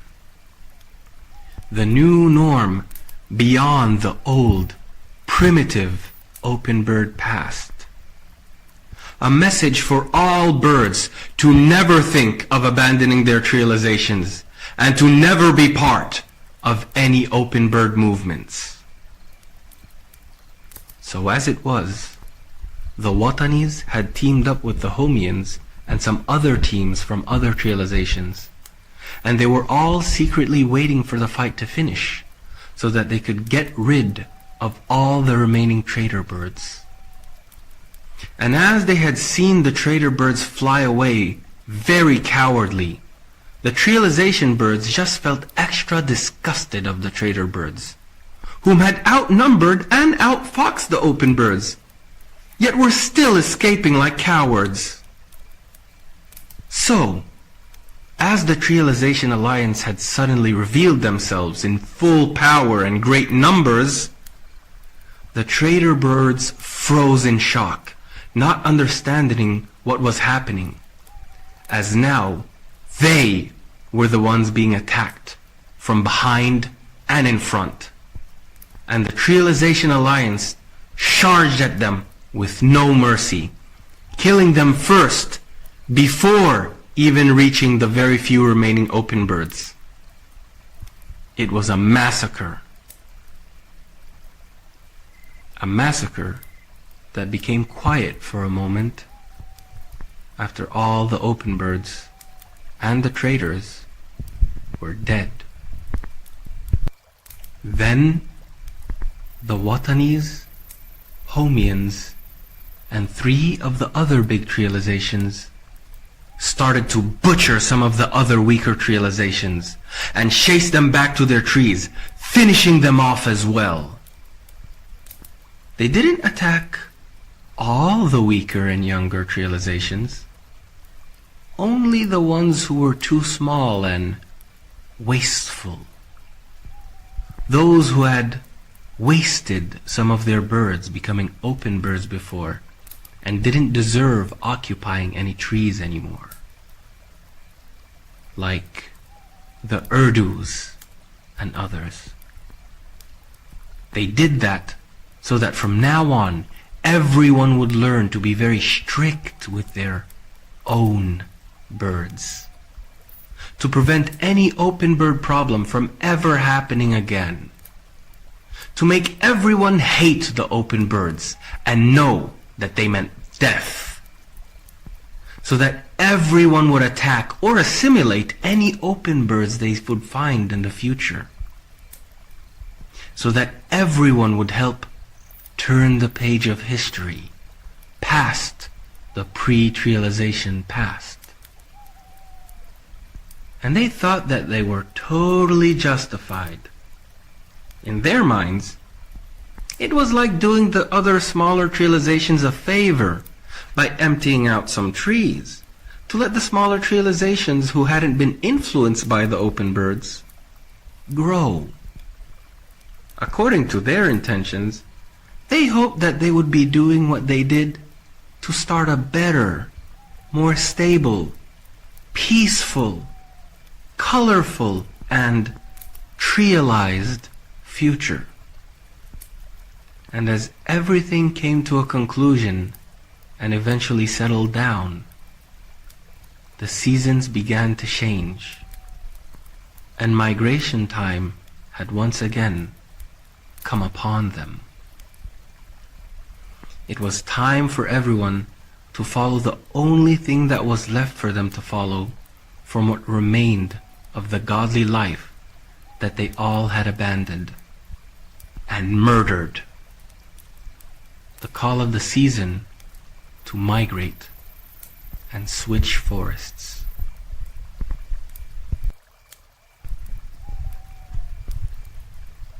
As the Trializations had all reached the new season's forest, they all wanted peace.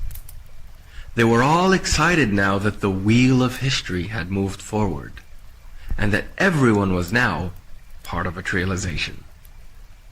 Everyone was being cultured, and they all thought that it was now time for some stability, some peace. However, as they all reached the forest, they all witnessed for the first time something that they had not anticipated. The forest hadn't really grown back to how it was before. It hadn't restored itself like it had used to every year. And from the first glance, they realized that it was probably not going to be as rich or as orderly either. As they all raced to find trees to settle on, they started to notice how some of the trees that were once there had still not grown back. Especially the bigger, stronger trees that everyone had liked. The only trees that had grown back were the weaker and simpler trees. And those trees were young, and their wood was still a bit green. This was a problem. Not just because of how their lifestyle had depended on them being able to put holes in the trees, but also because the trees needed to be strong enough, stiff and firm enough to bear the weight of all the birds who would settle on them. Ironically, this wasn't a big problem for the weaker, smaller, and younger Trializations who were not very big in numbers. But it was still going to become a problem for them later. The whole situation seemed frustrating for the bigger Trializations though, as they faced this challenge for the first time. The bigger Trializations who couldn't avoid neighboring each other because of their size and the amount of their needs. So despite of all the best wishes that they had all started the season with, they began to scramble to establish themselves, and everyone was becoming a bit pushy and shovey. And when the younger Trializations saw this, they just took themselves to the edges of the forest, away from all the pushing and shoving, to avoid becoming the easy targets that they knew they would become. Reality, Triality, was already starting to push them onto each other's nerves by the situation that was very obviously the inheritance that the lifestyle itself, had left for them, courtesy of the last season they were there. Everyone was having problems, except for one bigger Trialization, the Watani Trialization. Their pioneering attitude had given them a quick wit, as was clear from the last season. They were learning from everything that was going on around them, and they had known that the Homians had had an advantage last season because they had reached the forest first and had taken all the good trees first. However, the Watanis knew that this time would be different, since this time everyone would be racing to take the best trees for themselves, just like the Homians had previously done. But they also knew that whoever was smart enough to find an opportunity that no one else had thought of yet, they would be able to give themselves an advantage that might give them a better time during this season. So, the Watanis were observing how the situation was going, and they thought of something very quickly. When they had seen the smaller Trializations heading towards the edges of the forest to settle and to avoid getting into conflicts with the bigger Trializations, they liked that idea.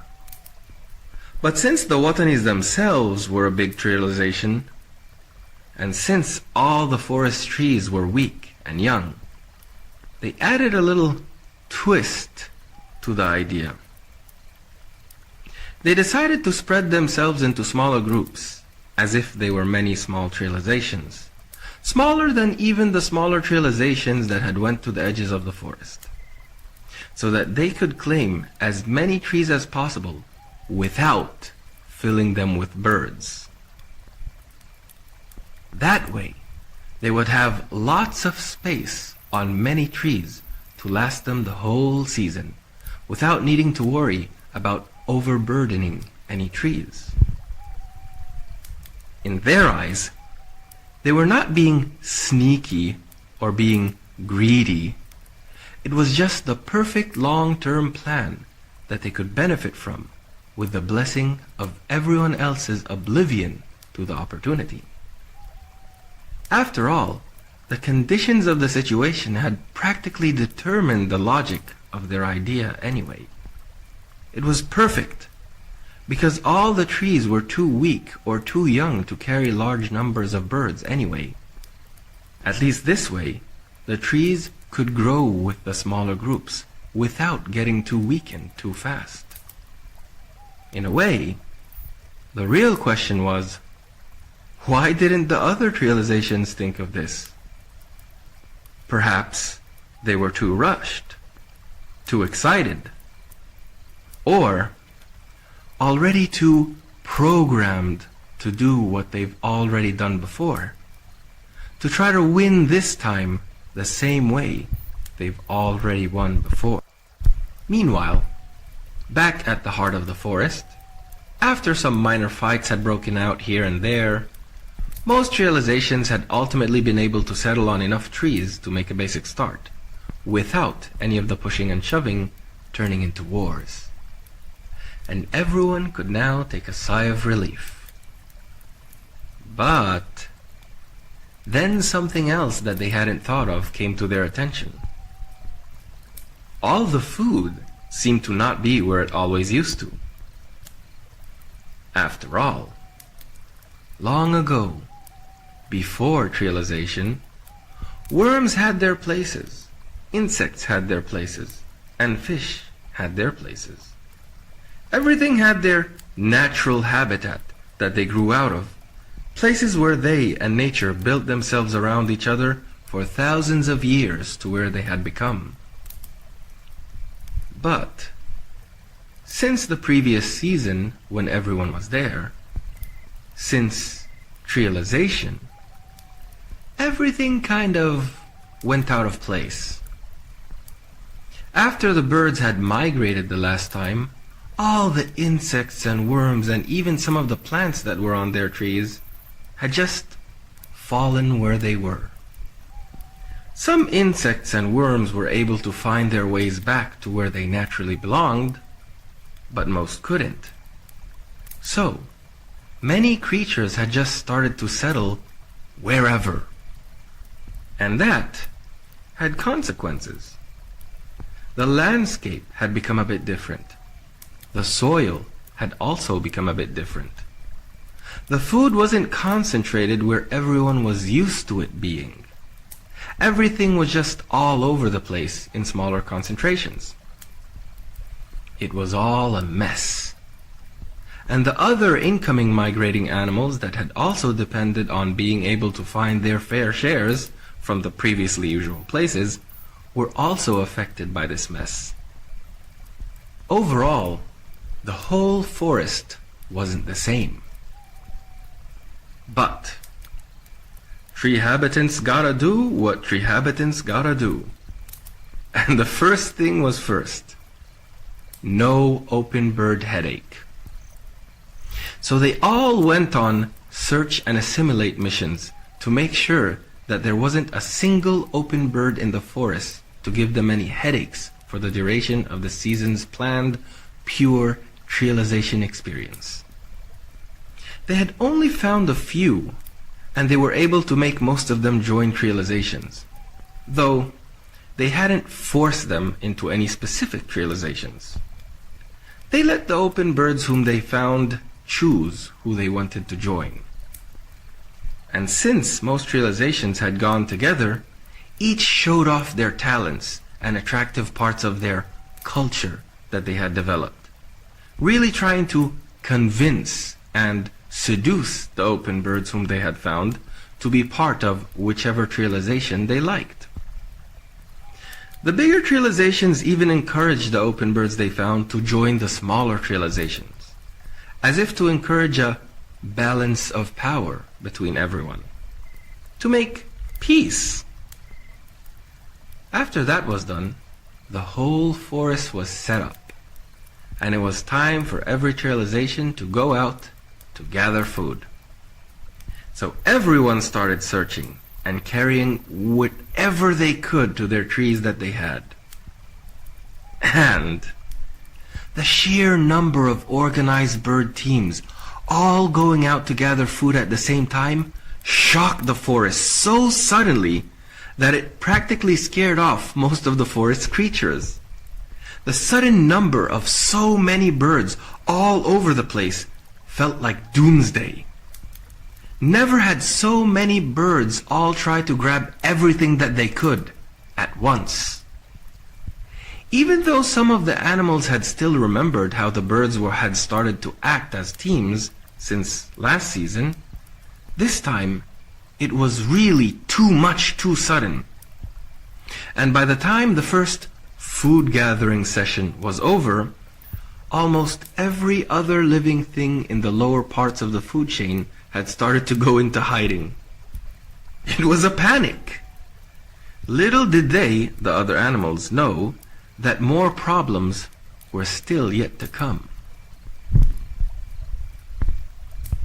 Meanwhile, most realizations had eventually found everything that they needed to take back to their trees. And some realizations had even taken much more than some of their trees could handle. So they ended up messing up their trees too soon. And a few realizations couldn't find enough to make their trees homely enough for too long.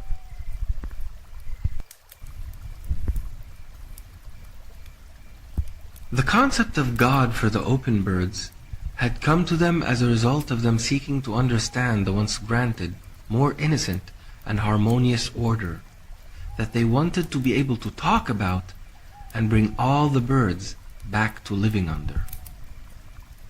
And religion had come to them as they had tried to formulate a recipe for actualizing that virtue-based life.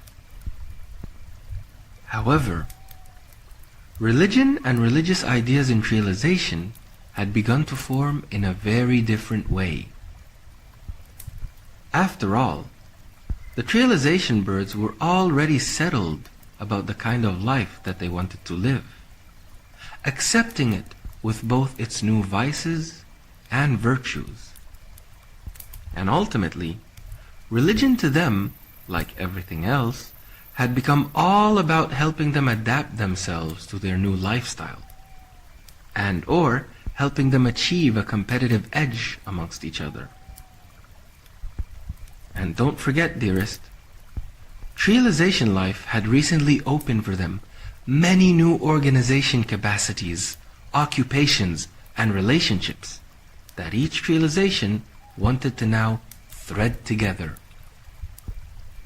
And religion had proven to be a very useful tool for that, as it had also made them able to curriculize their culture, to keep their groups educated from generation to generation, so that they could celebrate and maintain their senses of group belonging and familiarity, and thus their functional solidarity and cooperation as groups.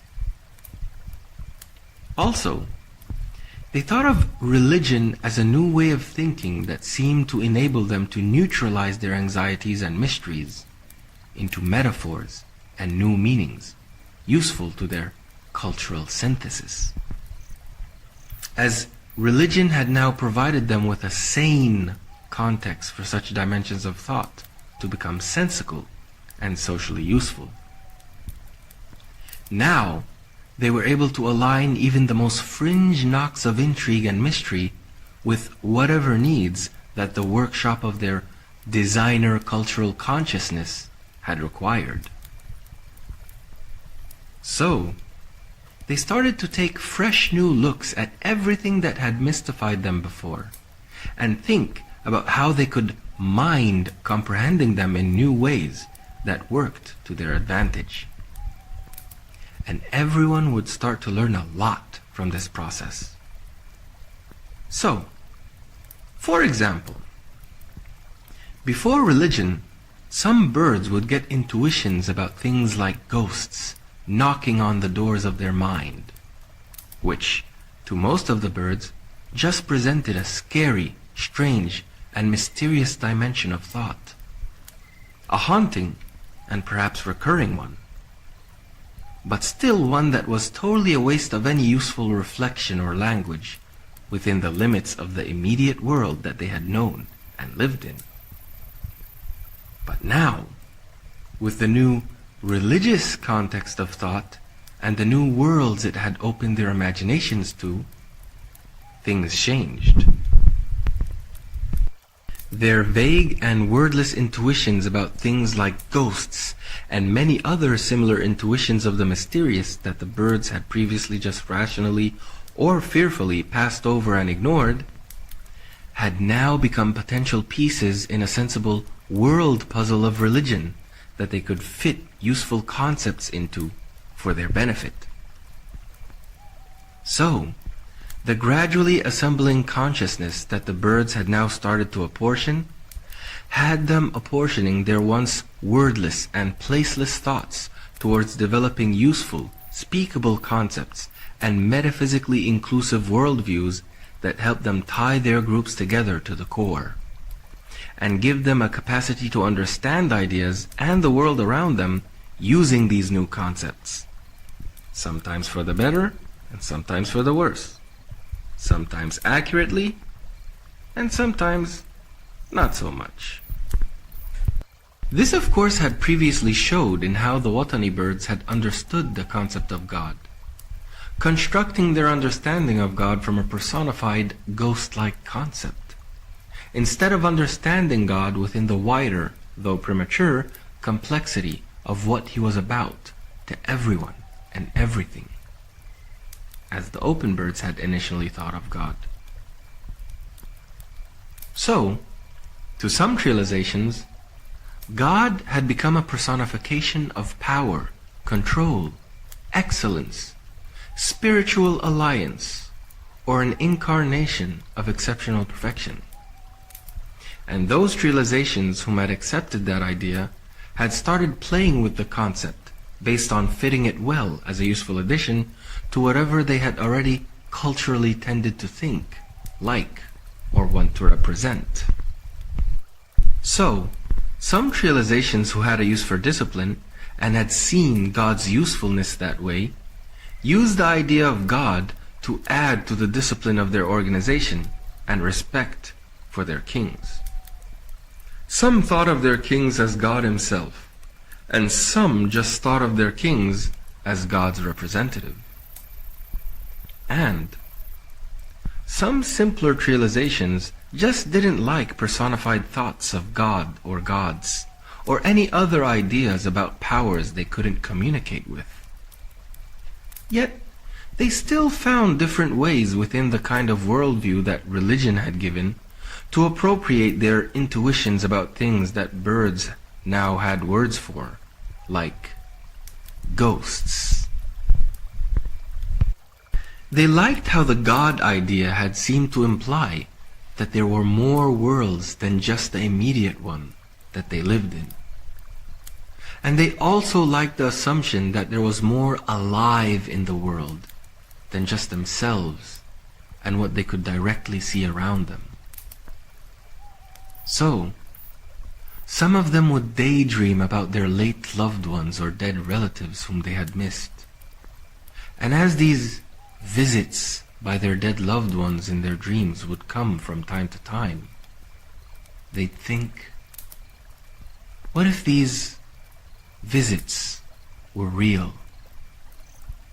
Perhaps death was not the end, and all the birds would live on through the ghosts that they would become. Perhaps everything alive was also like that. Perhaps it would make birds better to think that everything had a spirit, not necessarily a scary ghost, Everything had a spirit that deserved to be respected in this life. Even things like trees, the rivers, the lakes, the skies, the sun, moon, and even their foods. Perhaps when good things happened by luck, it was from the help of those spirits who would reciprocate the respect and continue to watch over them in some way. And perhaps when bad things would happen, it was from their revenge or dedication to serving justice in the world from behind the scenes. This way, the birds could learn to be good and build a sense of relationship with everything around them, and want to learn more about the world that they were part of. Spirits would become guardian ancestors, angels of luck, and ghosts would become the demons of misfortune and justice, etc. Other ideas would come about too, and seers and shamans would just seem to soon introduce themselves as determined implications of all the developing ideas. Because some birds would show to be more talented than others at developing their trialization's religious ideas, and so they would specialize and be relied upon. Some trializations had good storytellers and rich ideas about the world to add to the quality of their conceptualizations and stories, and some didn't. But nonetheless, as always, trializations would start seeing what each other had and trying to copy for themselves whatever fit their cultural tastes and needs, copying both correctly and incorrectly, sensically and nonsensically as well. Some trializations were watching all that was developing around them and thought, there are so many gods, spirits, and ideas out there. And they were all becoming very aware of how it was all just about how each realization was helping themselves in as many creative and relativistically useful ways as possible. The whole thing seemed to be turning into a self-centered creativity competition with no limits. And soon, the whole trialization religion experience would start to change from being an exciting world to explore to becoming a very dangerous world that will become in need of sanity. Sanity that trialization would prove unable to provide. And the events would soon powerfully reinforce this truth. Trialization was heading towards a crisis. A crisis that wasn't the result of any trialization acting untrialistically, but specifically a crisis that was a direct result of everyone acting in all the laced variety of trialistic ways possible at the same time. A variety of ways that afforded to them different levels of success and results, according to their different levels of trialistic sophistication. Everyone acting and interacting with each other, with what they were exploring themselves into, and with the forest that they had shared, within how trialistically creative and opportunistic they could be, to win for themselves the better seats at trialization's table of promises and the good life. Some of the sophisticated and more experienced ones had the brains to interact and try with, to cooperate with the other trializations, while others weren't even able to effectively cooperate with themselves. Some of them were smart and had started to live partly on the ground around their trees, and had made small burrows, which then gave them better ways of storing their food without putting stress on their trees. And some trializations were stupid and couldn't figure out how to do things better before they had already messed up too many of their trees. Ultimately, The less sophisticated realizations had nothing but their frustrations and anxieties, because they hadn't had much to start with from the beginning. And much had already been taken through the power or initiative of the greater and more experienced realizations. And in the new, pure post-open bird reality of this season, everybody was eventually learning to see things realistically and from the lenses of their capacities and circumstances as realizations. For the better realizations, everything had been looking great, and that assessment was beginning to reflect onto their beliefs, ideas, and group attitudes. But for the lesser realizations, the situation had seemed to only carry for them signs of an impoverished future in the horizon.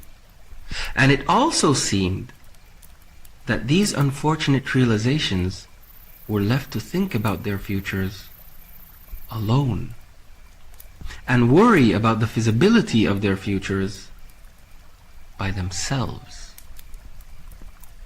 Sure, realizations were trying to care about each other, at least to the extent that helped them avoid immediate problems with those who could fight. But overall, no one was thinking about extending anyone else's long-term feasibility. It was all about each group managing their own feasibility and the quality of them enjoying their own experience.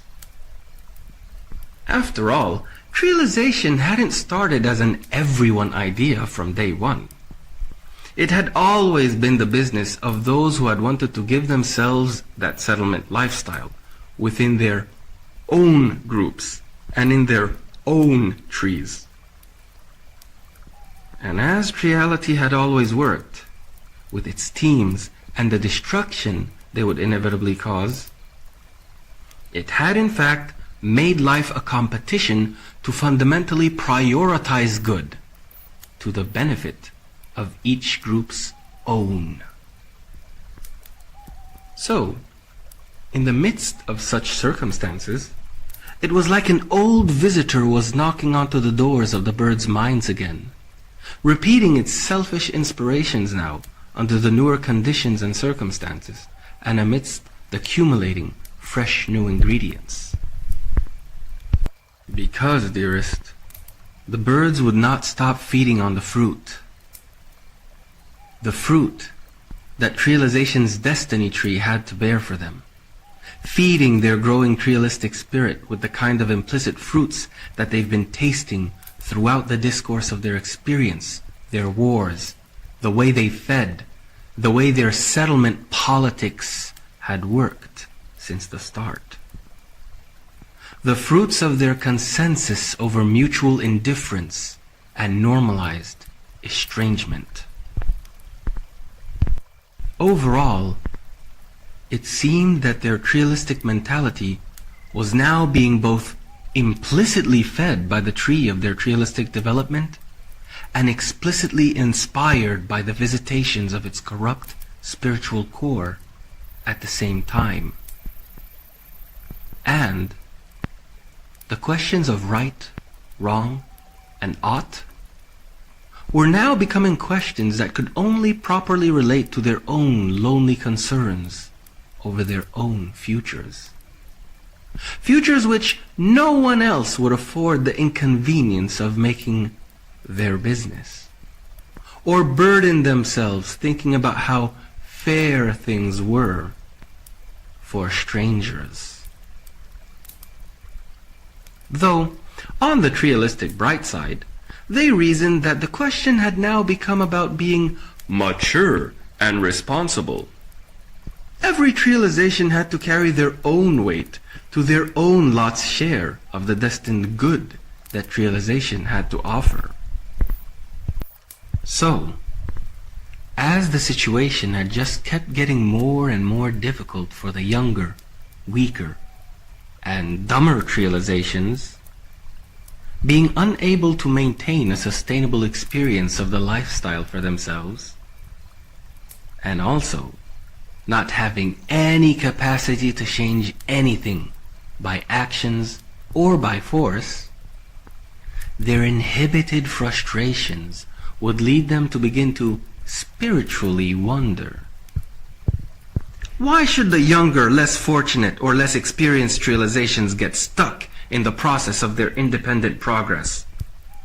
Why should their growth and potential suddenly look so limited after everything had settled the way it had? And it just seemed to them that just because some older realizations had started first, and just because they had inherited much more birds and power, just because some realizations had had more experience to help them become smarter and act first, they would also have the right to even enjoy the half-empty trees that they had wisely occupied. They seemed to have privileges, and their trees lasted longer because they had even started to live on the ground too. All of this while the lesser realizations were realistically left with nothing. Nothing but to wait for their trees to fall and find no empty trees to continue enjoying their lifestyle on. And seemingly, even some of the ground had now been occupied by the bigger realizations, and had now also become out of option. This thought process was happening at a time while religion was becoming increasingly a realization trend that everyone was colorfully and increasingly out of control exploring. This thought process was happening after realizations had experimented with the idea of assimilating birds into their groups by the appeal of religion and cultural selection. So, with all the ingredients floating in the moment's weather, two things had started to happen. First, the quiet frustration, inhibition, and inability to do anything about the situation started to express itself in how some of the lesser realizations had started to explain their world and the meaning of their lives. Their frustrations started to become reflected in how they were beginning to formulate their worldviews and the doctrines of their religious ideas and cultural mindsets. How they thought about good and evil, fair and unfair. And consequentially, a few of the lesser realizations had become bitter, negative, and inactive. They had just decided to indifferently wait for life to happen to them, however it would. Meanwhile, dearest, not everyone who gets frustrated rots too long in the wasteful spirit of negativity. So, the second thing that happened was that lots of the lesser realizations who had a strong trialistic will to live, to want power, they were able to think of something else to now do. They thought, hey, realization success had always depended on the power and numbers of the groups, and religion could help assimilate birds into larger groups. So why not start appealing to the troubled realizations around us with the new reality of life that we've now come to really understand? Why not make a religion of justice to save the feasibility of our future instead of waiting for reality to soon give us the horrible game over announcement? Why not be the masters of our history and make our history instead of accepting our late poor lot at realization's table? And so, with these questions, ideas, and thoughts, a new phase was about to start. A newer era of divisions. Now, it wouldn't just be arbitrary identity that would support the continued divide into isolated group spirits amongst the birds. Now, as the birds had become more spiritually distant from each other, and even more spiritually distant from the good of their own nature, the very standards of good, evil, justice, and ought would all now totally become property of triality. Not naked reality, conscience, or truth. Flock sustenance would become the highest measuring value down to the core, not innocence. And from that devilish kitchen, the forest would now witness the birth of a new kind of division. Not just over trees, a new age was being born. Grovism was about to start to rectify the season. Though the bigger realizations had begun to use the spaces around their trees to enhance the way they lived their lifestyle, it was going to be the smaller realizations who would pioneer living the concept of territory. Because the bigger realizations had just taken the use of the grounds around their trees for granted, they hadn't thought of the grounds as actually something to claim as home yet. After all, they were basically just using the ground to take some of the burden off of their trees as their actual homes. In a way, they were just trying to be better to their trees and more environmentally friendly. But because the smaller realizations didn't understand what the bigger realizations were doing, partly because they themselves had just never developed far enough to see the wisdom in doing the same, and because they were beginning, by the lenses of their isolated consciousness, to look at the bigger realizations as just the greedy realizations who have everything and just wanted to take everything for themselves, all the trees, and now even the grounds around them, the smaller realizations thought that they knew what was really happening. They thought that it was all now beginning to be a game of territory, not just trees. And the Lakers were going to be the first to put this new worldview together into a fully expressed new message. They were a medium realization, one of those realizations that had begun to lose all of their trees and have nowhere to go.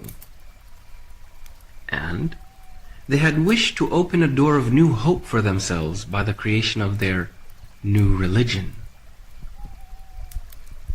Remember, dearest, at first, trialistic religion was just a tool to immerse each trialization into their own group's identity, culture, and belonging, down to the soul. It was designed to fill all the voids of wonder, conscience, and meaning that the trializations had learned was important to fill in ways that supported their own groups, instead of leaving those voids available for them to be used against them, as they had learned from their experience with the open bird problem. And as paths bring along their own directions, and tools their own apportions, it turned out that trialistic religion could be used for much more than just a tool enabling trialistic group ownership over birds to reach soul deep. Perhaps it could also be used to reinvent reality itself, to favor new kinds of adaptive lifestyle projects. You see, long ago, a trialization lifestyle project would just start from some birds agreeing to start living the lifestyle together. But now that trialization had become so widespread, such that everyone was already being born as part of a realization of their own, the problem wasn't whether or not to start one, but how to be able to keep and grow the one you were part of, regardless of your starting and development conditions, regardless of the reality, reality of your circumstances. Because now, the actual starting point was just the dreaming group, dreaming beyond the encrafted open lifestyle, and the consensus-granted right that they had all given themselves to try to live a feasible, realistic type of living and settlement. And perhaps, for those new coming dreamers who needed to struggle with a whole development reality that had stacked its cards against them, realistic religion would be able to provide a useful cooperation narrative to enhance their realistic feasibility beyond the constraints of starting and development, conditions, and realities. And in context, the Lakers, like many of the other smaller realizations, had already started to feel that their Laker times will be over soon. All of the art, culture, and identity that they had developed really didn't seem to matter much anymore, as it all looked like it was coming to an end anyway, and wouldn't go too far. In a way, that kind of situation and attitude made the lesser realizations feel flexible about the idea of uniting with each other, and not being too chauvinistic about keeping what they've been developing on their own. What mattered to them now was survival. So, using religion to give them a new chance at life, the Lakers started talking with the other realizations who shared their same situation. And they said that their new God wanted a new kind of order in the forest. An order where birds ought to fill trees first before moving on to other trees, and where no one was allowed to reserve other trees for themselves in advance, so that they could always still be trees for the groups who were still starting to live their lives, in their opinion. And since the Lakers had thought that a territory race had begun, even though that wasn't actually what was happening yet, the high god of the Lakers, Ra, had also recommended a new way of living to protect that new order. He recommended that the birds of the lesser realizations not just settle in the trees, but for them to also now form their own grove. He taught that they must now depend less on trees, and they should now settle the whole area that they were in as their own. A new convention, yet also an old one. You see, many animals, predators, were territorial. Lions, tigers, wolves, dogs, and others would all mark out territories for their own groups that they alone were allowed to live and feed in. So, the Lakers' god, Ra, had commanded them now to live in the same way, to be strong and dominant like those animals were, too. To prevent the evil, greedy realizations from just taking everything and taking away the ability of the smaller realizations to have a feasible future. And to do that all before the bigger realizations get the idea to do so at the expense of everyone else with their current superior ability and power. And thus spoke Ra, the Lakers. And very soon, as the less feasible realizations had started to give up on their realization projects anyway, many birds and full realizations would start to join the Lakers and their Ra, that new God who didn't just offer them now a realization, but a full grove. This new king god, who didn't care about which realization a bird had come from, and just wanted life to be fair for all the small realizations, and didn't want them to all just perish from the lack of living opportunity. His solution was not for his birds to gather upon home trees, but to realize a home grove, a kingdom of justice to protect against all the evil ways of the greedy realizations. A higher incarnation of realization was now being born. A kindred idea brought along from the depths of its same spirit to compete with its older incarnation.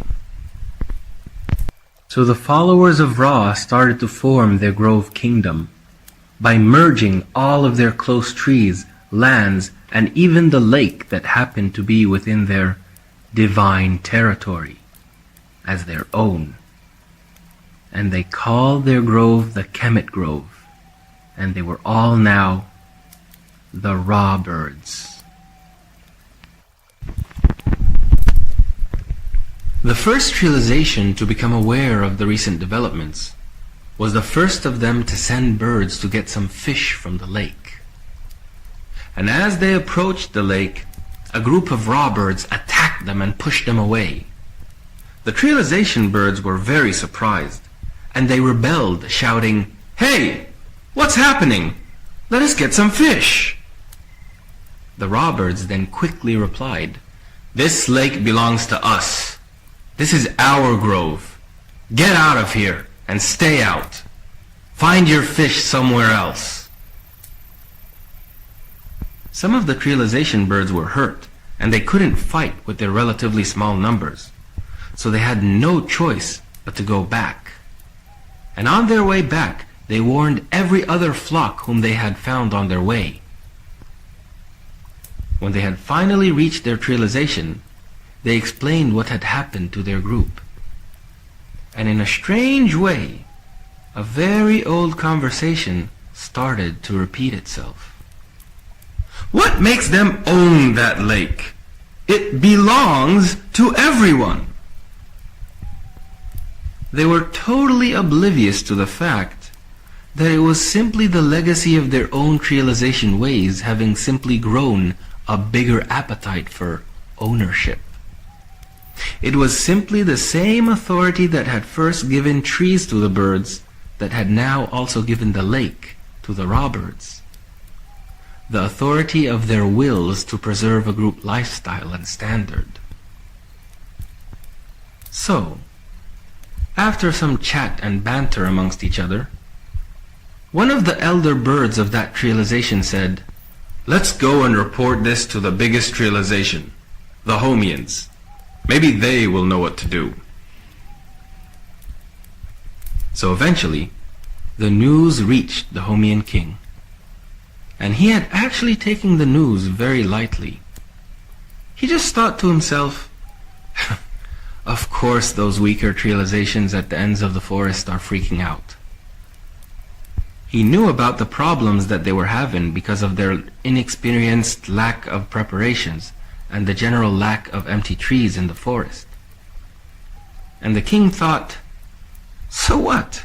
They want trouble? They can have it. Realization still had its troubles even after there were no more open birds.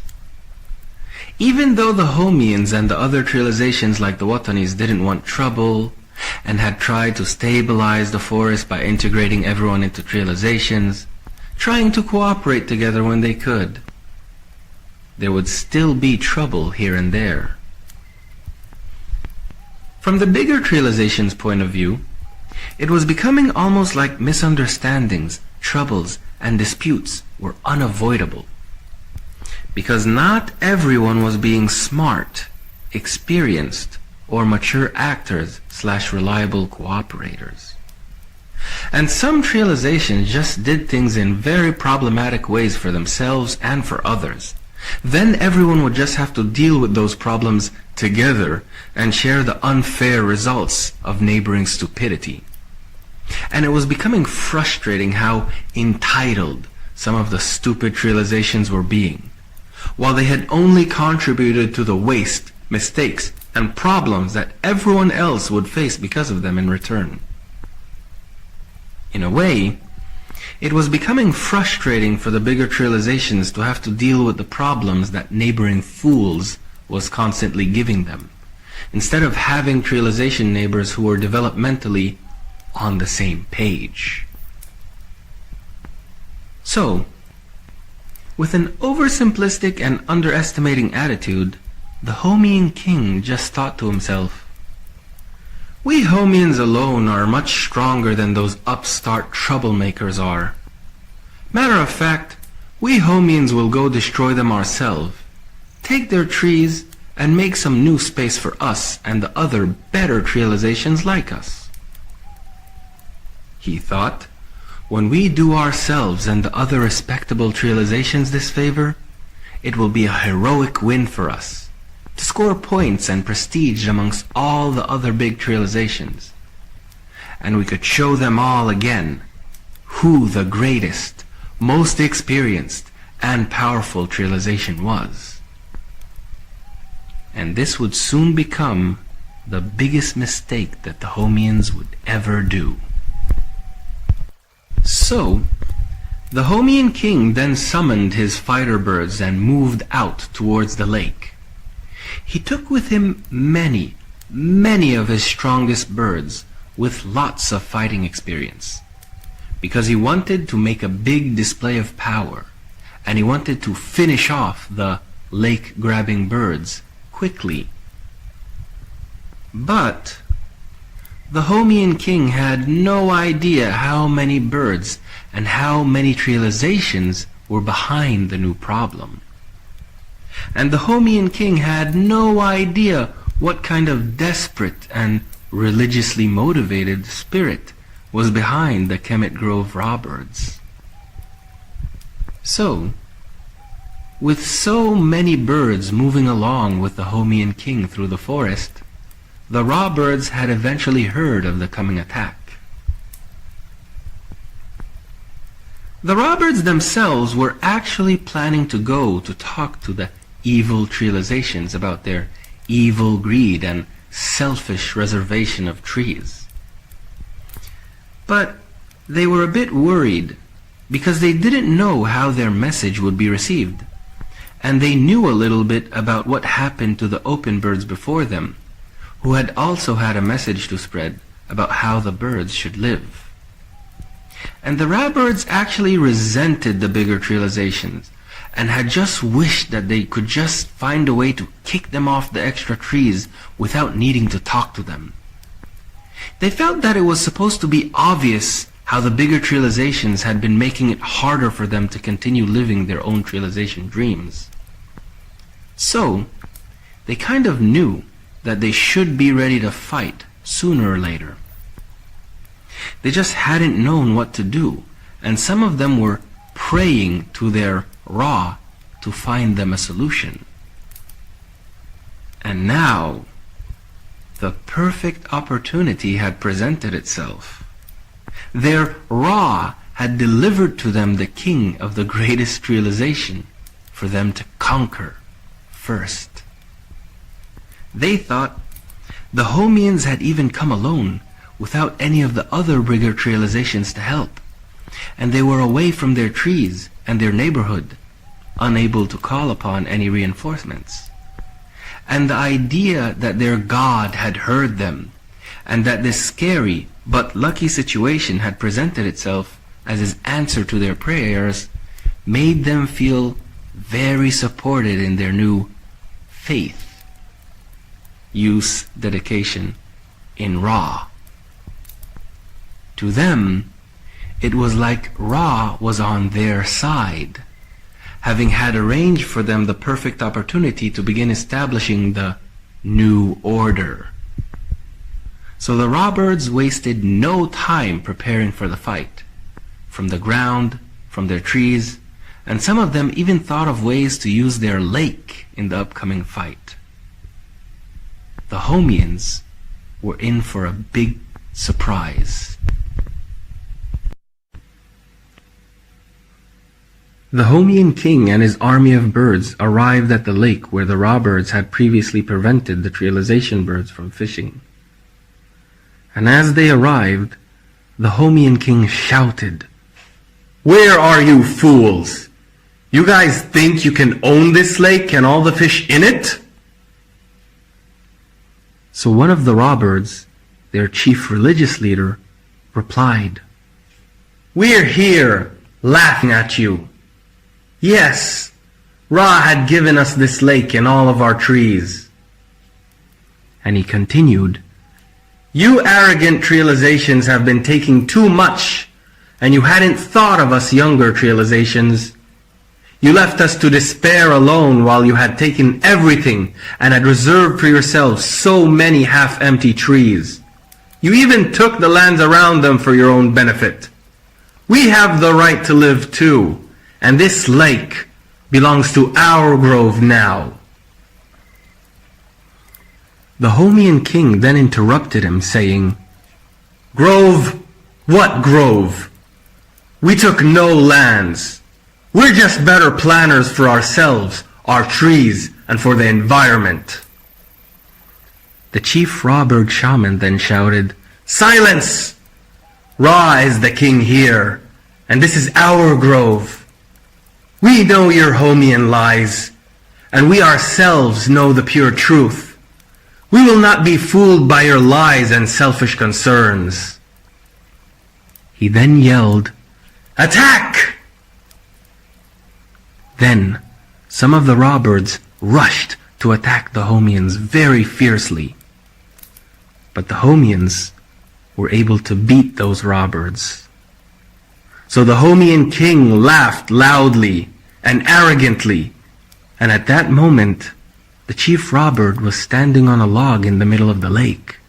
So the Homian king yelled, "Bring me that fool!" And as the Homian birds went to get the chief robbird, they suddenly heard a very loud shout from behind them. It was the shout of their king.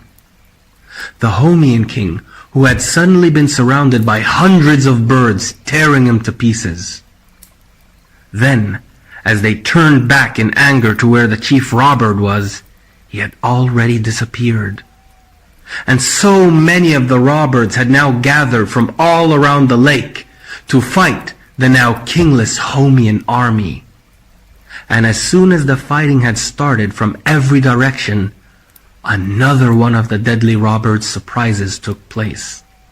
Because many of the hollow logs floating on the lake had been filled with many birds inside of them, waiting for the right time to burst out and start attacking. So, the lake soon turned red from all the Homian birds who had started to drop dead into it. The Homian birds were actually very powerful, and they were almost as numerous as the robbirds who were attacking them. But the power of the robbirds' faith in what they were doing, and the divinely supported permission that they thought they had, made the robbirds extremely daring and aggressive, like how the open birds had fought before. And in the end, after a short time, it was a very big victory for the robbirds, as they had taken out the army of the most powerful, oldest, and biggest realization. And they had killed their king. So, they all celebrated and started to make songs and stories about their victory, the moment they would now consider the beginning of their history. The robbirds were now experiencing a new feeling that no birds had ever felt before. The feeling of divine victory and having a divine mandate. A feeling that felt like they had total permission to do whatever they needed to do without needing to consider anyone else's judgment or opinion. It was a very strengthening and supporting feeling. Their God had given them the greatest victory over the greatest realization against all odds. In the beginning, they knew that they were making up their ideas for themselves. But now, it was like their ideas were becoming a real story coming to life that they were part of. The beginning of their order's victory over Realization's order. It was very empowering and also further blinding.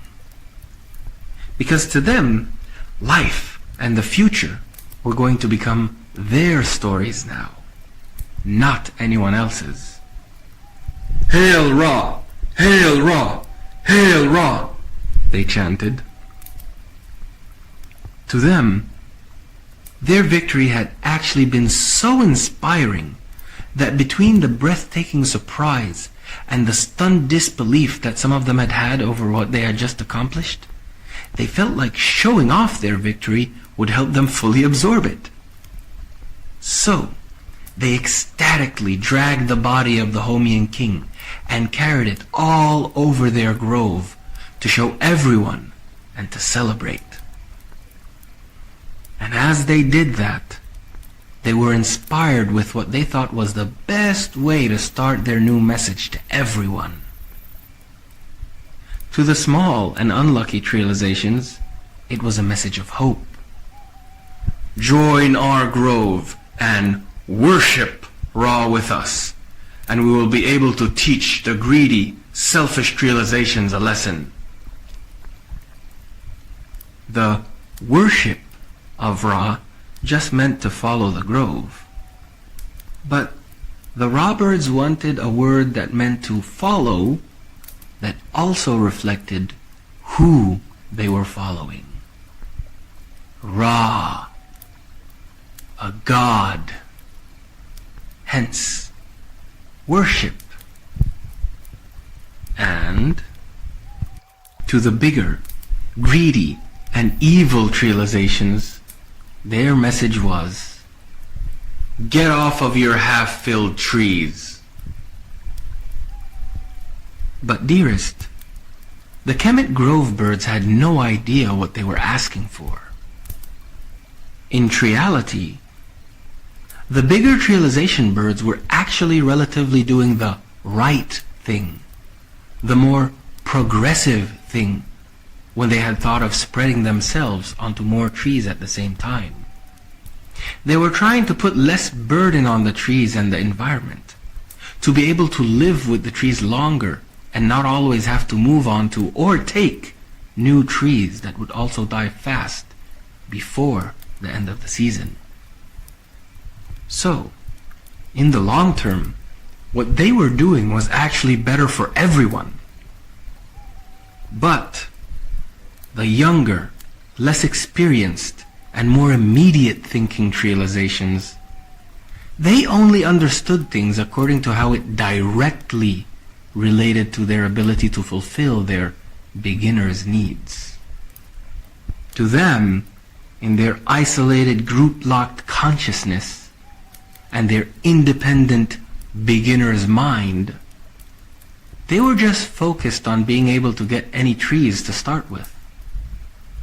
To them, Realization was still just about finding a tree to settle on, and it just looked like everything was supposed to be fine after that.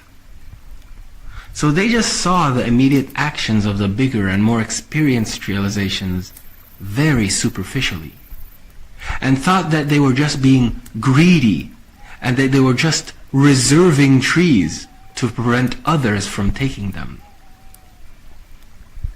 After all, if there was anything that the Realizations understood, it was that Realization was competitive by nature. So, everything was being automatically explained as a tactic of competition, especially the the things that the winners did? Or else, how come they were winning?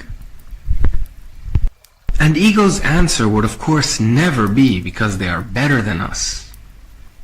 Ego's answer would always be because they're not playing fair, or because they're intentionally trying to put us down, or because they're evil, whenever competition would turn into rivalry.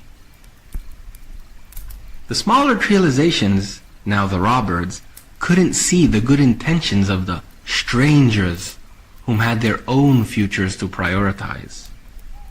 And even if some of them could understand, it would still seem just selfish.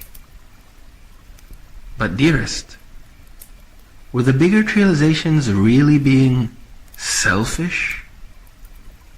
Or were they both competing on selfish? And the loser was complaining. And of course, as blindly uncritical of realization as everyone had become, and as deep as the consensus was amongst everyone to live its lifestyle, realization, was blameless. To them, only the actors within it were to blame. Even if their actions were justified products of consideration and better planning. So, off with their messages they went, along with the body of the Homian king, crucified for display. Many of the young realizations were impressed beyond any objections, and they were all fascinated by the newer grove lifestyle that Ra had to preach. But when the news of the Homian king's death and the destruction of his army had reached the Homians and the bigger realizations, it was a very big deal. The Homians were really surprised, shocked, and overwhelmed in disbelief.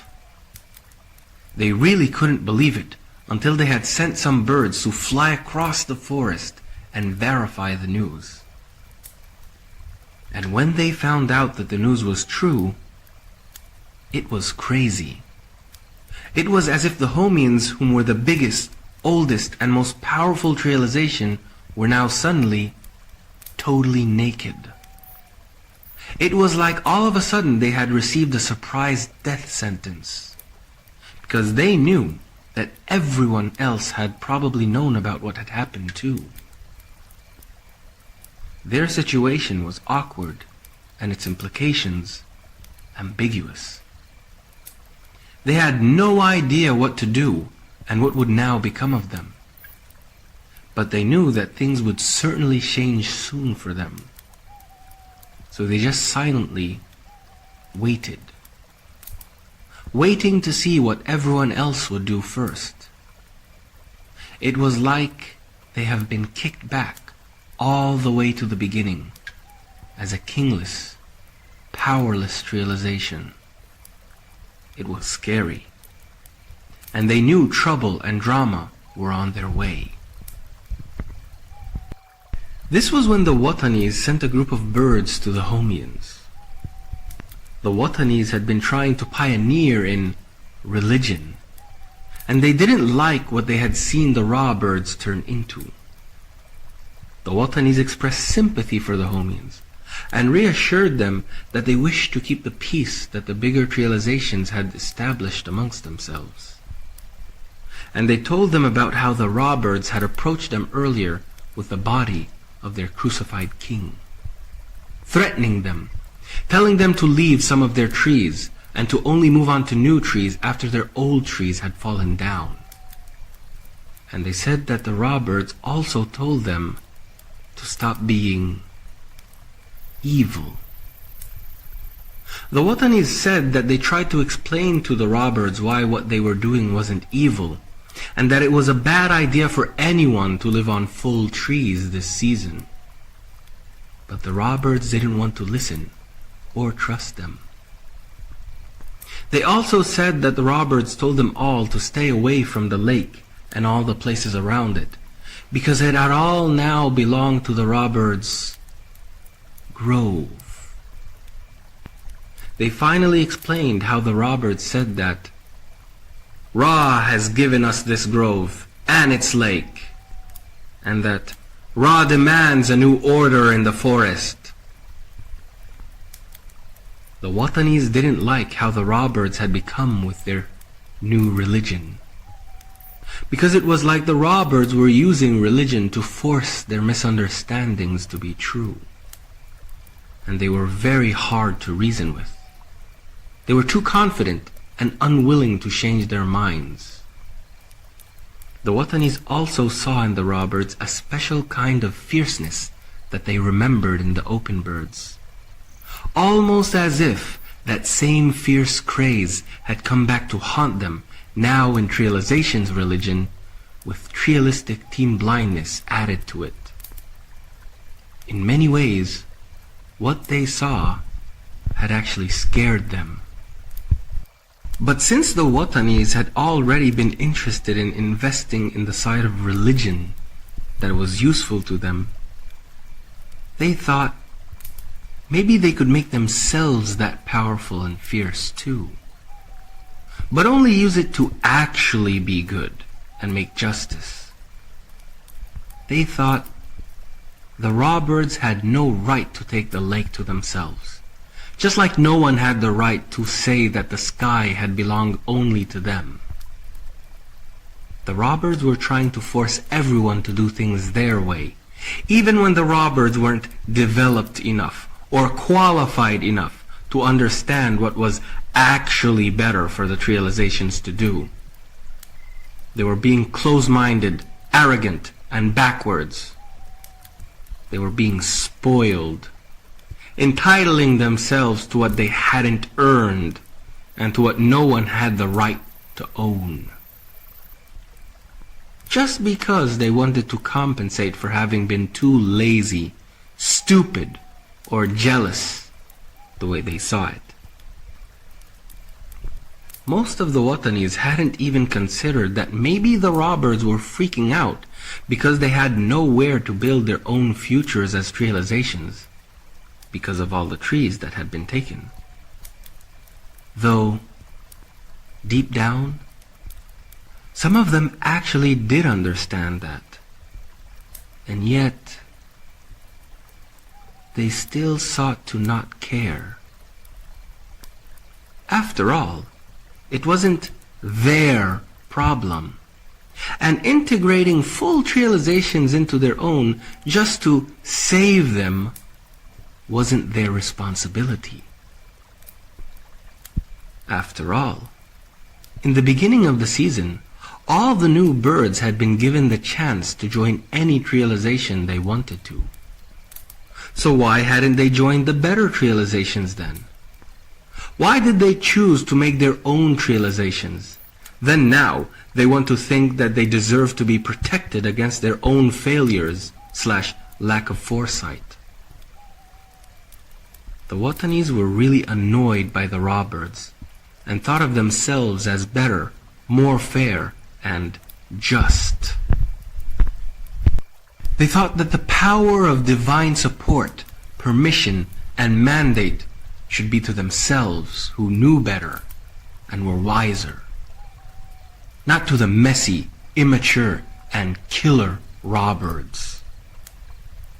From their point of view, it was the robbers who were evil, following a false, devilish God.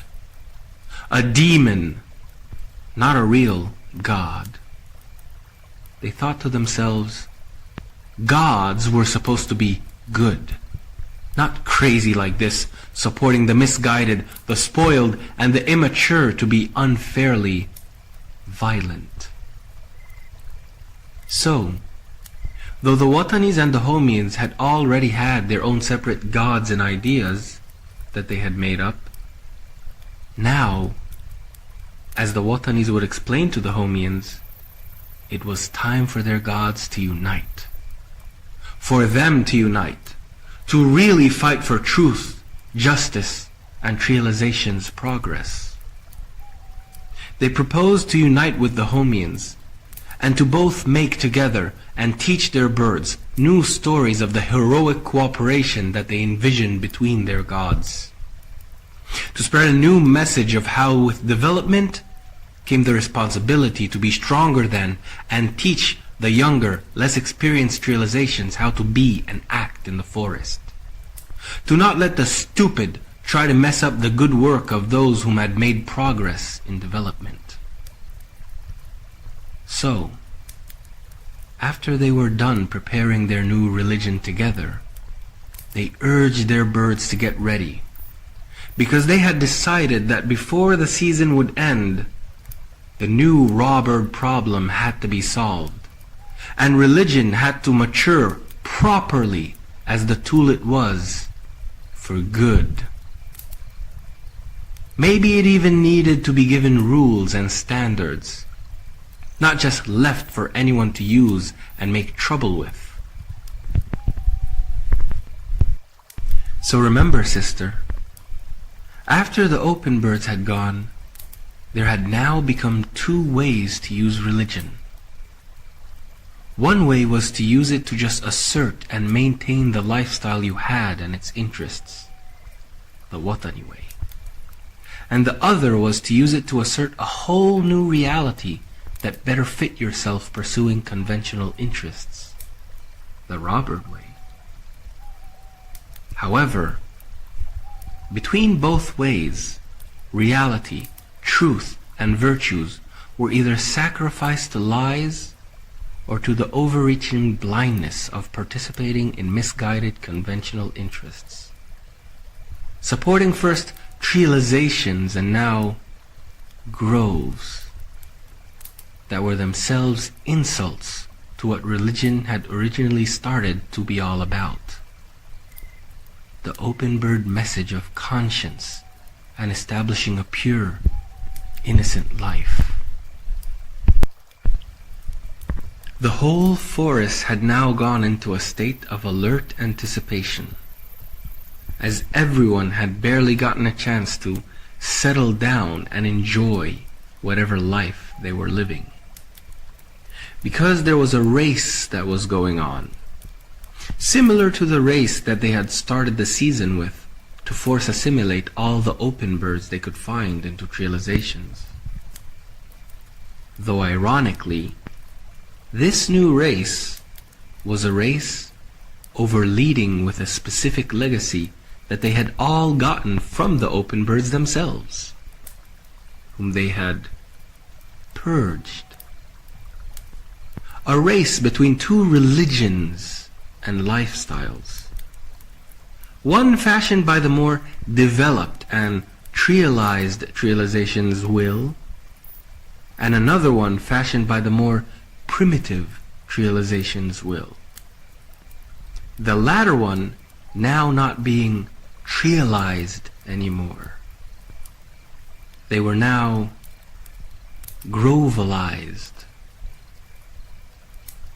In a way, the coming face-off was going to be an interesting one, because one group was in fact more organized and socially refined, but they didn't know that they now had a lesser lifestyle, still living the realization way that revolved around settling in trees, limiting their potentials to advance in ways that they hadn't yet experienced or had known was possible.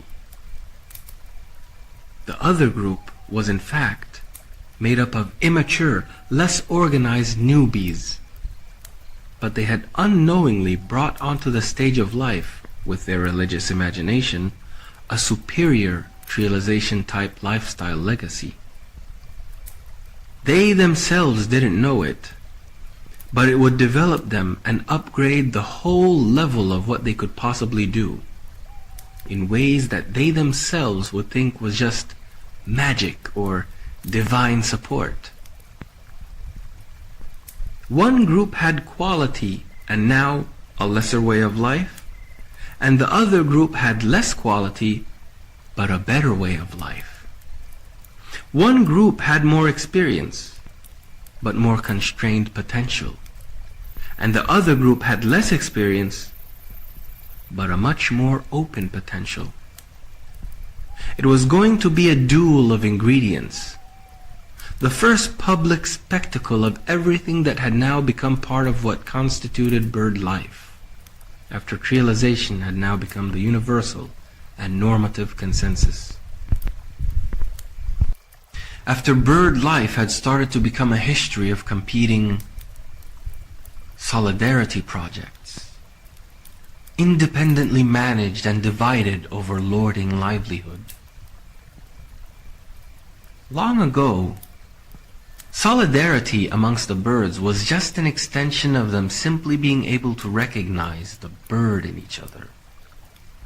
They didn't need to manage livelihood and indirectly care for large groups of us, and indirectly excluded thems, resulting in even more divided groups of us, each isolated by their occupation with such tasks and their inward settlements.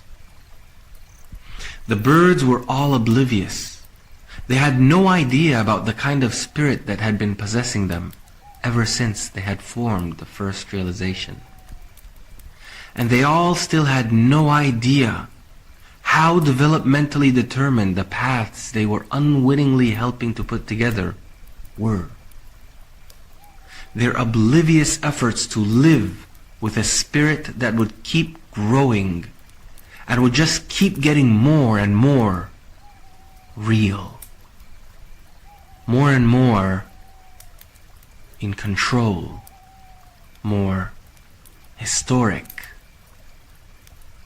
and more whispering.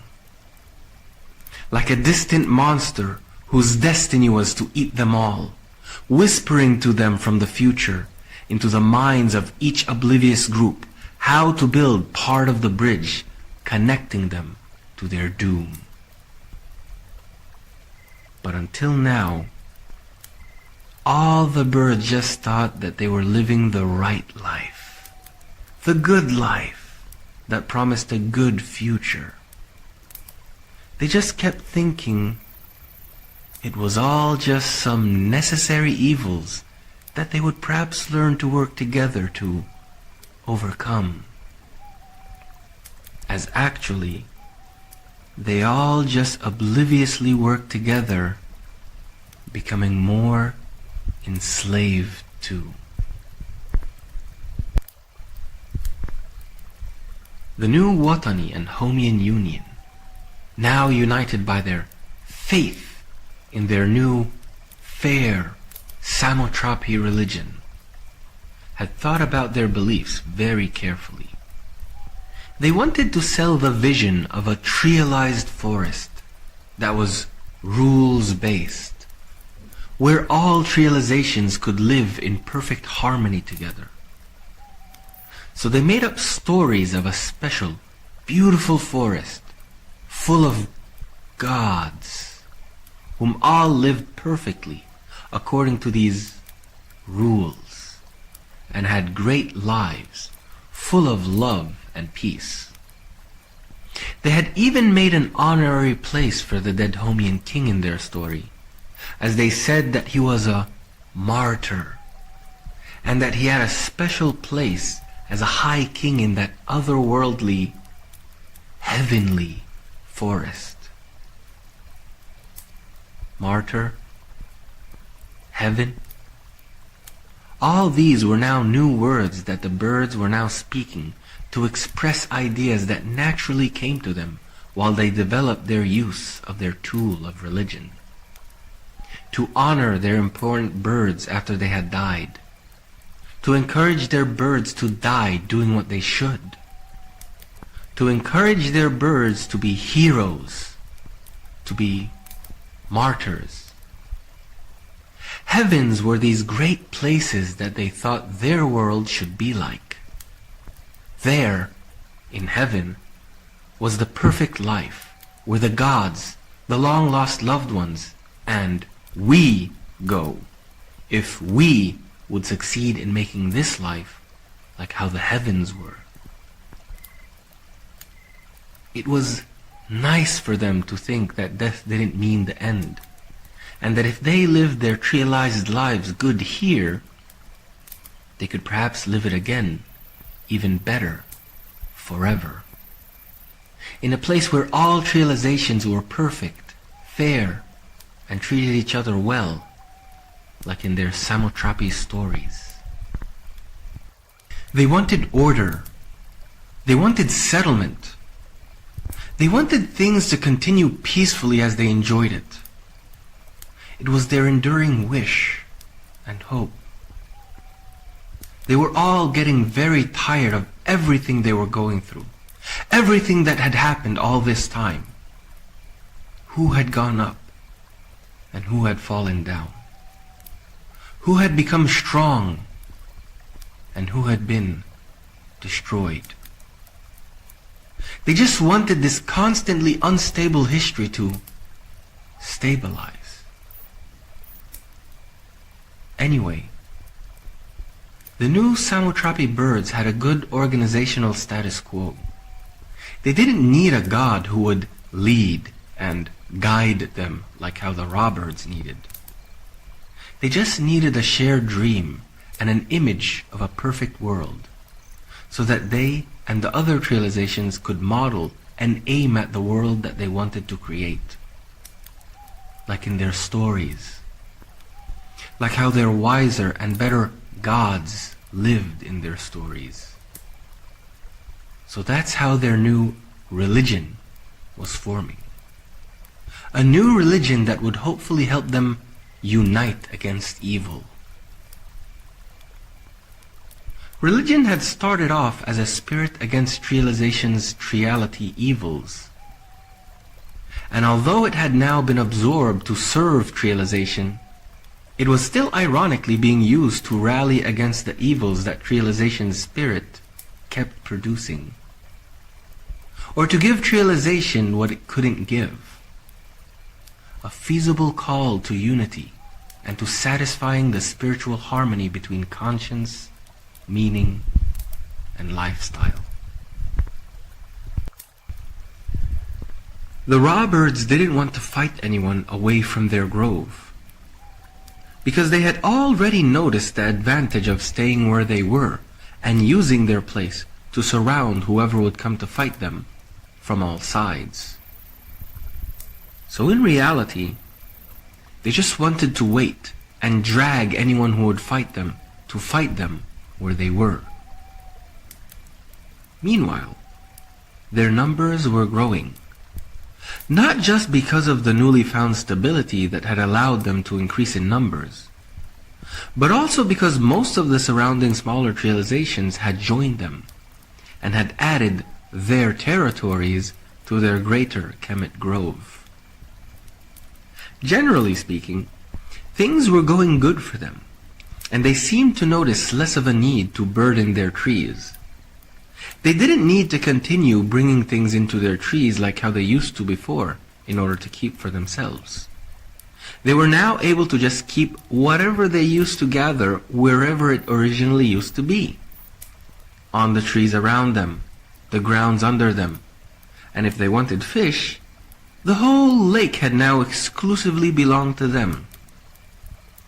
The whole area was theirs. And so, living in their grove seemed to not cause any destruction or imbalances in the environment, because of how they were able to just let everything be the way it was before. Worms now grew where they used to, and the fruit was kept where it naturally grew. Trees were hardly falling anymore, and it seemed as if everything was getting better again. While they still had the ability to securely own resources like how trialization used to allow them. They now had for themselves the best of both worlds. Owning territory had slowly been proving itself to be a better settlement lifestyle than tree hopping, like how things were before when they were trying to live the trialization life. So, as much as the Rawbirds had previously been eager to send a message to the bigger realizations, and as much as they were even willing to fight with the bigger realizations over it, the Rawbirds had now started to feel a disinterest in asking for confrontations. They were getting comfortable, and their future seemed to be shining bright again within their territory. As long as only the Rawbirds were there, as long as they were the only ones living off what was now their own resources.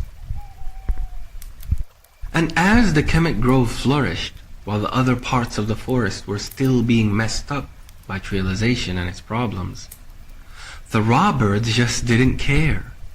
Because who cares about the trialization birds? And goes without saying, they're part of the forest. Who cares about those trialization birds whom they had already crushed and had humiliated their greatest king so publicly?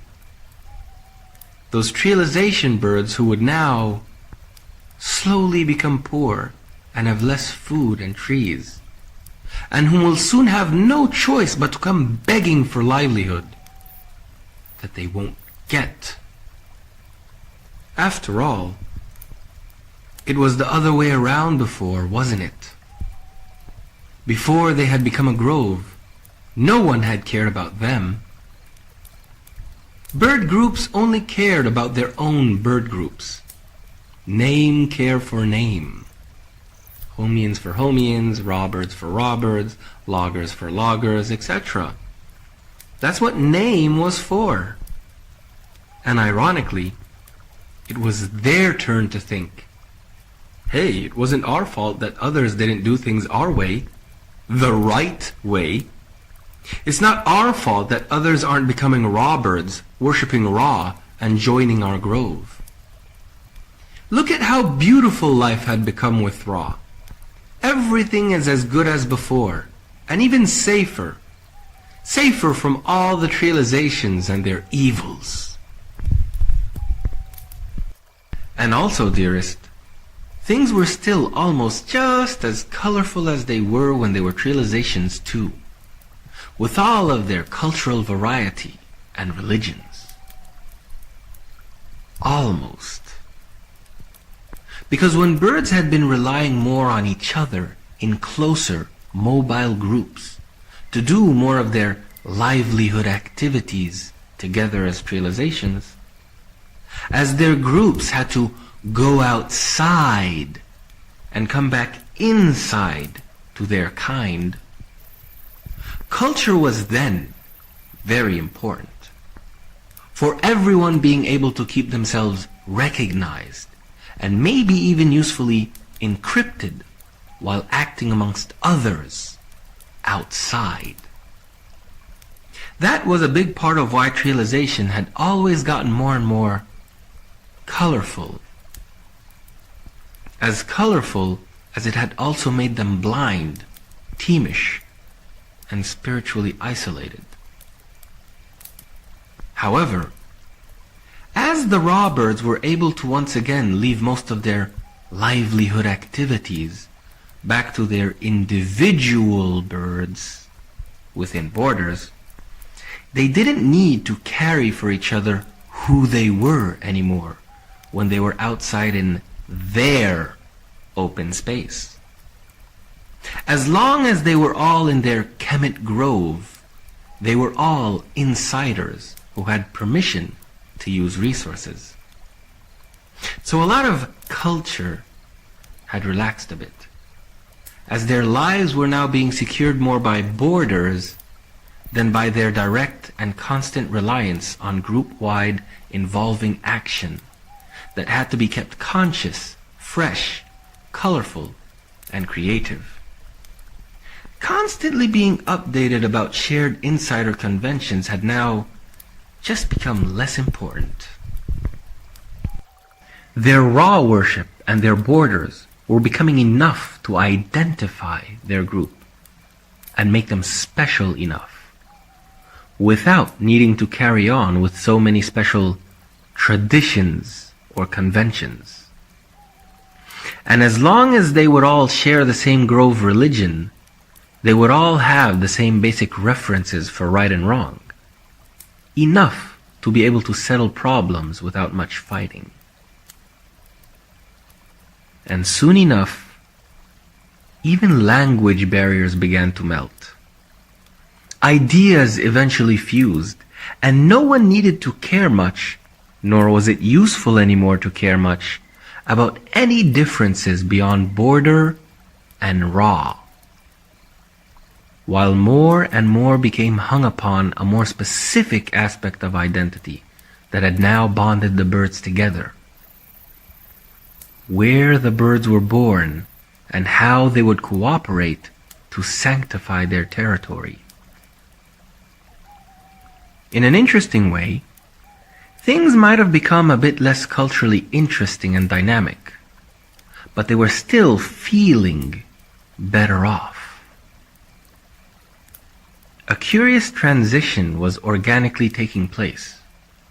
The deeper core of which trialization itself was just an elementary expression had now spawned a stronger representation to replace trialization's now outdated expression.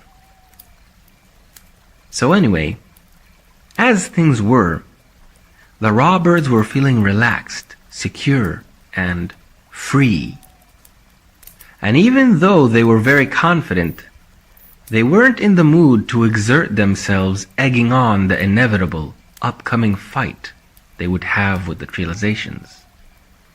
They knew that the trializations would soon come to fight anyway, because they also knew that the trializations, especially the Homians, probably wanted revenge. So in the end, they just thought they could invest their time teaching themselves how to secure their borders and wait for the trializations to come. A sort of castle mentality had been born. Things had become different indeed. Long ago, birds wouldn't invite fights to come to where they were. They would previously always go to fight away from their own places, and often attack whoever they wanted where they were. The Samotrapi birds were feeling ready to deal with the new robber problem. To them, in the timeline of their experience, they still thought of the robbers as part of a new problem that had presented itself.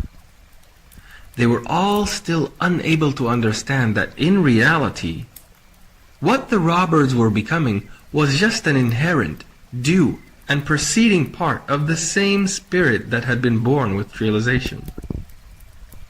Them, their conditions and occasions, and the passage of time were all just merely doors for everything that they've become, and much more, to keep on becoming. So, they just obliviously and ignorantly went to unwittingly fight the wheels of their own history turning. Anyway, when the Samotrapi birds tried to appeal to many of their neighboring bigger and medium-sized trializations to join them, some of them would join, but some of them had still thought that they didn't want any trouble. And they didn't feel interested in abandoning the creativities, festivities, and exploration of their own cultural experiences. Perhaps some of them were even just waiting for their neighbors to fail in their adventures, so that they could just opportunistically move into their trees. Overall, the relative well-being of the bigger trializations had made them not feel too urged to play politics. For them, it wasn't like how the robbers had become what they had out of urged necessity. Nor was it like how the Homians had felt that they had no choice but to hold on to the hand that had been extended to them from the Watanis. So ultimately, it was only a few of the other ambitious trializations that joined them. Those who had perhaps thought that there might be something to gain from using this opportunity to crush the Rawbirds. The common factor that had affected everyone about the Rawbirds was the fact that the Rawbirds had blocked access to the lake because they had claimed that it was now theirs. So no one was able to get fish anymore. That's why, in a way, even the Creolizations that just wanted to wait and see were still hoping that the Rawbirds would lose. And they at least wished to watch what would happen, so they could think about how they might need to beat the Rawbirds in the future if the Samotropes would fail. So, all eyes were on what was going to happen. The Samotrape birds thought well about how they would attack. After all, there were no survivors from the first Homian army that had went to fight the Rawbirds the first time. And no one knew exactly how the Rawbirds were able to beat the Homians and even kill their king. So they wanted to be cautious this time, but still send enough birds to win the fight, so that they wouldn't end up wasting their birds on any failed attacks. So, they had arranged themselves into 3 fighting groups and another, smaller, observation group, tasked with watching what would happen from afar, to be better prepared for a possible round 2 if they were going to need that in the future. And when everyone had gotten into place, and they had reached where the Rawbirds were around the lake, the plan was to first send a small fighting group to innocently go fishing and see what would happen. Then, the second, larger fighting group was supposed to get ready to support them if any fighting would start.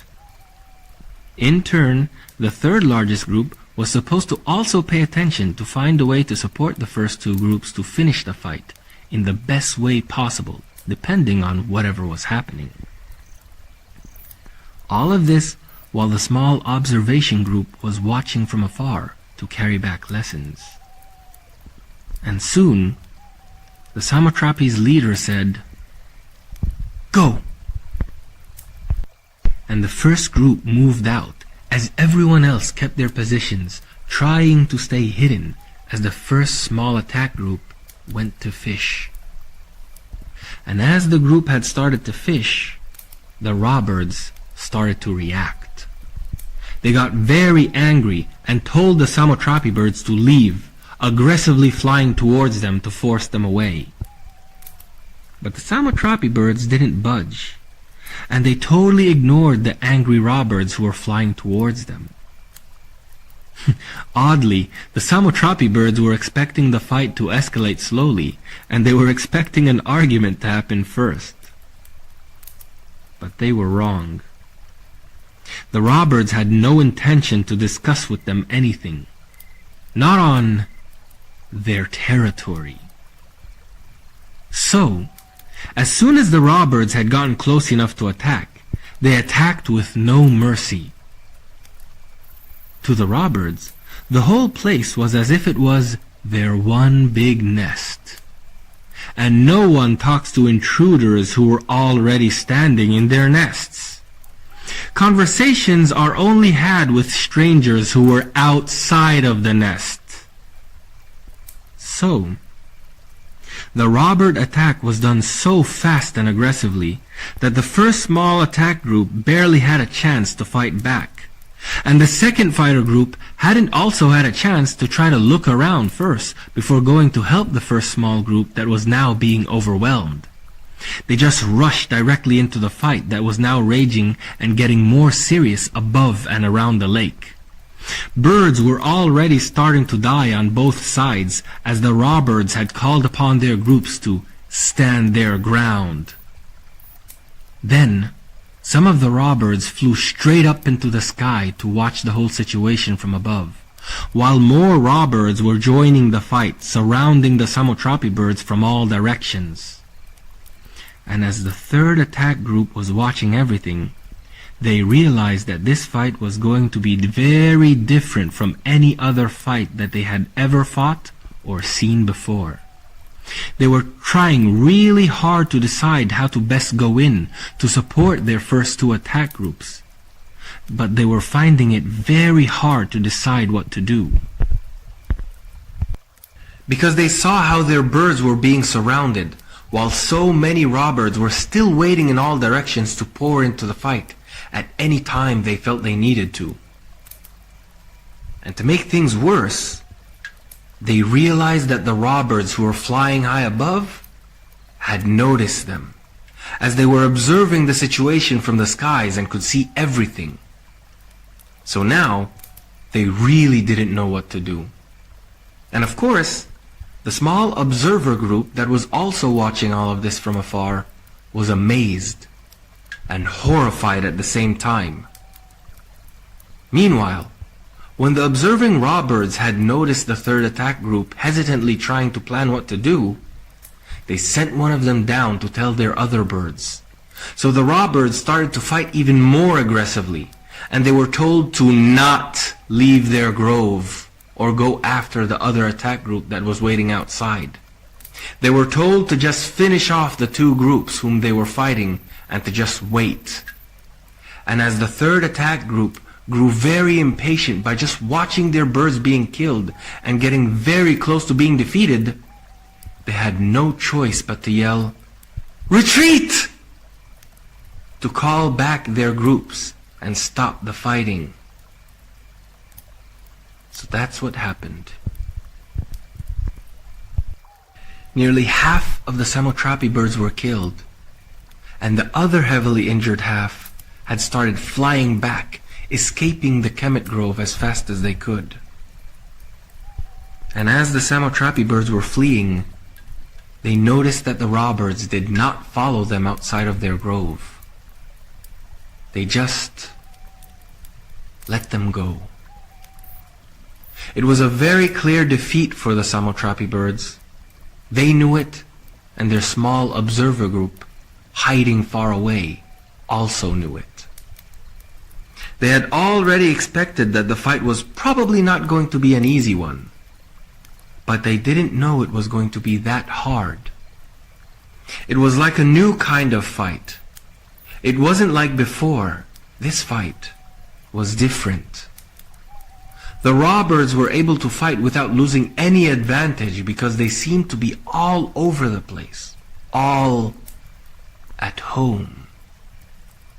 And they used their environment very well to create new kinds of defensive advantages. It was like the Samotrapi birds were trying to attack a crocodile by charging into its mouth. The Samotrapi were smart, but no amount of strategy was going to win this fight for them. Not because it was impossible, but because the raw birds were just fighting using a very different tool. The raw birds were relying on their territory for newer fighting options and strategies that gave them focus and helped them fight as a tightly fortified group. Anyway, as the Samotrapi birds started to run away in defeat, the raw birds started to chant, "Hail Ra! Hail Ra! Hail Ra!" And they started laughing, shouting at and taunting the retreating Samotrapi birds. The fight was going to have its second round very soon. But the Samotrapi birds were still just blind and couldn't really appreciate the truth of what had really happened. They had still just thought that their defeat was just a matter of them having been outsmarted. They couldn't see how spontaneously the robbers were able to act, and they had forgotten the fact that the robbers themselves weren't actually very smart. After all, the robbers were an alliance of the weak and neutralizations who almost had no fighting experience. They hadn't even known when the Samotrapi birds were coming, and they hadn't known how the Samotrapis were planning to fight until well after the fight had already started. The raw birds didn't win because of better leaders, organization capacity, or planning. And the Samotrapis were just not able to properly pinpoint what the raw birds' advantage really was. They just couldn't see it. It was like if a new game with new rules had started, and they were totally oblivious. Not just because they couldn't notice the change that had happened in the game, but because it was like they were actually blindfolded. Blindfolded by how usual success used to work up until then. The usual success that they, the bigger trializations / Samotrapi birds, thought they had been the most advanced model of how to achieve. So they just continued convincing themselves, contrary to reality, that everyone was just underestimating the raw birds. Because they hadn't seen how the raw birds had defeated the Homian king before. And it was all because of how cunning the raw birds were in their blindfolded imagination. And more consequentially, the Samotrapi birds had now concluded, wrongly, that they perhaps just needed more birds on their side, and that they probably just needed new plans that were a bit more ethically loose, tricking, evil, to help them win. So, they just tried again to get some other trializations to join them for the coming second round of fighting. But this time, it was even harder to convince any trializations to do so.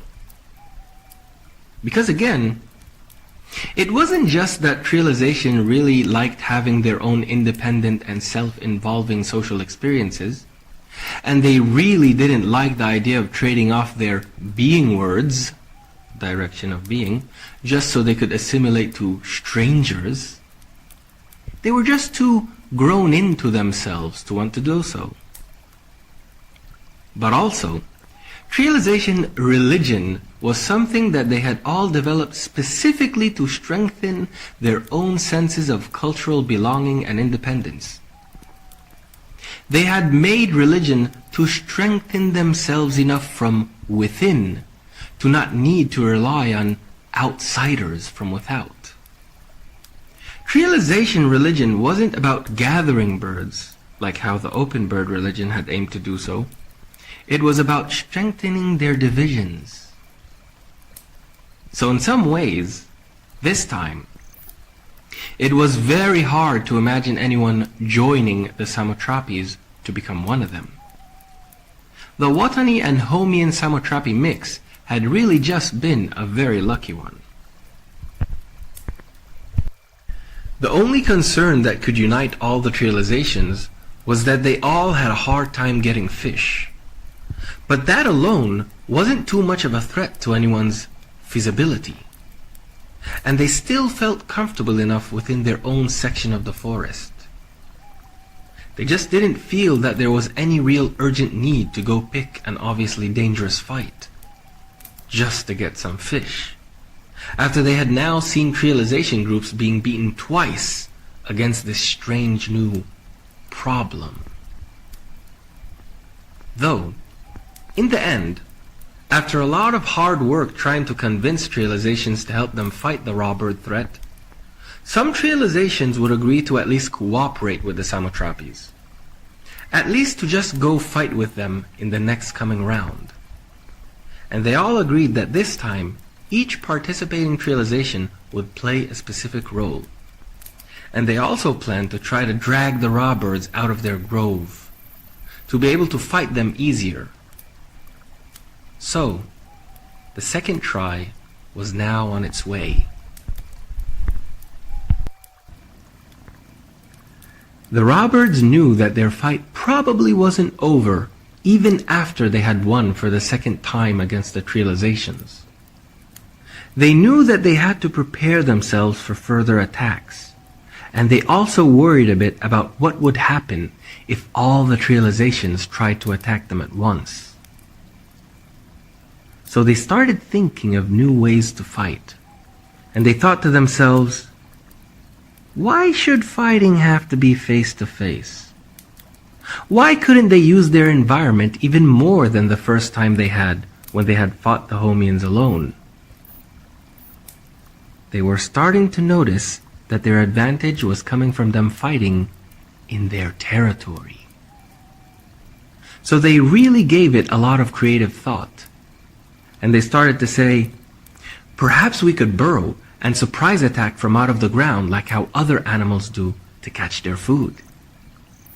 And some of them also said, how about we try to hide ourselves by covering ourselves with dirt or leaves, like how other animals hide by changing their colors and making themselves invisible.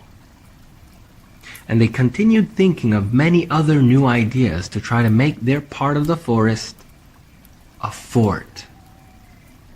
They started to study every path and turn, every bush and branch. And they eventually became very familiar with their whole grove, like the backs of their wings. They were ready. Ready in a very powerful, newly unfolded way. So, when the Samotrapi alliance with 3 other trializations had arrived, everyone just took their place and waited for the action to start. The Samotrapi birds wanted to see if they could talk-solve the problem first. So they shouted out to the raw birds to have someone come out and talk to them. So the raw birds sent a group to talk, and the trialization birds asked them, "What do you want?" And the raw birds said, "Nothing. What do you guys want?" So the trialization birds then said, "We heard that you guys think we took too many trees, and that you couldn't understand why we did so. So we want to explain ourselves, and maybe we could help you guys." The raw birds then said, "Yes, you trializations are too greedy, and you didn't think of us smaller trializations being not able to find any place to continue living in as trializations because of your greed. Our trees were falling, and there were no trees left for us. Not because the trees were scarce, but because you guys took even the trees you didn't need. How do you think you could help us now?" The trialization birds said, "We could fix all of that and try to redistribute the trees together. But the reason why we did so was only because we were once in your situation before. Because we had also burdened our trees too fast in the past. So, we knew from our experience that the young trees of this season would easily fall if we used them the same way we had always done before. So, instead of fighting each other all the time over new trees, we just spread ourselves into many trees from the beginning, in small numbers, so that the trees would stay strong with less birds on them, so that they could last longer and not need to be replaced so often, so that we wouldn't need to fight over new trees during this season." And they added, "Learning from experience takes time, and maybe we need to say that we are sorry. But we really wanted everything to be peaceful this season, and that's the real reason why we had done what we did. We want to make peace and enjoy it. So why can't we all just understand each other and work together to make everything better for us all?" The raw birds didn't expect this kind of answer. It actually sounded reasonable, almost like the problem was solved. But the raw birds had already become content with their newer way of life and its development model. They were enjoying the new grove life and its freedom compared to the trialization life. And they didn't really want to go back to living the trialization way. So they just told the trialization birds, "Thank you, but we don't care anymore. It's okay. Our lives are better now, and we don't need your help." The trialization birds then asked, "So can we fish at the lake now?" And the raw birds said, "No."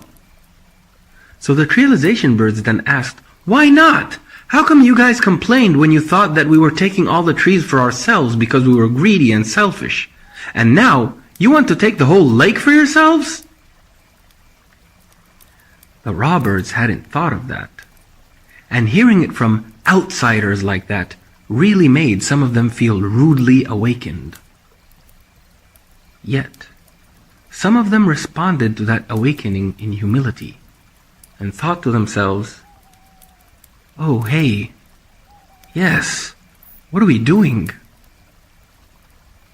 But for most of them, those who had actually become settled in their new grove way, those whom their dreams had already become tied to having their new grove life in its background, and it had become the implicit decoration of all their aspirations, those birds responded from a deep reflex of protective anger and anxiety that even they wouldn't have been able to explain at that time.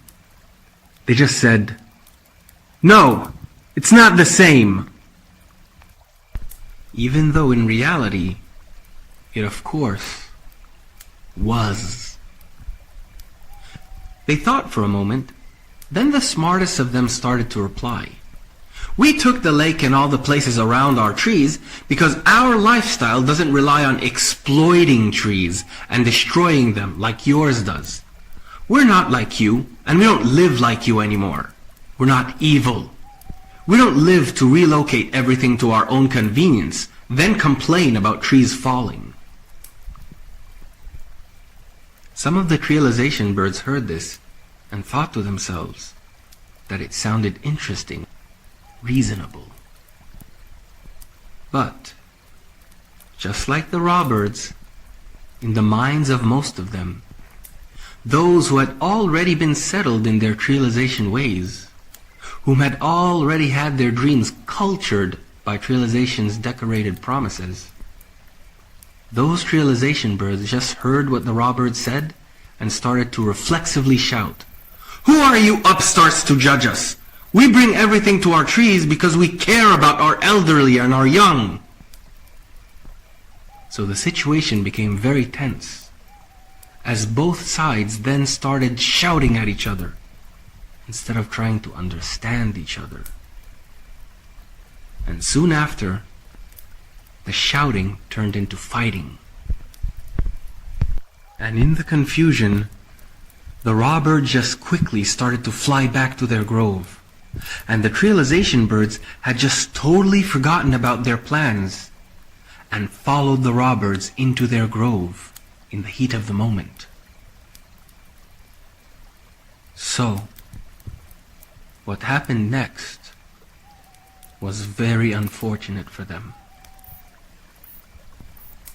The raw birds had first acted like they were afraid, running away deep into their grove, as the realization birds followed them in. And of course, the raw birds were all around, hiding, some covered in leaves, and some in the burrows that they had made in the trees and underground. Some of them were on the ground, covered in dirt, to make themselves invisible. And ultimately, after all the realization birds had gotten into the grove, almost none of them left the grove alive. It had swallowed them. And now, it was a whole new situation in the forest. Because at this point, the realization birds had lost so many birds in the past fights, and in this one, that the Kemet birds had now become the majority birds in the whole forest. So many realization birds had been killed by them, including those from the strongest, oldest, and most experienced realizations. This fact itself changed everything forever.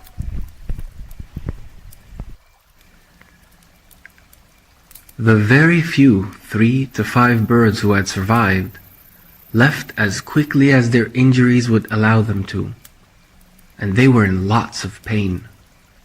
They knew that they were doomed. And as they passed by all the other realization trees, trying to reach the trees that they belonged to, everyone had noticed how hurt they were, and had started to wonder about where the rest of the birds who had went with them to deal with the raw birds were. Especially those who were from the realizations that had sent birds to help in the fighting. And as one of the Samotrapi birds had finally reached their now almost empty trees, some birds from a neighboring allied trialization went up to him and asked him very anxiously, "Where are our birds?" It seemed as if the Samotrapi bird was too hurt to speak and was trying to give an answer but couldn't. And by the look of him, they knew it was going to be bad news. That was when another one of the birds reached, barely crawling, and said, "We were massacred," before falling face down onto the ground. The birds then started to look at each other in anxiety, anger, frustration, and impatience. They started shouting amongst each other, some of them shouting that they couldn't believe what was happening, and some of them shouting that they knew that fighting was a bad idea. And some of them were just shouting very angrily about the whereabouts of their loved ones who hadn't yet gotten back.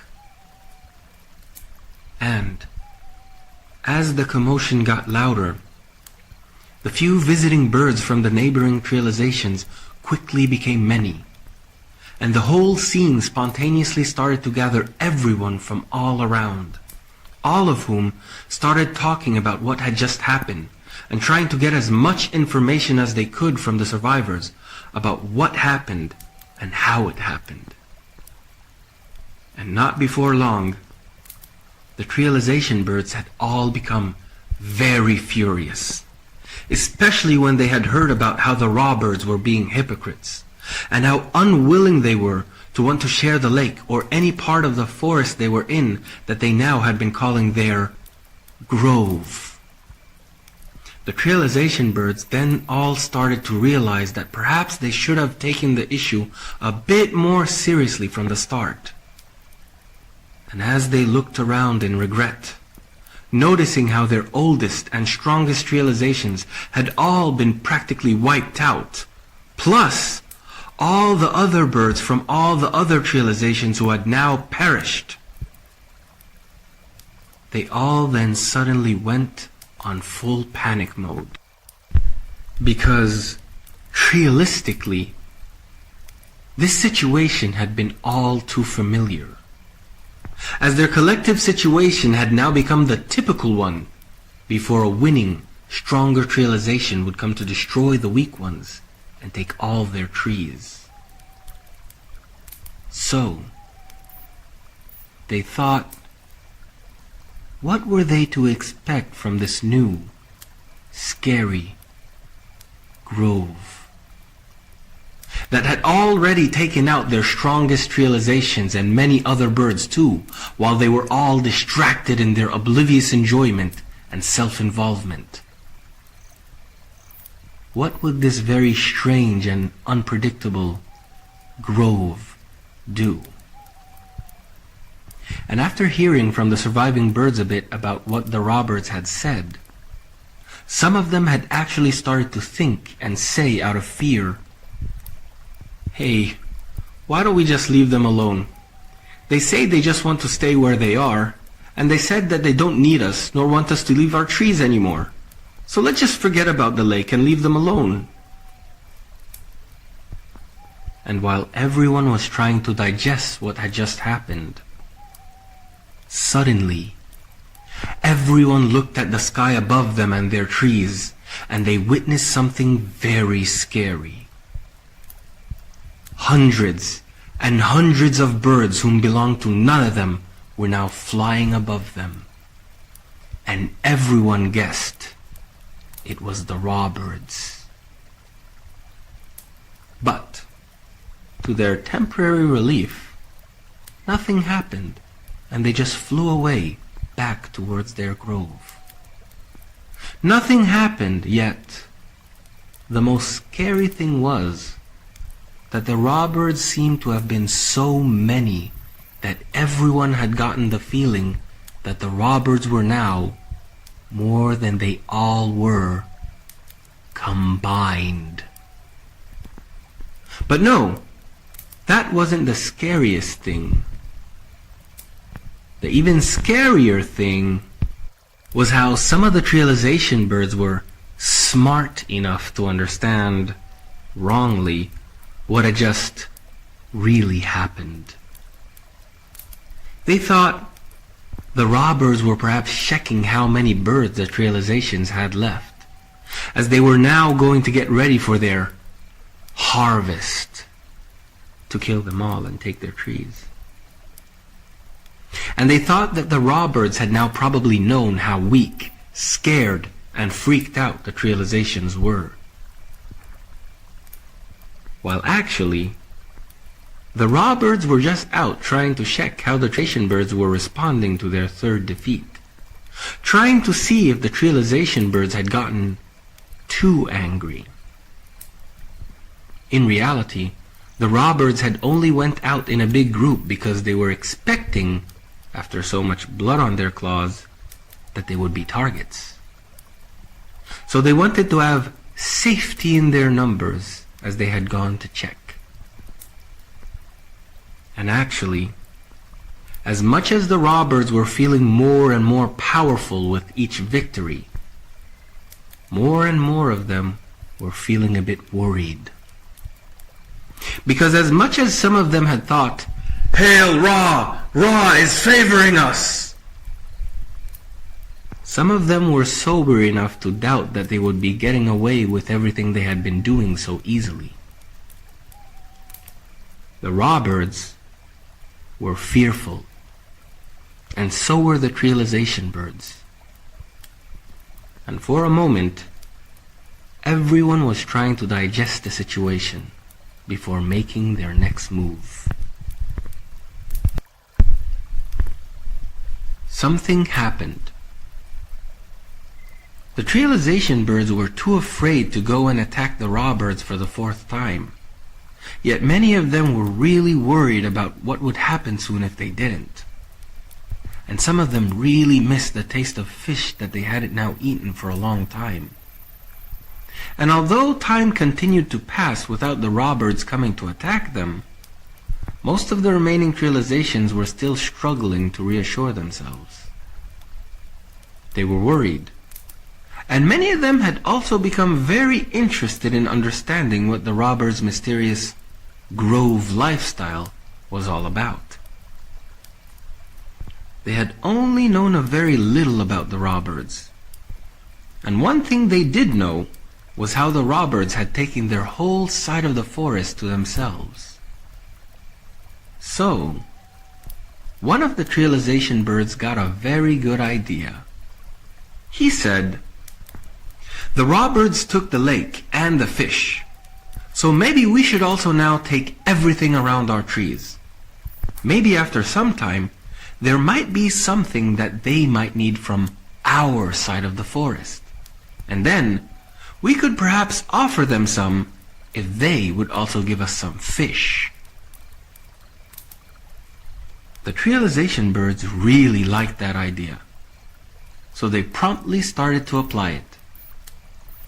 And as they all needed to work together to do that, to manage taking their whole bigger side of the forest with their relatively dwindled numbers, they had slowly and unconsciously begun to transform themselves into grove birds. And the same grove legacies started to change who and how they were, in the same ways that it had changed the robbers before them. Even though those changes were not intentionally pursued. They just started to automatically take less stuff to their trees.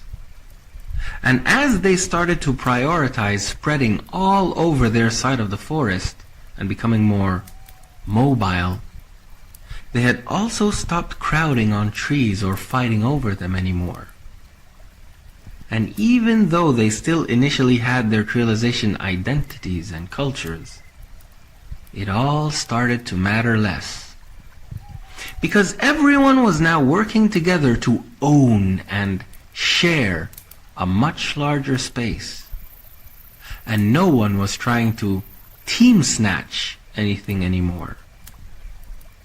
Trees had stopped falling, and things were becoming more individualistic again. And a lot of implicit changes were happening under the line of their consciousness because of how Grovism worked a bit differently from how Trialization used to work. Because in Trialization, solidarity used to revolve around their teamwork and everything that promoted their cohesion as exclusively loyal groups amongst other groups. Like how Trialistic culture and later Trialistic religion worked. However, when it came to the new reality that was steadily growing out of Triality's gradual demise, the new Grovality, solidarity was now to be much less culturally focused, as they didn't need to spiritually connect themselves too much within the open space that they would now only allow themselves in. As long as they all roughly recognized each other and all their basic subgroups as a whole, teamwork and identity started to revolve for them around one central task: keeping their sanctified, spiritually protected territory to themselves. And as the Trialization birds were experiencing these transformations, they had mixed responses. Some of them had started having some pleasant open bird nostalgia, as life for them had started to gain freedoms that had been similar to what had existed in the old pre-Trialization times, and some of them were beginning to enjoy these new freedoms a lot. But still, some of them were quickly starting to miss the extra convenient prosperity time that they used to have while they lived the Trialization lifestyle.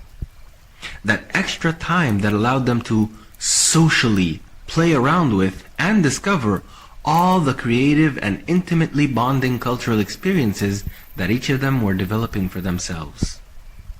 It was true that everyone liked the newfound peace and healthier forest, but some of them couldn't forget the social sophistication and invigorating team spirit that they had gained while they had been within their competing special us teams.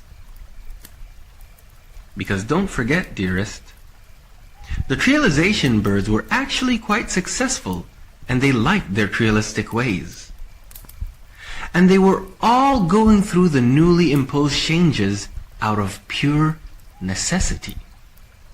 It wasn't a defined project of being word that had driven them to this new experience, like how it was for the Rawbirds who had designed themselves into the Grove lifestyle.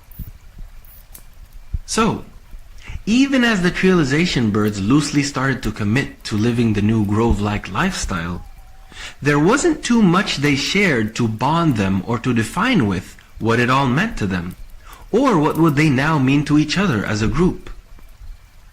They had no raw or name for their happenstantial drift into the Grove lifestyle yet.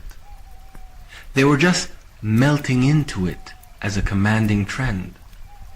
Partly out of fear from that grove, and partly in hopes of finding something that they had that the Rawbirds might need to trade with for fish. So, as the spontaneous homogenization was also taking its toll on every past Trialization's culture and identity, some of them were becoming increasingly dissatisfied, resentful, and angry about the situation's lack of cultural standards like the ones they were used to under Trialization. They were becoming very anxious about seeing all the order and sophistication that they were used to seemingly fall apart. So, some of the pro-Trialization birds who really didn't like how the Grove lifestyle was melting away their accumulated order, culture, and team spirit, they took a side to gather amongst themselves for a talk. They wanted to figure out how they could at least enrich this new lifestyle that they were sliding into, to make it resemble the sophisticated, trialized life that they had before. They hated the socially aimless drift that just seemed to have brought culture to a halt and had created a regressive type of freedom and independence, as the individual birds were now being able to live off an open territory without needing to continue depending on their cultivated group relations. They complained to each other about how their birds were forgetting their languages, losing their roles, duties, and positions. Former trialization leaders, thinkers, linguists, and storytellers were all now losing their relevance. So, after some group thought, they came up with their new project. First with the name. They called their grove the Bwindi Grove. Then they made a story for it. A story that told life from the trialistic perspective.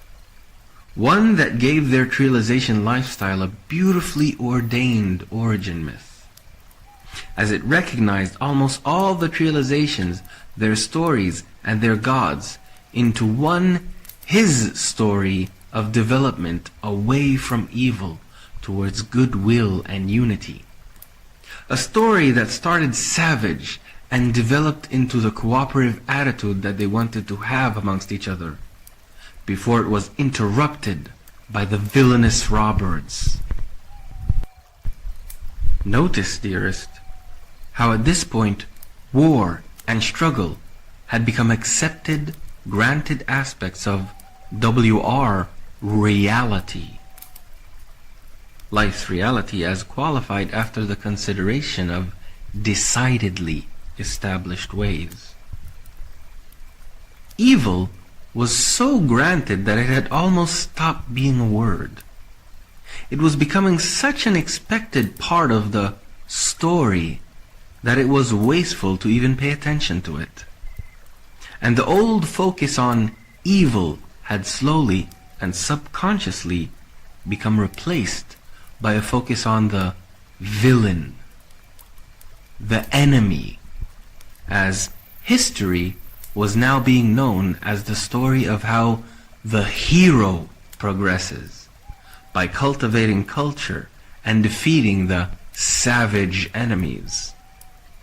And this new theme even started to reflect onto their religion, as religion was now also moving away from being something that tried to ground the birds in their incrafted ideals of purity, innocence, and conscience, more onto the ideals of glory, greatness, and victory.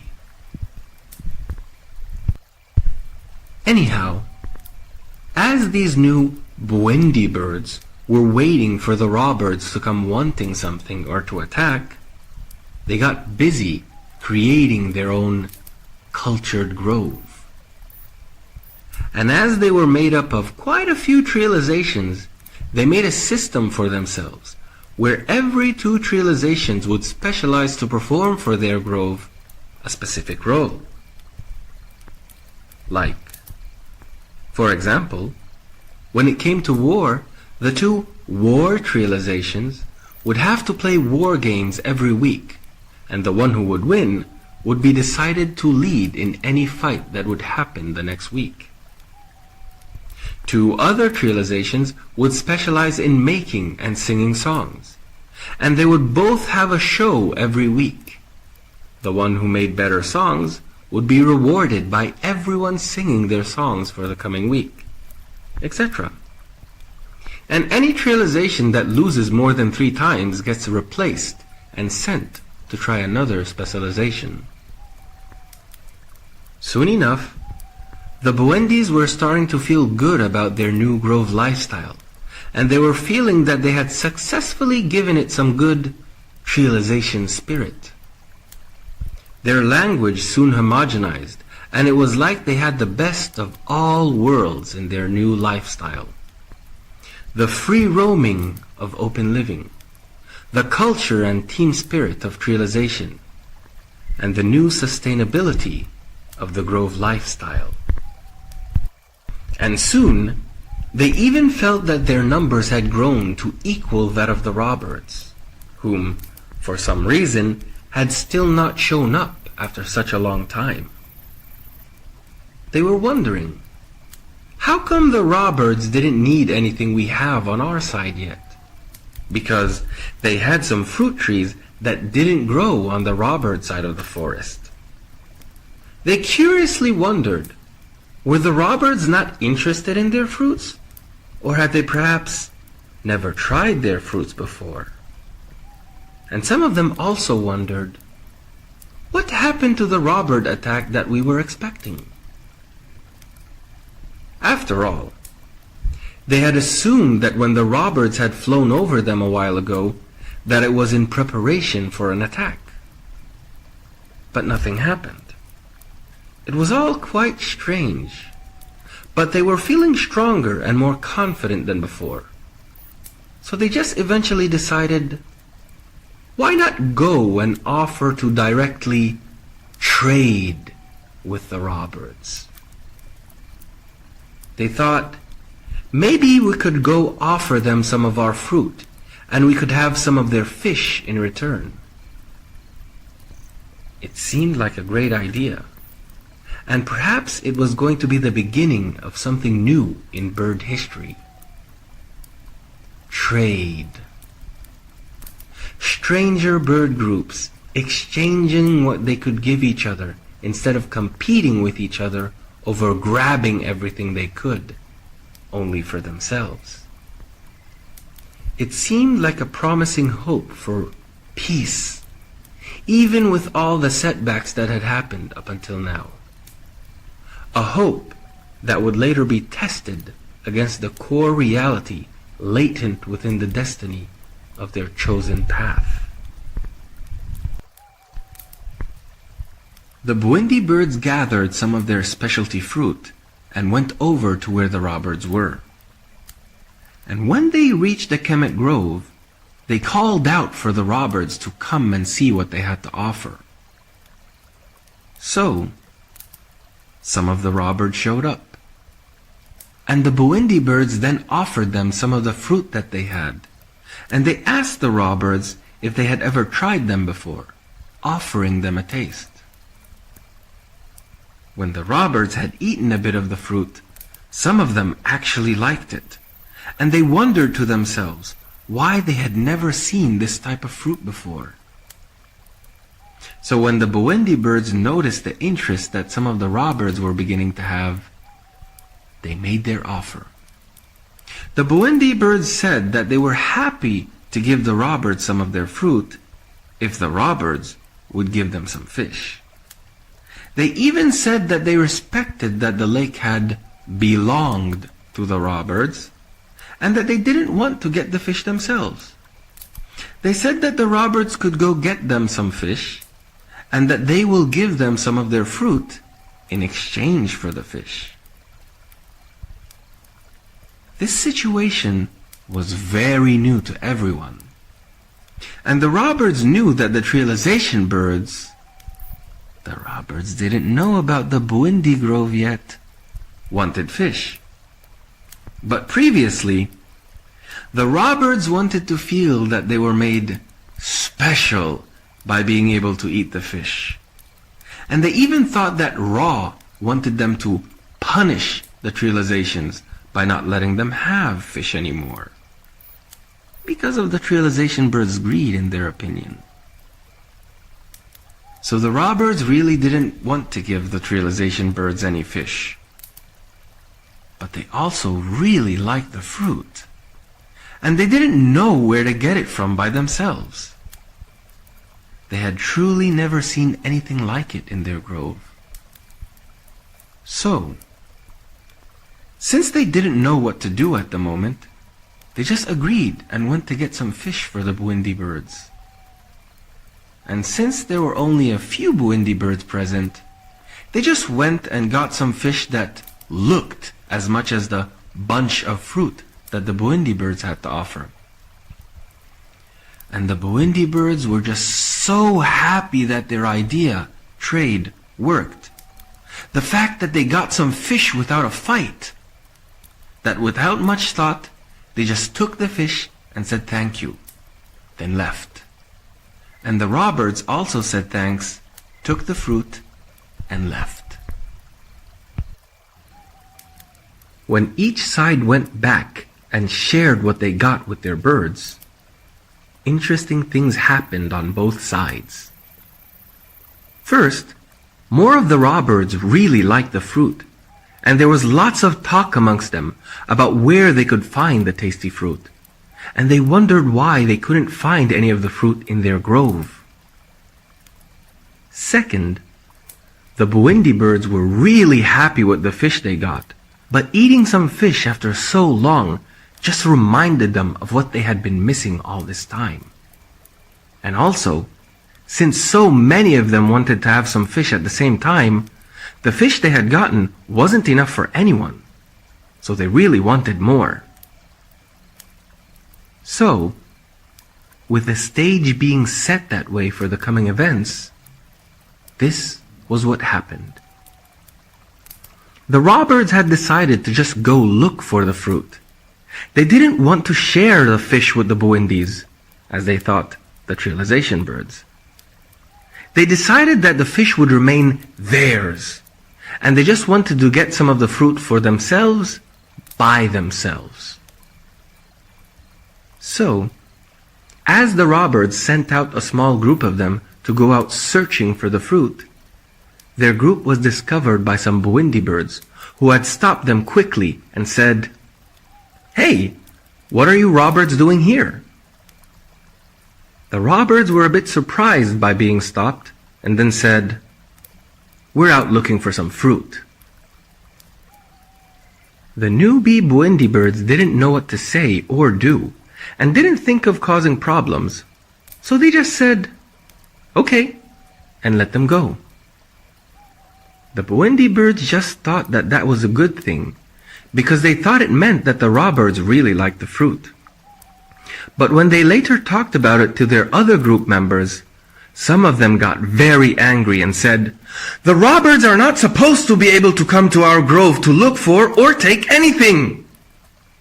They continued, furiously saying, "The robberds don't let us come to their grove to take anything, so they're not supposed to come here either." Some trialization birds were still not used to the idea of territory yet.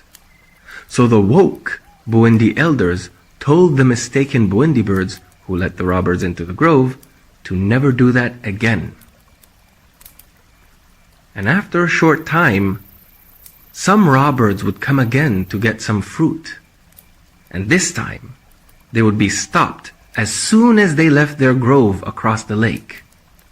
The Buindi birds then told them that they couldn't come into their Buindi grove for anything, and that the robbers need to respect that, just like the Buindi birds respected the robbers' space. And when the robbers heard that, they became very surprised and unhappy. They first said, "Buindi grove?" They thought that they were the only grove in the forest. Then they continued saying, "But we want to get some fruit." The Buindi birds then replied, "That's okay. We could get you some fruit. We also want some fish. If you want fruit any time, you can ask us and we'll get you some. But you guys need to also get us some fish." The robberds got a bit angry at this point, and a quarrel ensued between the two sides.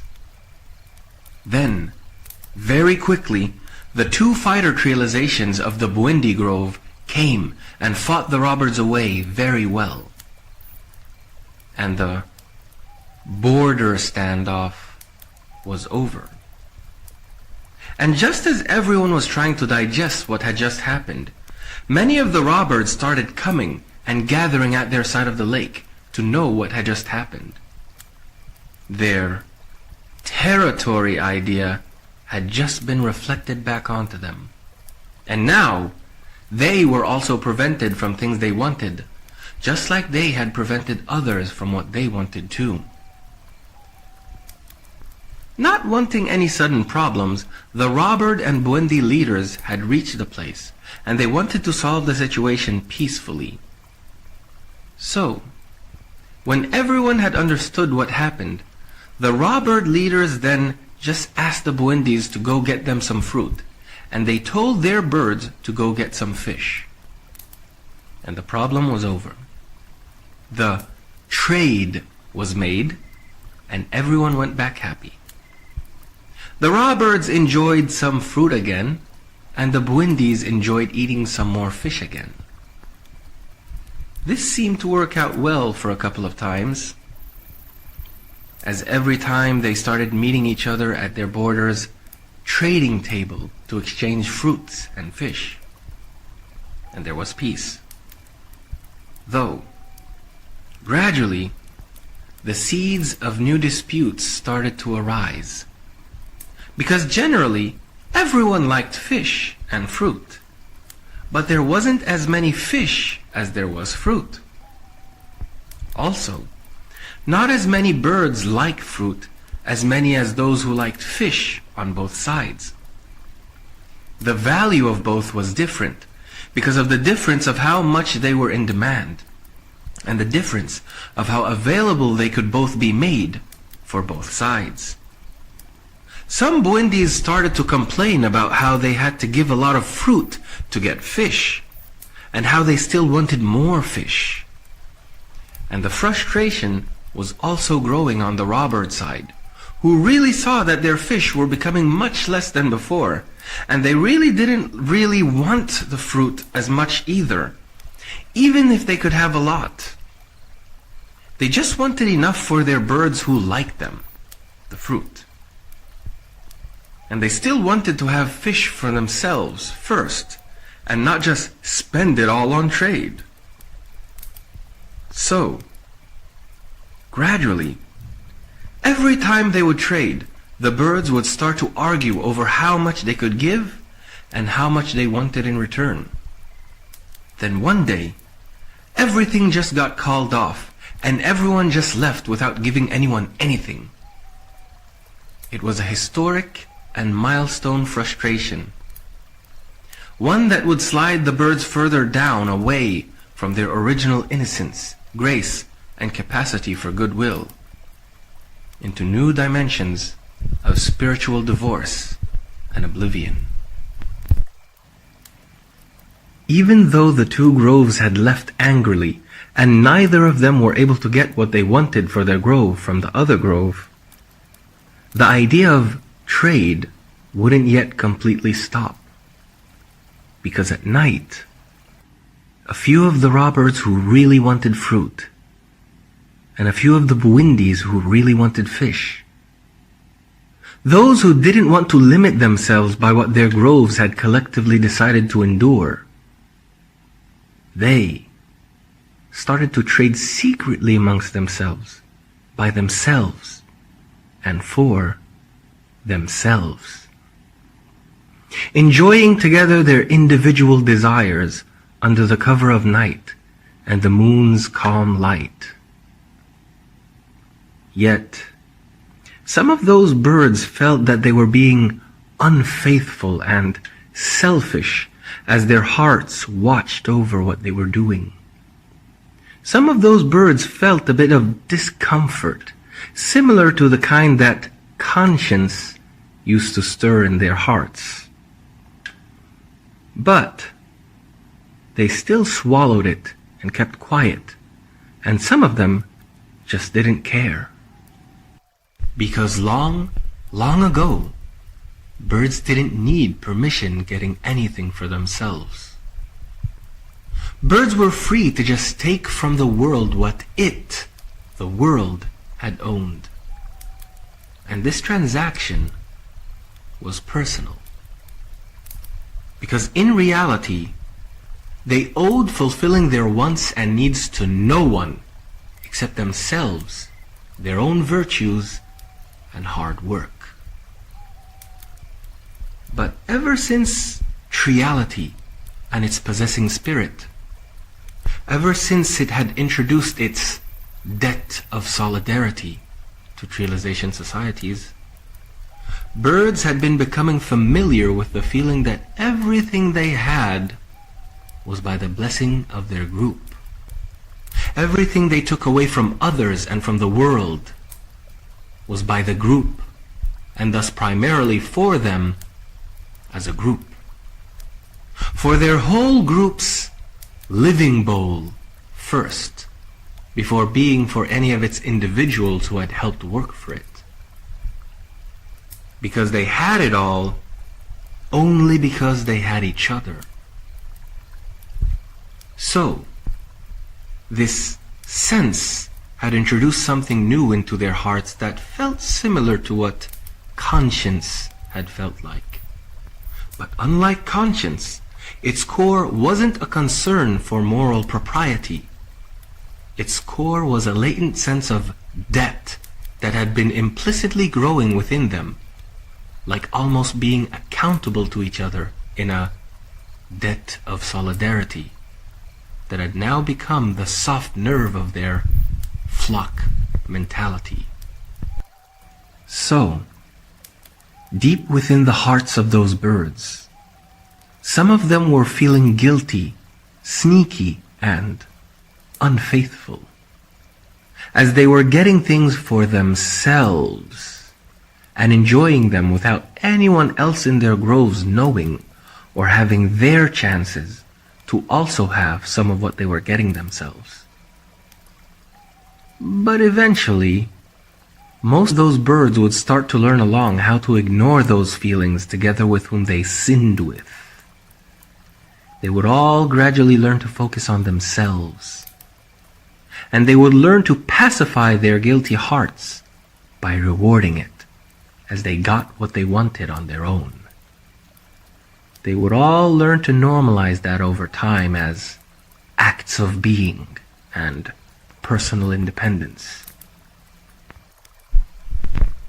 Meanwhile, both groves eventually noticed what was going on, and at first, both sides just turned the blind eye. Because both sides were already tired of each other. They weren't in the mood for any trade arguments or problems between their groves. And it seemed that only a very few birds on both sides really wanted to insist on having what the other side had. Just enough to be able to quietly get along on their own without making problems. So, both groves just let their lone birds do what they wanted, and things seemed to be okay for some time. But ironically, when things seemed to go too smoothly on that small scale, more and more of the birds wanted to get some too, and the problem just started all over again.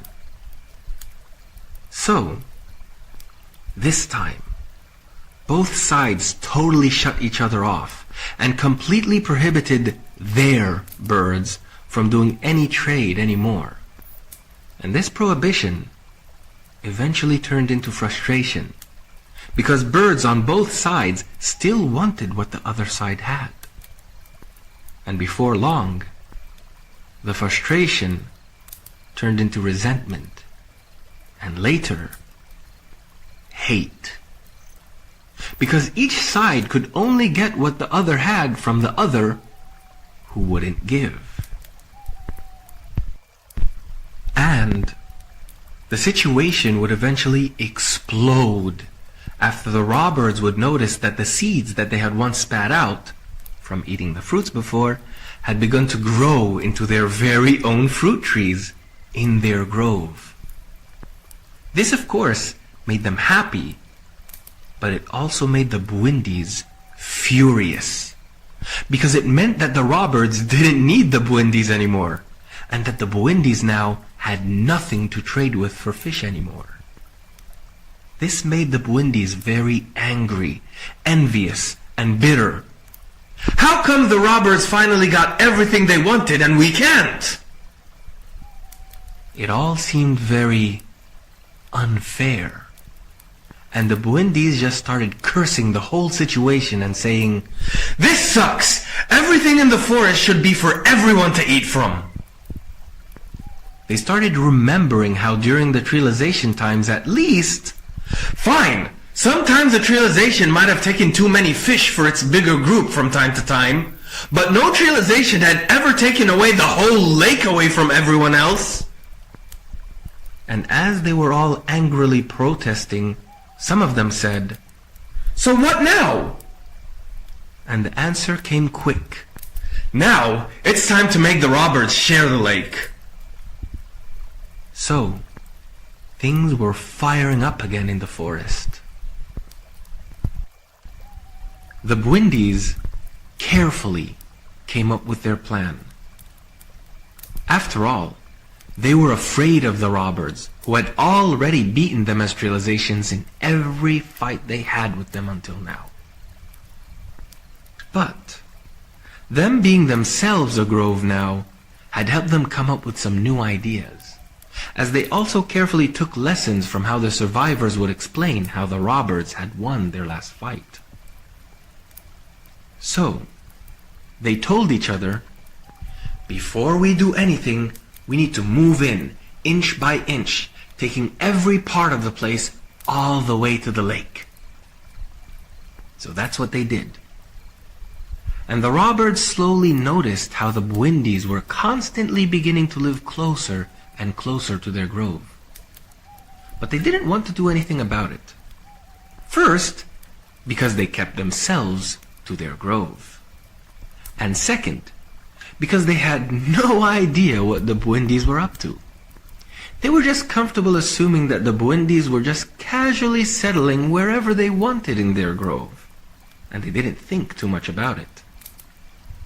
But basically, the Bwindis were planning to ready themselves to overflow onto the robbers and surprise them with an attack. The Bwindis had planned to wait until the time was right, and they had assigned 3 fighting trializations to perform 3 different roles. The first fighting trialization was assigned to first fly above the robbers' grove, then suddenly crash into the robbers from behind where they were at the lake. Then, as the robbers would get busy fighting that first fighting trialization, the second fighting trialization would start making a lot of noise to drag attention to itself, as they would then fly high above the Kemet grove and descend upon the robbers even further towards the middle of their grove, forcing the robbers to panic out of fear and retreat away from the lake to defend the heart of their grove. And the real genius was that the second fighting trialization would only fight just enough to distract the robbers and make them retreat as far as possible away from the lake and into their grove. And as soon as that goal was achieved, the second fighting trialization would then circle back quickly and head towards the lake to join and support the third fighting trialization that would have already started to occupy the lake area as soon as the robbers had retreated away from it. It was a perfect plan, and the Bwindis had agreed that coordination and timing were very important. So they had agreed on special shouts that they would use to signal to each other when every step of the plan was ready to be implemented. The plan was very good, but still, it hadn't accounted for what would happen after they win.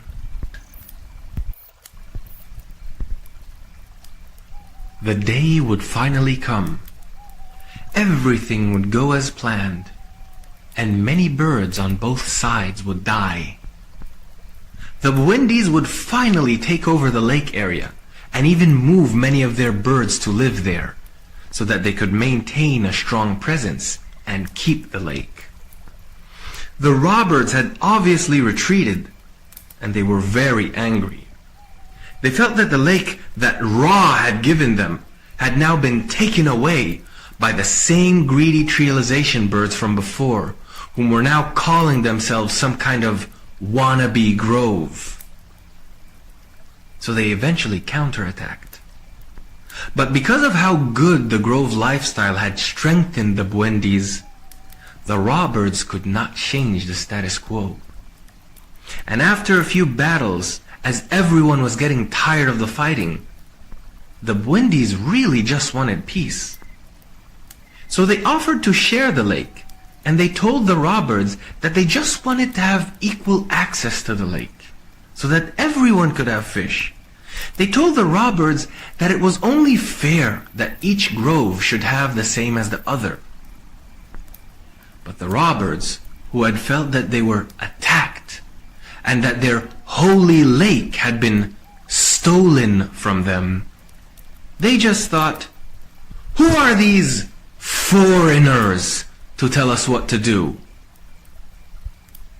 So they would not agree. And they just started saying, you Bwindis are not even from here. This is our lake, our area. You occupiers must go away and give us our lake back. So, the fighting kept going on, and the Robirds would still not get the lake, nor have any fish for a very long time. Some of them would even begin to wish that they could just agree to share the lake. But for most of the Robirds, just the thought of that was too humiliating. How could the Bwindis beat them and tell them what to do? How could the Bwindis come along with their dreams and edit their settled dreams? This was always their part of the forest, and their lake, that their Ra had given them. The Bwindis were from the other side of the forest, where the Trializations had lived. They shouldn't be here. They are not the natives of this part of the forest. Foreigners and natives. The tides just seemed to have turned. In the beginning of the season, the Robirds had kept winning against the Trialization birds because of how their new grove lifestyle was superior to the Trialization one. But now, after the Trialization birds had adopted the grove way, cultural sophistication was starting to shine its importance again. After all, dearest, tools are better used by better users. So, the Robirds kept trying their best, but they still couldn't get their lake back. And after a while, the fighting would leave everyone so tired, hurt, and unable to do much about the whole situation. And as the seasons started to change, migration would start to call upon the birds to leave their forest and groves. But grove pride would prevent both sides from wanting to leave before the other. So, for the first time in bird history, the birds would not migrate. They were all aware of this sudden change, afraid of it, and they didn't know what to do or expect. And most of them wanted to leave. But they were all thinking, the other side didn't leave yet. So they kept lingering. And as war had taught the birds to burrow, camo with leaves, and many other skills, they had also become more rugged and more capable of being stubborn. And as the weather got colder, they had begun noticing how the once uncomfortable heat that they didn't like feeling from covering themselves with leaves and wearing fruit peels now felt great. It made them warm. They also noticed how other animals were beginning to burrow instead of leave, as they, the other animals, would start to hibernate. Basically, the birds had now completely transformed how they had always lived for thousands and thousands of years before, under the tutelage of isolating pride and war.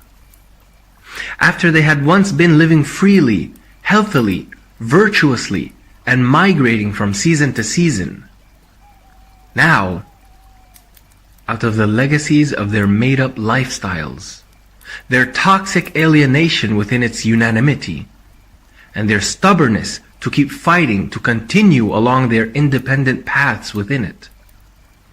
That spirit that had first possessed everyone, that existential past that had been behind all of this poisoned history, would now branch further into their souls, and soon bear more of its hastening, soul-degenerating fruits. For this new season wouldn't end with the forest or anyone getting due rest. This season would end with the birth of a new era. More appropriately, a deeper era. One that would march them towards unveiling more of the destiny that they've all become captive to, all suitably starting in the coming cold and dark winter.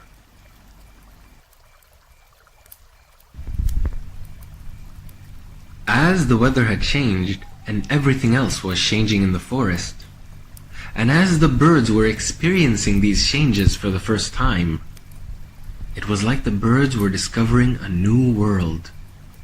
And they were all learning new things about how life was and how it worked, whence they had never stayed before. And to everyone's wonder, there were new kinds of special animals that had now migrated into the forest to attend the new cold season. None of them had ever seen these kinds of wondrous creatures before, and they noticed how the newcomers mostly had longer hair or feathers, which seemed to help them bear the cold. It was a whole new world that included new types of birds too. And it wasn't all too bad. The younger birds were adapting fast, and they were starting to even enjoy some of the special things that were available in this new living environment. And eventually, their daily routines would change, and so would their lifestyles, their needs, and their diets too. After all, many of the foods that they were used to eating weren't available in this new kind of season. The lake had seemed to be getting harder, as if it were to close itself off to them, and the fruit that many of them liked had also stopped growing in both groves. So both groves now had to spend less time fighting each other over what wasn't available anymore, even though they hadn't reached any agreement or peace. Because learning to adapt to the cold and learning about the changing reality around them was now more important, as they both started spending more time watching, wondering, and experimenting. However, the Buendis seemed to be having an advantage, and they were developing new ways of doing things and learning to use things around them very quickly. While the Roberts, whom were not as cultured, would mostly just watch and try to copy what they could from the Buendi birds, whom they had also hated and misunderstood. The Roberts were struggling to figure out why they were not able to be like the Buendis. Why couldn't they teach themselves by themselves and become as progressive as the Buendis were able to on their own? It seemed strange to them that they couldn't develop their own grove lifestyle faster than the Buendis, even though they had started living the grove lifestyle first. They just couldn't figure out what the Buendis' secret was. And on the surface, it might have looked like the secret was just in how they were better organized and specialized in everything they did. But in reality, think about it, dearest. Is it the schedule and the routine that make the good student? Or is it the maturity, ambition, and spirit behind the schedule and routine? You see, what the Buendis had was much more than just the external organization, division of roles, and specializations. They also had a lot more dream, initiative, cooperation, and communication behind what made them better than the Roberts. They were more alive. And they were always trying to put all the lessons that they had to use and keep exploring for more. as they had even now started to pay attention to everything that the other lingering and arriving animals were doing, to learn from them everything that they could. Meanwhile, all the Roberts could do was to spy and poorly follow suit. It was a spiritual difference that was leading the Buendis to even outgrow the Roberts. Not something that the Roberts could import or copy. Anyway, the main focus was now adaptation, as both groves were also keeping an eye on each other, aware of themselves now being locked together in a Cold War, literally and figuratively. Meanwhile, as the new coming birds were settling again into the forest for this new season, they had noticed how the forest had seemed a bit less rich than before, and they also started taking note of the grove birds whom they were now seeing for the first time. Most of them started thinking to themselves questions like, who are these birds whom we've never seen before? Why are so many of them living so close to each other in the forest? However, most of the new birds didn't really worry too much about the Buendi and Roberts, because they were much bigger than the grove birds, and most of them lived at night, not during the day, unlike the grove birds. They mostly just felt that the grove birds had looked very funny, moving around, covered in leaves, extra feathers, and fruit skins, hiding in deep holes and seemingly hugging each other in large groups at night. And when they noticed how some of the grove birds were taking the feathers off dead birds and wearing them, it made the new coming birds want to pay extra attention to them. Because the grove birds weren't eating the dead birds, they were just taking their feathers. So the new coming birds were thinking to themselves, why are these birds doing that? No one just takes the feathers of dead birds and wears them. Are they crazy? And the new birds had no clue what the answers to their questions might be. So, they just started to assume that maybe what the grove birds were doing was part of some kind of strange mating ritual or something. And one day, as one of the new birds had decided to finally find some answers, he decided to prank one of the Roberts to see what would happen. So he fell upon the Robert saying, "Hey, what's up, babe?" The big bird said this as he was also acting like he was getting ready to mate with the Robert, saying, "Hold still now, beautiful."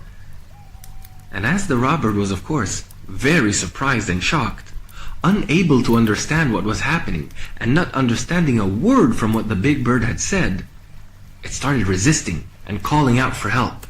And as it did so, the big bird had taken control of her and started to take the leaves and feathers off of her body, laughing as he did it. Then suddenly, he backed off and said, "Hey, you're not an owl." The frightened bird then escaped quickly, taking a few hops away, shivering in the cold, as other Roberts arrived and started to put the leaves and feathers back onto her body. The owl then said, as he laughed, "Who are you guys? And what are you doing here?" The Roberts didn't understand the new birds, the owl's, language, and were a bit angry from what had just happened to one of their birds. Because before this, the grove birds had intentionally decided to leave the newcomers alone and not prevent them from moving around, even resting on their trees. Because they didn't know them and didn't want any trouble with the newcomers whom they still hadn't understood. But now, the Roberts had felt a bit insulted. So they just shouted at the owl, "We are the Roberts, and we live here. Don't bother any of our birds again." And they told themselves, "Forget about these new annoying open birds. Let's just wait a bit until we adapt. Then we will be able to deal with them later." Meanwhile, the owl hardly understood anything the Roberts had told him either, and he realized that there was a language barrier. He could only tell that the birds were angry, unhappy, and leaving. And of course there was a language barrier. Because after all, these two kinds of birds had never met before. They always lived in opposite seasons, and none of them had ever had a chance to communicate with the other yet. Anyway, the owl was able to figure out many things from this brief interaction, and he had reached the conclusion that those birds weren't wearing the feathers and leaves as part of some kind of mating rituals. The owl remembered how the cold, shivering Robert had looked when he had removed from it what it was wearing, and he just thought to himself, why are they even here if they feel cold? So, he then just flew away and joined a small random flock of friends and told them about his story. The story of the first direct interaction ever between an owl and those strange new birds who were lingering in the forest from the warm season. And after he was done telling his story to his fellow owls, they all laughed it out with him for a while. Then, they all thought, why don't we go watch some of these crazy birds a bit and learn more about them? Even though the owls were actually some of the smartest bird kinds ever, they still had no idea what was going on. After all, they really were just like the old open birds. They really were still living the simple, open life. Every owl just living based on their own incrafted virtues and just being themselves.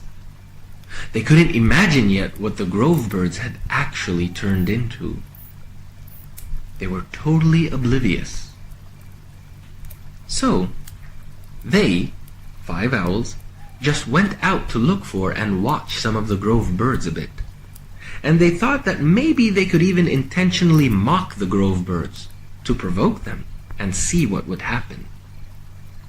So they flew around until they had found a group of grove birds whom they thought were the same birds that one of them had just met. And they began taunting them, making fun of their cover and how they seemed to be cold. However, this time, it wasn't the robirds who they were interacting with. It was actually a group of the Buwindis. And the Buwindi birds just watched this sudden strange interaction with the owls and got silently anxious, because they couldn't understand what the owls were saying, and they didn't know what to think about what the owls were doing. They didn't know if this was some kind of joke or if they were trying to pick a fight. They didn't know if these 5 big owls were by themselves or if they had others watching. And as much as the Buwindis didn't expect that the owls were living a hive life, a treelization, grove, or some other type of maybe more advanced lifestyle, they still felt that they couldn't yet be sure what to expect.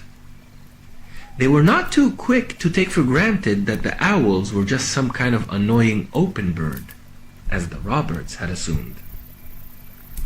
So, the Buwindis just whispered a bit amongst themselves and decided to just be silent, to not respond to the owls' provocations.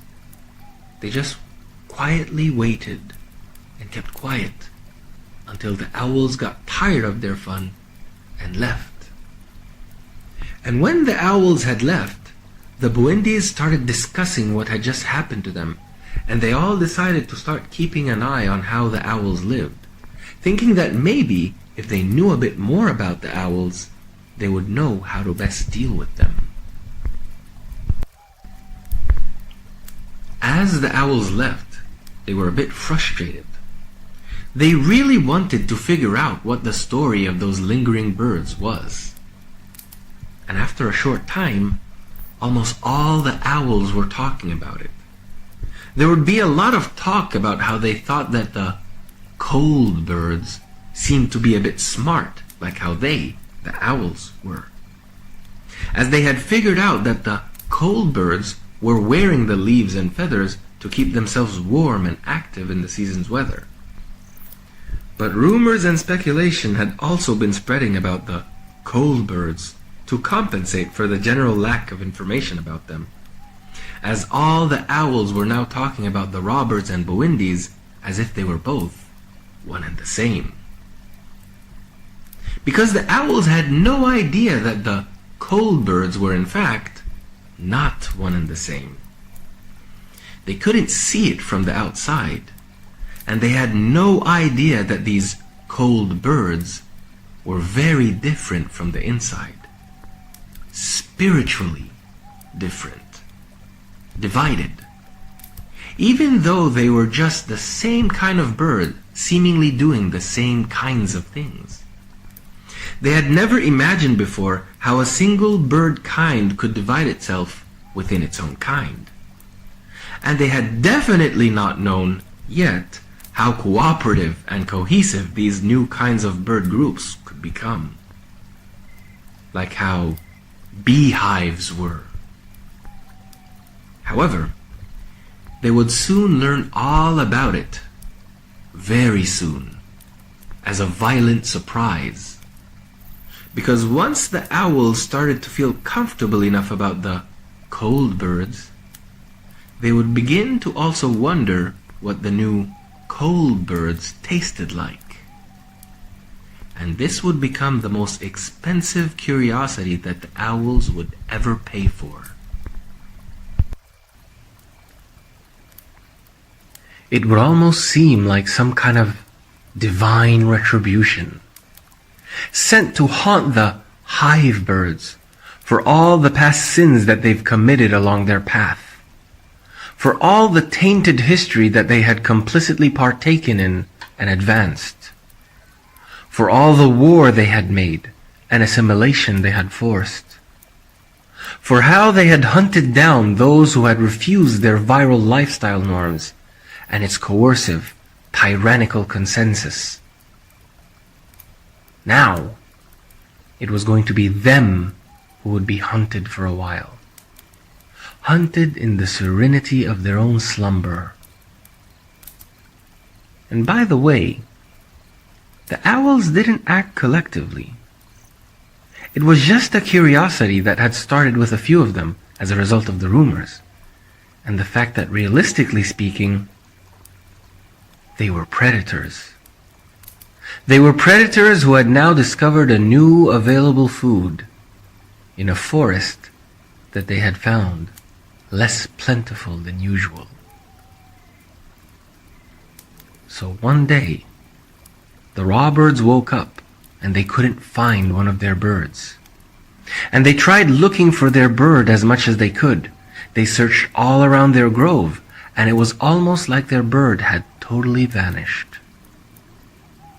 Then, in the following days, another went missing. Then another, and another. They would suspect the Bowindis, but soon enough, they would notice that the Bowindis themselves were having the same problem. And both sides, who still initially doubted each other, started to even allow each other to search their respective groves, trying to find their birds.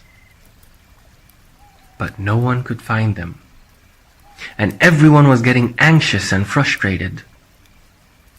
Then, after a short time, both the Bowindis and Roberts would wake up and find that they weren't just missing one or two birds anymore, but a few birds every day. This made them all start to pay close attention to what was going on at night. And sure enough, to their horror, they realized that the owls were hunting them. They all got terrified and furious. And the owls had actually begun hunting the cold birds more and more often. Because according to the owls who had tried eating them, they tasted great.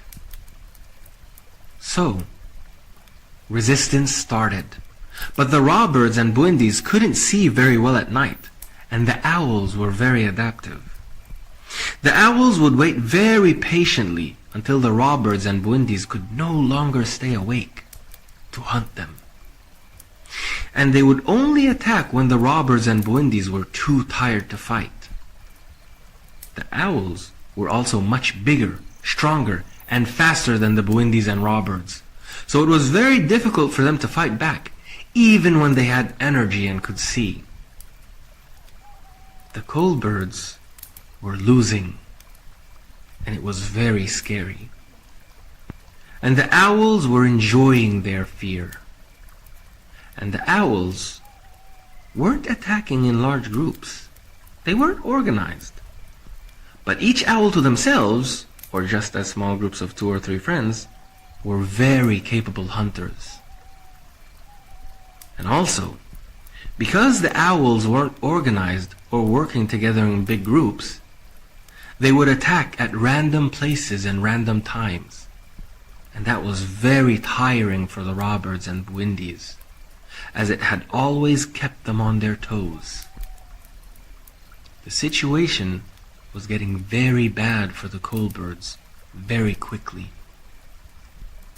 But ironically, there were some in the forest who were celebrating the new situation. Some of the insects, fish, and other animals that the cold birds used to feed on before were quite happy. Happy that the birds who used to scoop them up by the hundreds all at once were now themselves busy being hunted. Flowers had even begun to grow in the empty ground burrows that no longer had any of the cold birds. However, the storm of misfortune would gradually fade when the robbers and buendis would finally get around to doing something drastic that they wouldn't have imagined doing before. The common threat was so big that they had no choice but to unite against it, or collectively perish. You see, dearest, it was now that their made-up gods had failed them against the actual God whose laced arrangements were actually calling the shots now. And they had to wake up and embrace what they had to do if they were going to be given continued permission to survive, to become one kind again. And in a curious way, it was the first time since open bird times that the birds of this kind were now one. It was the comedy of arrangements at its best, as if part of this whole ordeal was to dictate that only if they give up their made-up boundaries, share their capacities, and become one again, will they survive. And some of them would actually get that message in the privacy of their hearts. But the depths of how they've been cultured would still have them doubling down on their path, infecting even the hope of their survival with the virus of their ways. So for now, 2 things were on the table. The first was that the robbers and buendis would unite. And the second was that they would all have to make a decision. A decision that the whole forest had now belonged to them. And that these owls were not allowed in it. To them, it was now survival going on the offensive. They weren't just going to continue sitting there, waiting to defend themselves as the owls would hunt them. Now, they would just get rid of the whole new owl problem in their forest. And, obviously, the idea of now targeting a whole kind to kick them out of the whole forest or kill them all was now a new one. A new honor driven to them by the logic of their established path and its ever more tyrannical, implicit permissions. And of course, their decisions would and will have consequences. But for now, they were just terrified. Because of course, they had never been hunted before. And they reminded themselves how in their minds, the skies, the lands, and the lakes were all becoming theirs anyway, to all become as they wanted them to be. And they saw that it was within their permission to deal with any troublemakers who would disturb the world as their poisoned lifestyles had dreamt it ought to be for them. So they thought, we allowed these birds into our groves, and now they're hunting us? This whole forest was ours before these birds had migrated here. We will crush them and hunt them down as they dared to hunt us. None of them will be left in our forest soon. So, for the Buindis and robbers, it was like the whole forest had now become their hive, and they were now exactly like swarming bees getting ready to defend their hive. They had decided that they will attack the owls very furiously, all together, and as hard as they could.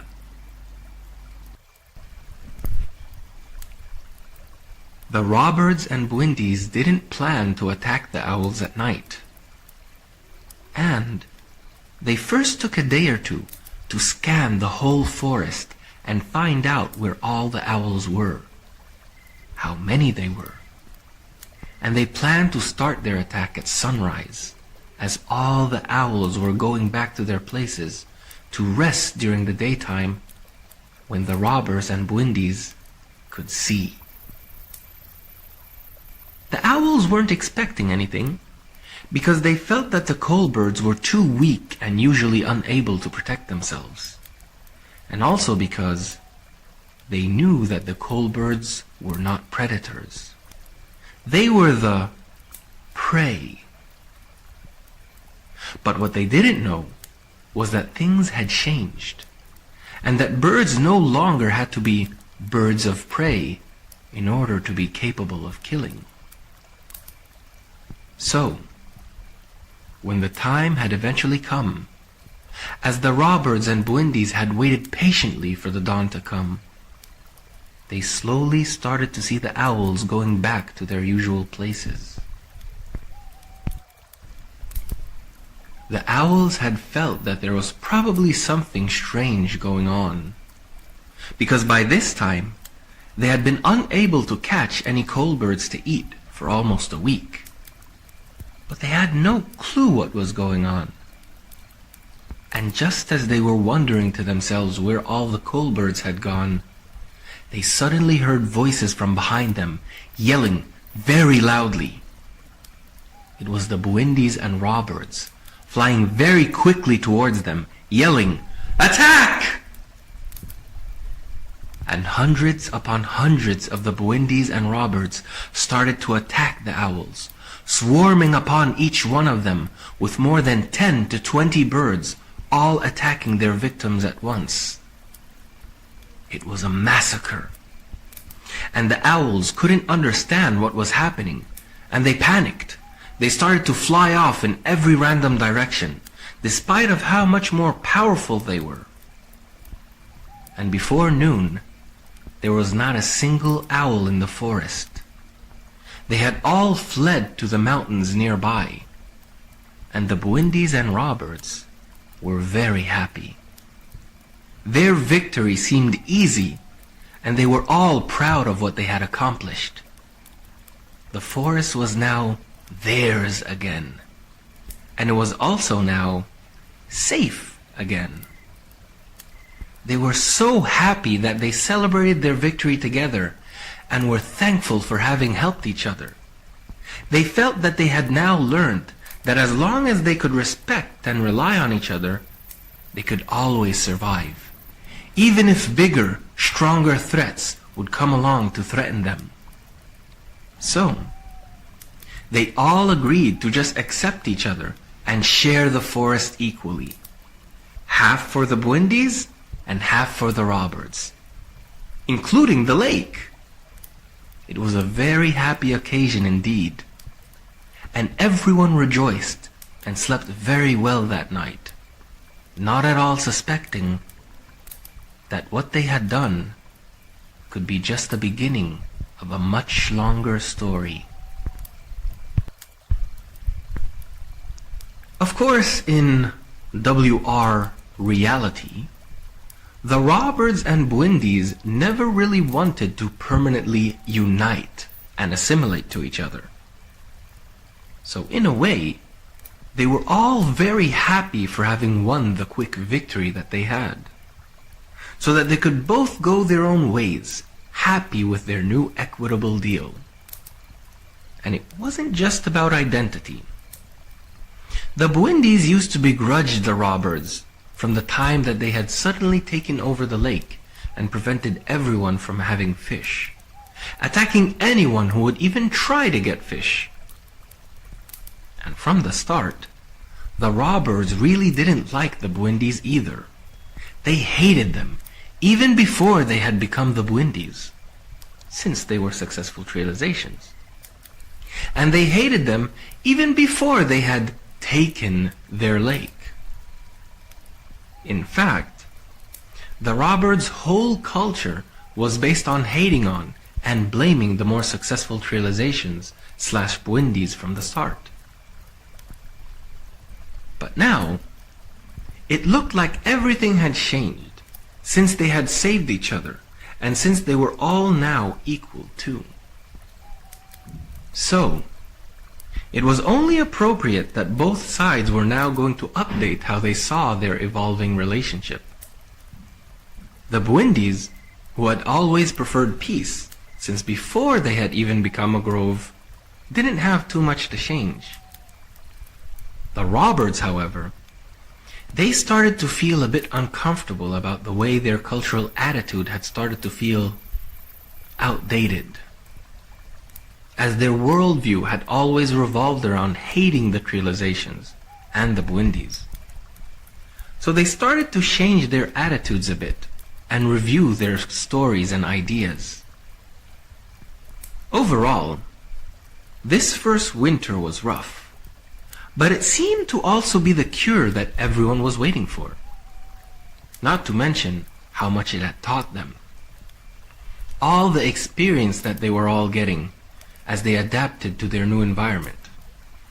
How they had all now learned to make clothes and better shelter.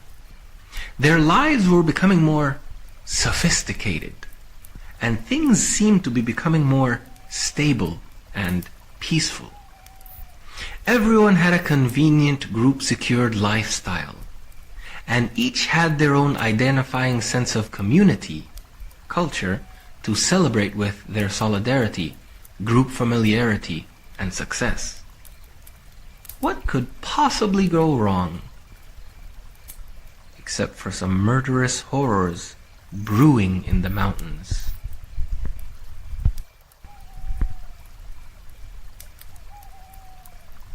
As all the owls reached the mountains, it took them a moment to settle down and digest what had just happened.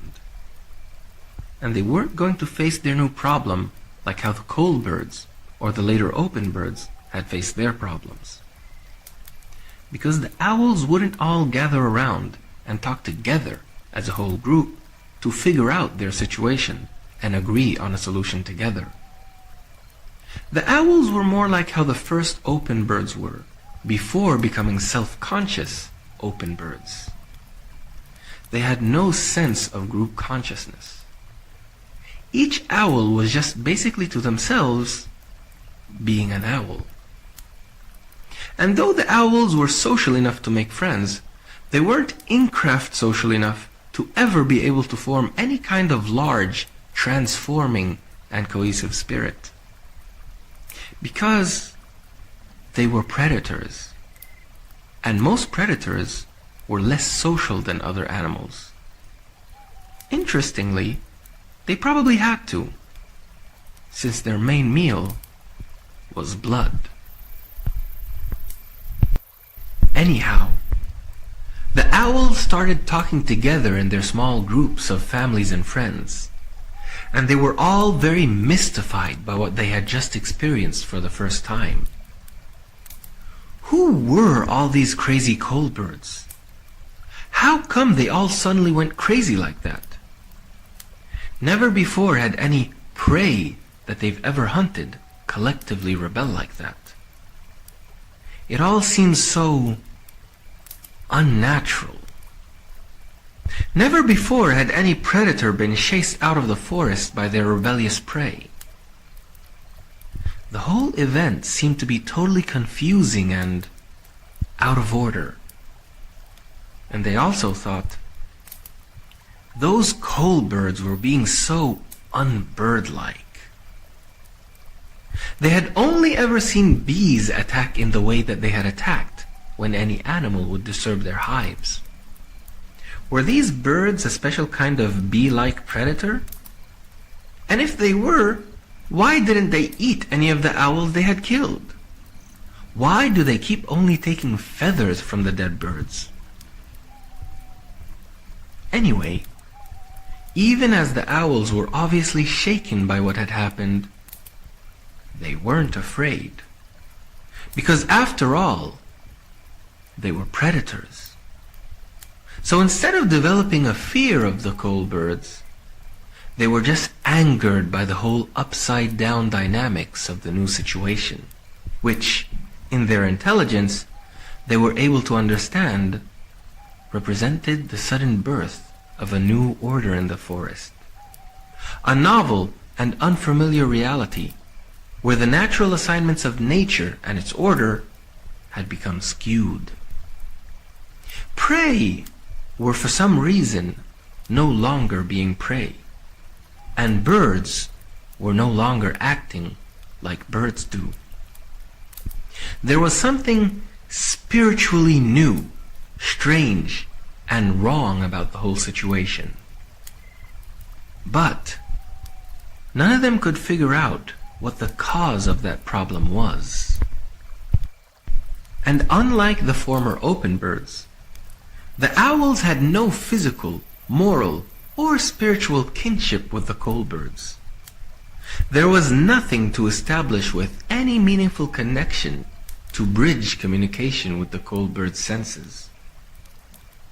They had nothing to speak ought or should with to the coal birds. The owls were a different kind, and they were predators. Predators who also naturally preyed on other birds. And predators dominate their prey. They don't seek spiritual harmony with them. So as a result, the owls wouldn't form a message to deal with their problem, like how the open birds had before. They would instead just see the grove birds as some weird, unwelcome disturbance to the natural order. A disturbance that needed to end. After all, they've always lived in the forest without ever seeing those coal birds. And there were much more animals to prey on in the forest anyway. No one needed this new, crazy prey.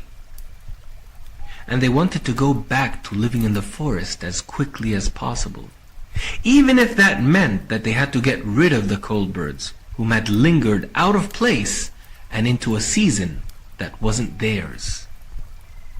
So, without even needing to team up or organize as groups, they all just naturally tended toward having the same reaction, under the leadership of their common, naked hearts being attacked at the core of its established place in nature.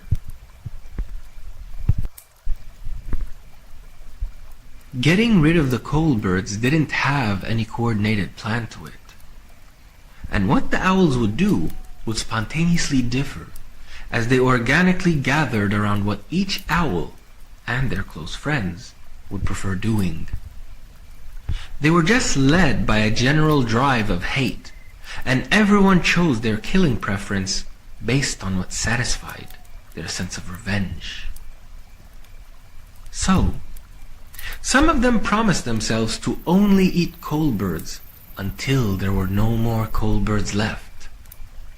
Some of them had planned to go and take coal bird eggs, to smash them and feed them to their young. Some of them thought that they would just go and kill as many coal birds as they could, regardless of whether or not they would eat them. And some of them just wanted to put large logs and stones over the coal birds' burrows, to trap them inside and effectively bury them alive. And on one moonless night, a couple of weeks after they had gone into the mountains, they suddenly descended upon the forest and started doing everything they could to finish off the coal birds. And the grove birds were once again caught by surprise, horrified by how angered and violent the owls were this time. Initially, some of the grove birds had thought that they were just having nightmares. But when the smell of death, squirts of blood, and screams of pain became too real, they realized that they were seriously under attack, and panic ensued. The owls were not just much bigger and stronger than they were also much better fighters once they had intended to fight directly. So, many of the grove birds quickly retreated into their burrows to hide, and they had no idea that that was exactly what some of the owls wanted them to do, so they could seal them off and leave them to die inside of their homes. It was chaos all night, all over the forest. Some of the grove birds fought bravely once they were able to realize what was happening, and they were able to kill a few owls. But overall, they couldn't win, and didn't lose. So, the next morning, after all the owls had left, the grove birds from both sides were very hurt by what had happened. It was so bad that once everything had settled down, both the windies and robberds started helping each other lift the rocks and blocks of wood off of their nests, burrows, and holes, to free their birds who were fearfully hiding inside. The mutual sense of crisis and the emotions they shared while helping each other, seeing the exchange expressions of relief as they both saved each other's birds, just made them, again, feel it. Feel that they were in a new world, a new kind of reality in this cold, cold winter. They were perplexed. Should they all leave? Migrate? Or should they stay, fight, and never know when the next crazy attack would come? Should they go chase the owls into the mountains, not knowing what would happen, able to imagine that maybe the mountains were the owls' grove? They couldn't help but think/expect the worst about what they didn't know or understand. What if there really was a grove full of owls like those who had attacked them? They all started to feel that they were doomed. So all the grove birds on both sides started to think together. Now what? And some of them were thinking, why? The next night came, and at first it seemed like the owls were not coming, as the grove birds had all waited in fear until a bit after midnight, and nothing had happened. But as they would all almost sigh in relief, suddenly they would hear one of them scream, then the other, and another, and the whole nightmare would start all over again. And this time, a weather storm would also suddenly hit, as soon as the attack had started, as if to add dramatic effect to the slaughter that was about to befall the grove birds. The grove birds were not as panicked as the day before, and they tried to fight as hard as they could, trying to focus on whoever they could barely see through the darkness of the night. When all of a sudden, The sound of lightning would be heard, and a thunderbolt would come striking down on one of the trees, setting the tree into a spectacular blaze. It was very scary at first, but the fire had suddenly allowed the grove birds to see much better than before, and it helped them a lot during the night's fighting. And bird after bird, owl after owl, would fall as the fighting carried on through the night. Deaths being still mostly on the grove bird's side, and the owls were also learning along the way how to fight more effectively against the grove birds. And the fighting raged on until daybreak, when the owls would then head again towards the mountains. The situation just seemed to be getting worse and worse for the grove birds, who were becoming very tired, sad, and scared. They were starting to feel as if the end was now certain, only a matter of time. Many of them began to cry in desperation and pain as the nightly attacks continued day after day, and their numbers started to become less and less. They even started desperately using the bodies of their dead birds as decoys to try to fool the owls away from those who were still alive and give themselves a better chance at countering their attacks. But doing that also hurt the grove birds very much. To see themselves using their own dead family and grove members like that, just so they could survive, it really hurt. And why? Why, some of them wondered. Why didn't they just migrate at the beginning of the season like they always used to? Why didn't they leave instead of attend this cold-hearted, dark environment? And some of them thought, perhaps they were all guilty. They all lingered into this punishing season because of how they were stuck fighting each other, killing each other, just like how they were now both being killed. And while that was the extent to which some of them thought, others even continued thinking to the extent of imagining that perhaps the gods were punishing them for how they themselves were so cold to each other and had kept killing each other for so long.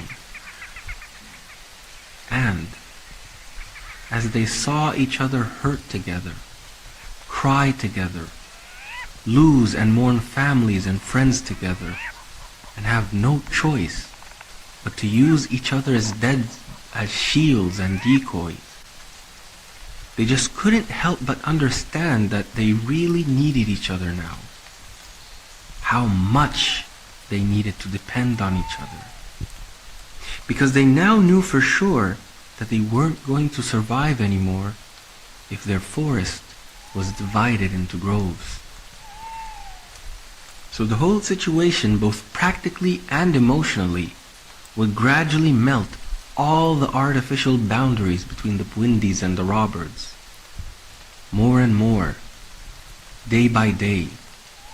And their languages would begin to mix, and so would their ideas and ways. And soon, their tears would fuse and weld their hearts strongly together.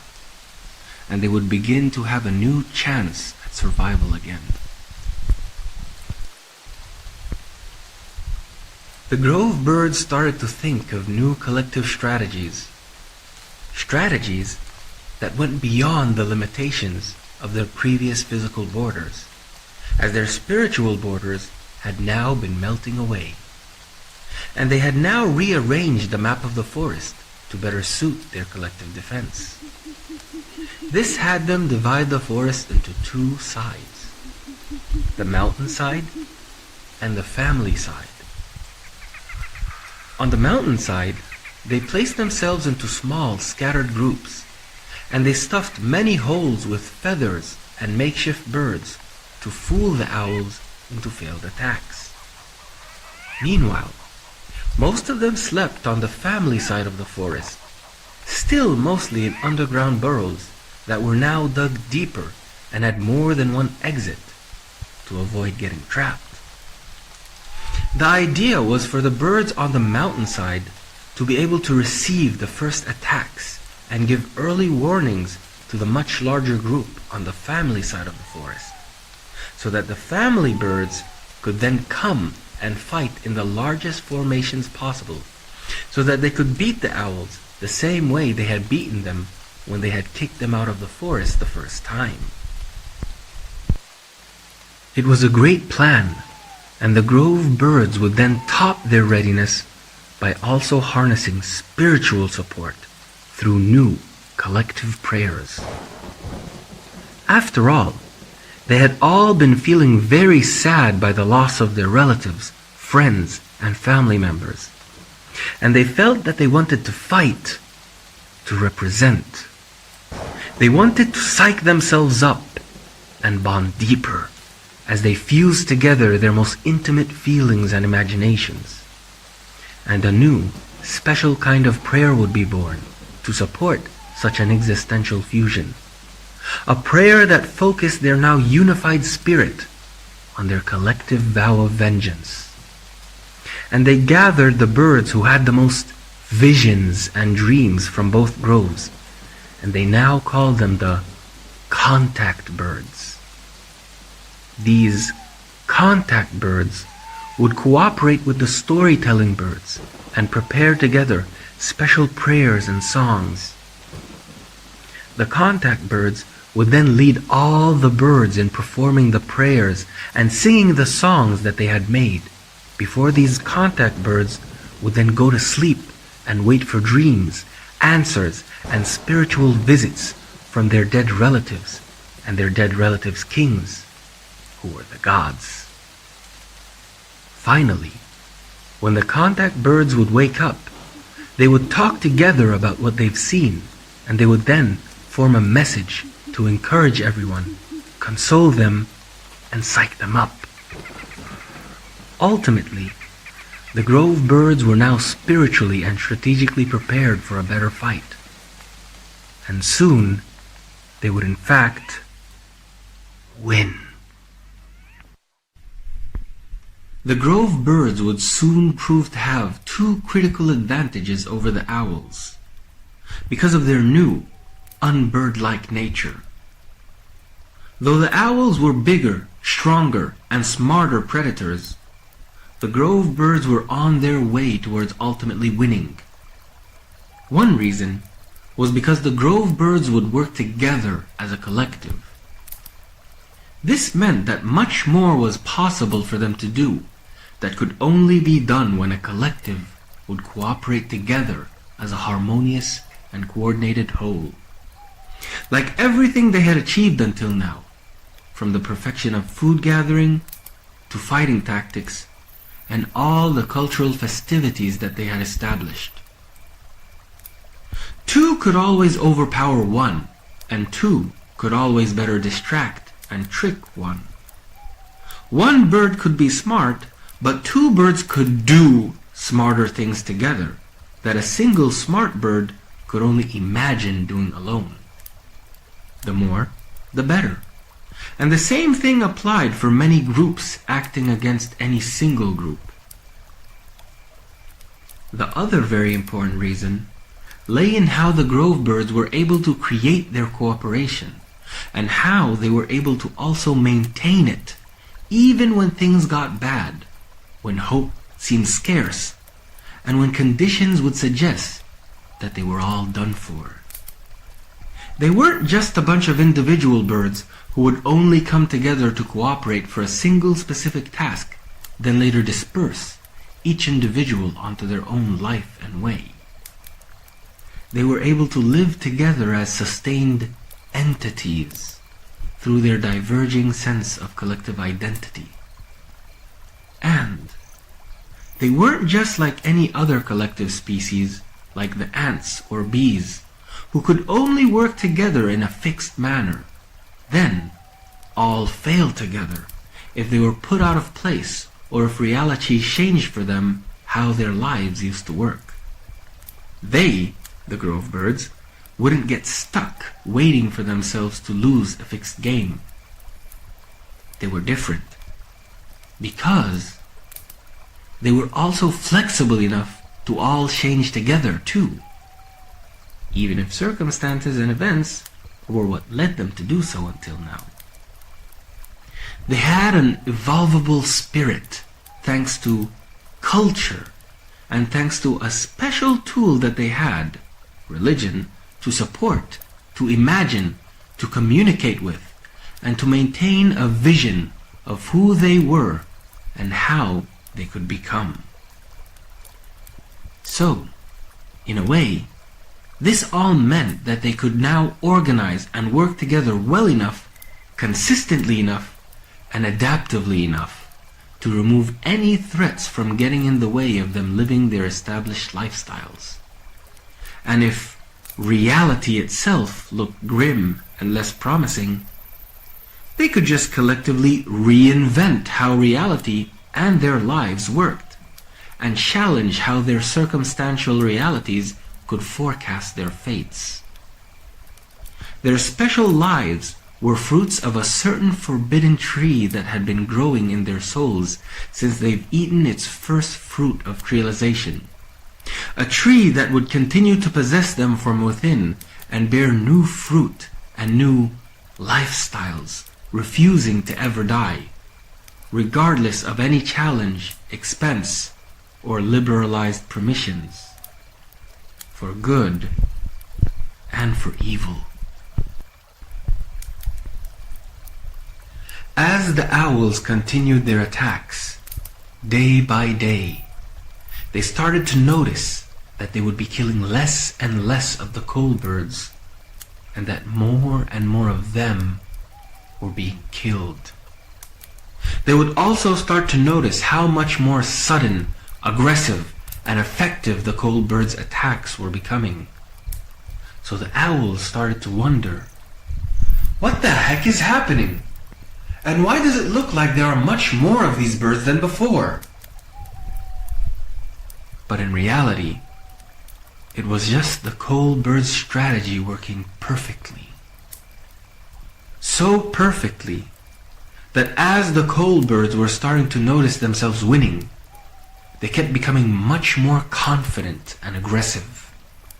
And as the owls were starting to prefer eating the coal birds more often, since the constant fighting had made it hard for them to hunt and eat anything else, some of the angered and more aggressive coal birds were also starting to try eating the dead owls whom they were killing too, which really surprised the owls. How were these prey birds now eating them, like if they were the prey? And it looked like the coal birds were going crazy and enjoying it too. The grove birds had never eaten another bird's flesh before, but out of anger, and being generally not used to any of the food that they were eating this winter anyway, they had first tried chewing on small parts of the owls to scare them. But as they found that they were starting to like the taste, they thought to themselves, just as these owls had been eating us, we'll now eat them. And soon, things would get so dark and horrifying in the forest that the only mercy and grace that would be left in it would be that the rest of the forest creatures were given a short sigh of relief, an opportunity to prosper for a moment, because now all the predators were busy eating each other. And very soon, the success and newfound appetite of the grove birds would have them chasing the owls further and further out, past the boundaries of their forest and towards the mountains, until one day the grove birds would get confident enough to decide, let's kill them all, like we had killed all of the other primitive open birds before them. Let's chase them into the mountains and kill them all. Those primitive, savage, bird-eating open birds, the owls. Those savages with no culture or sophistication.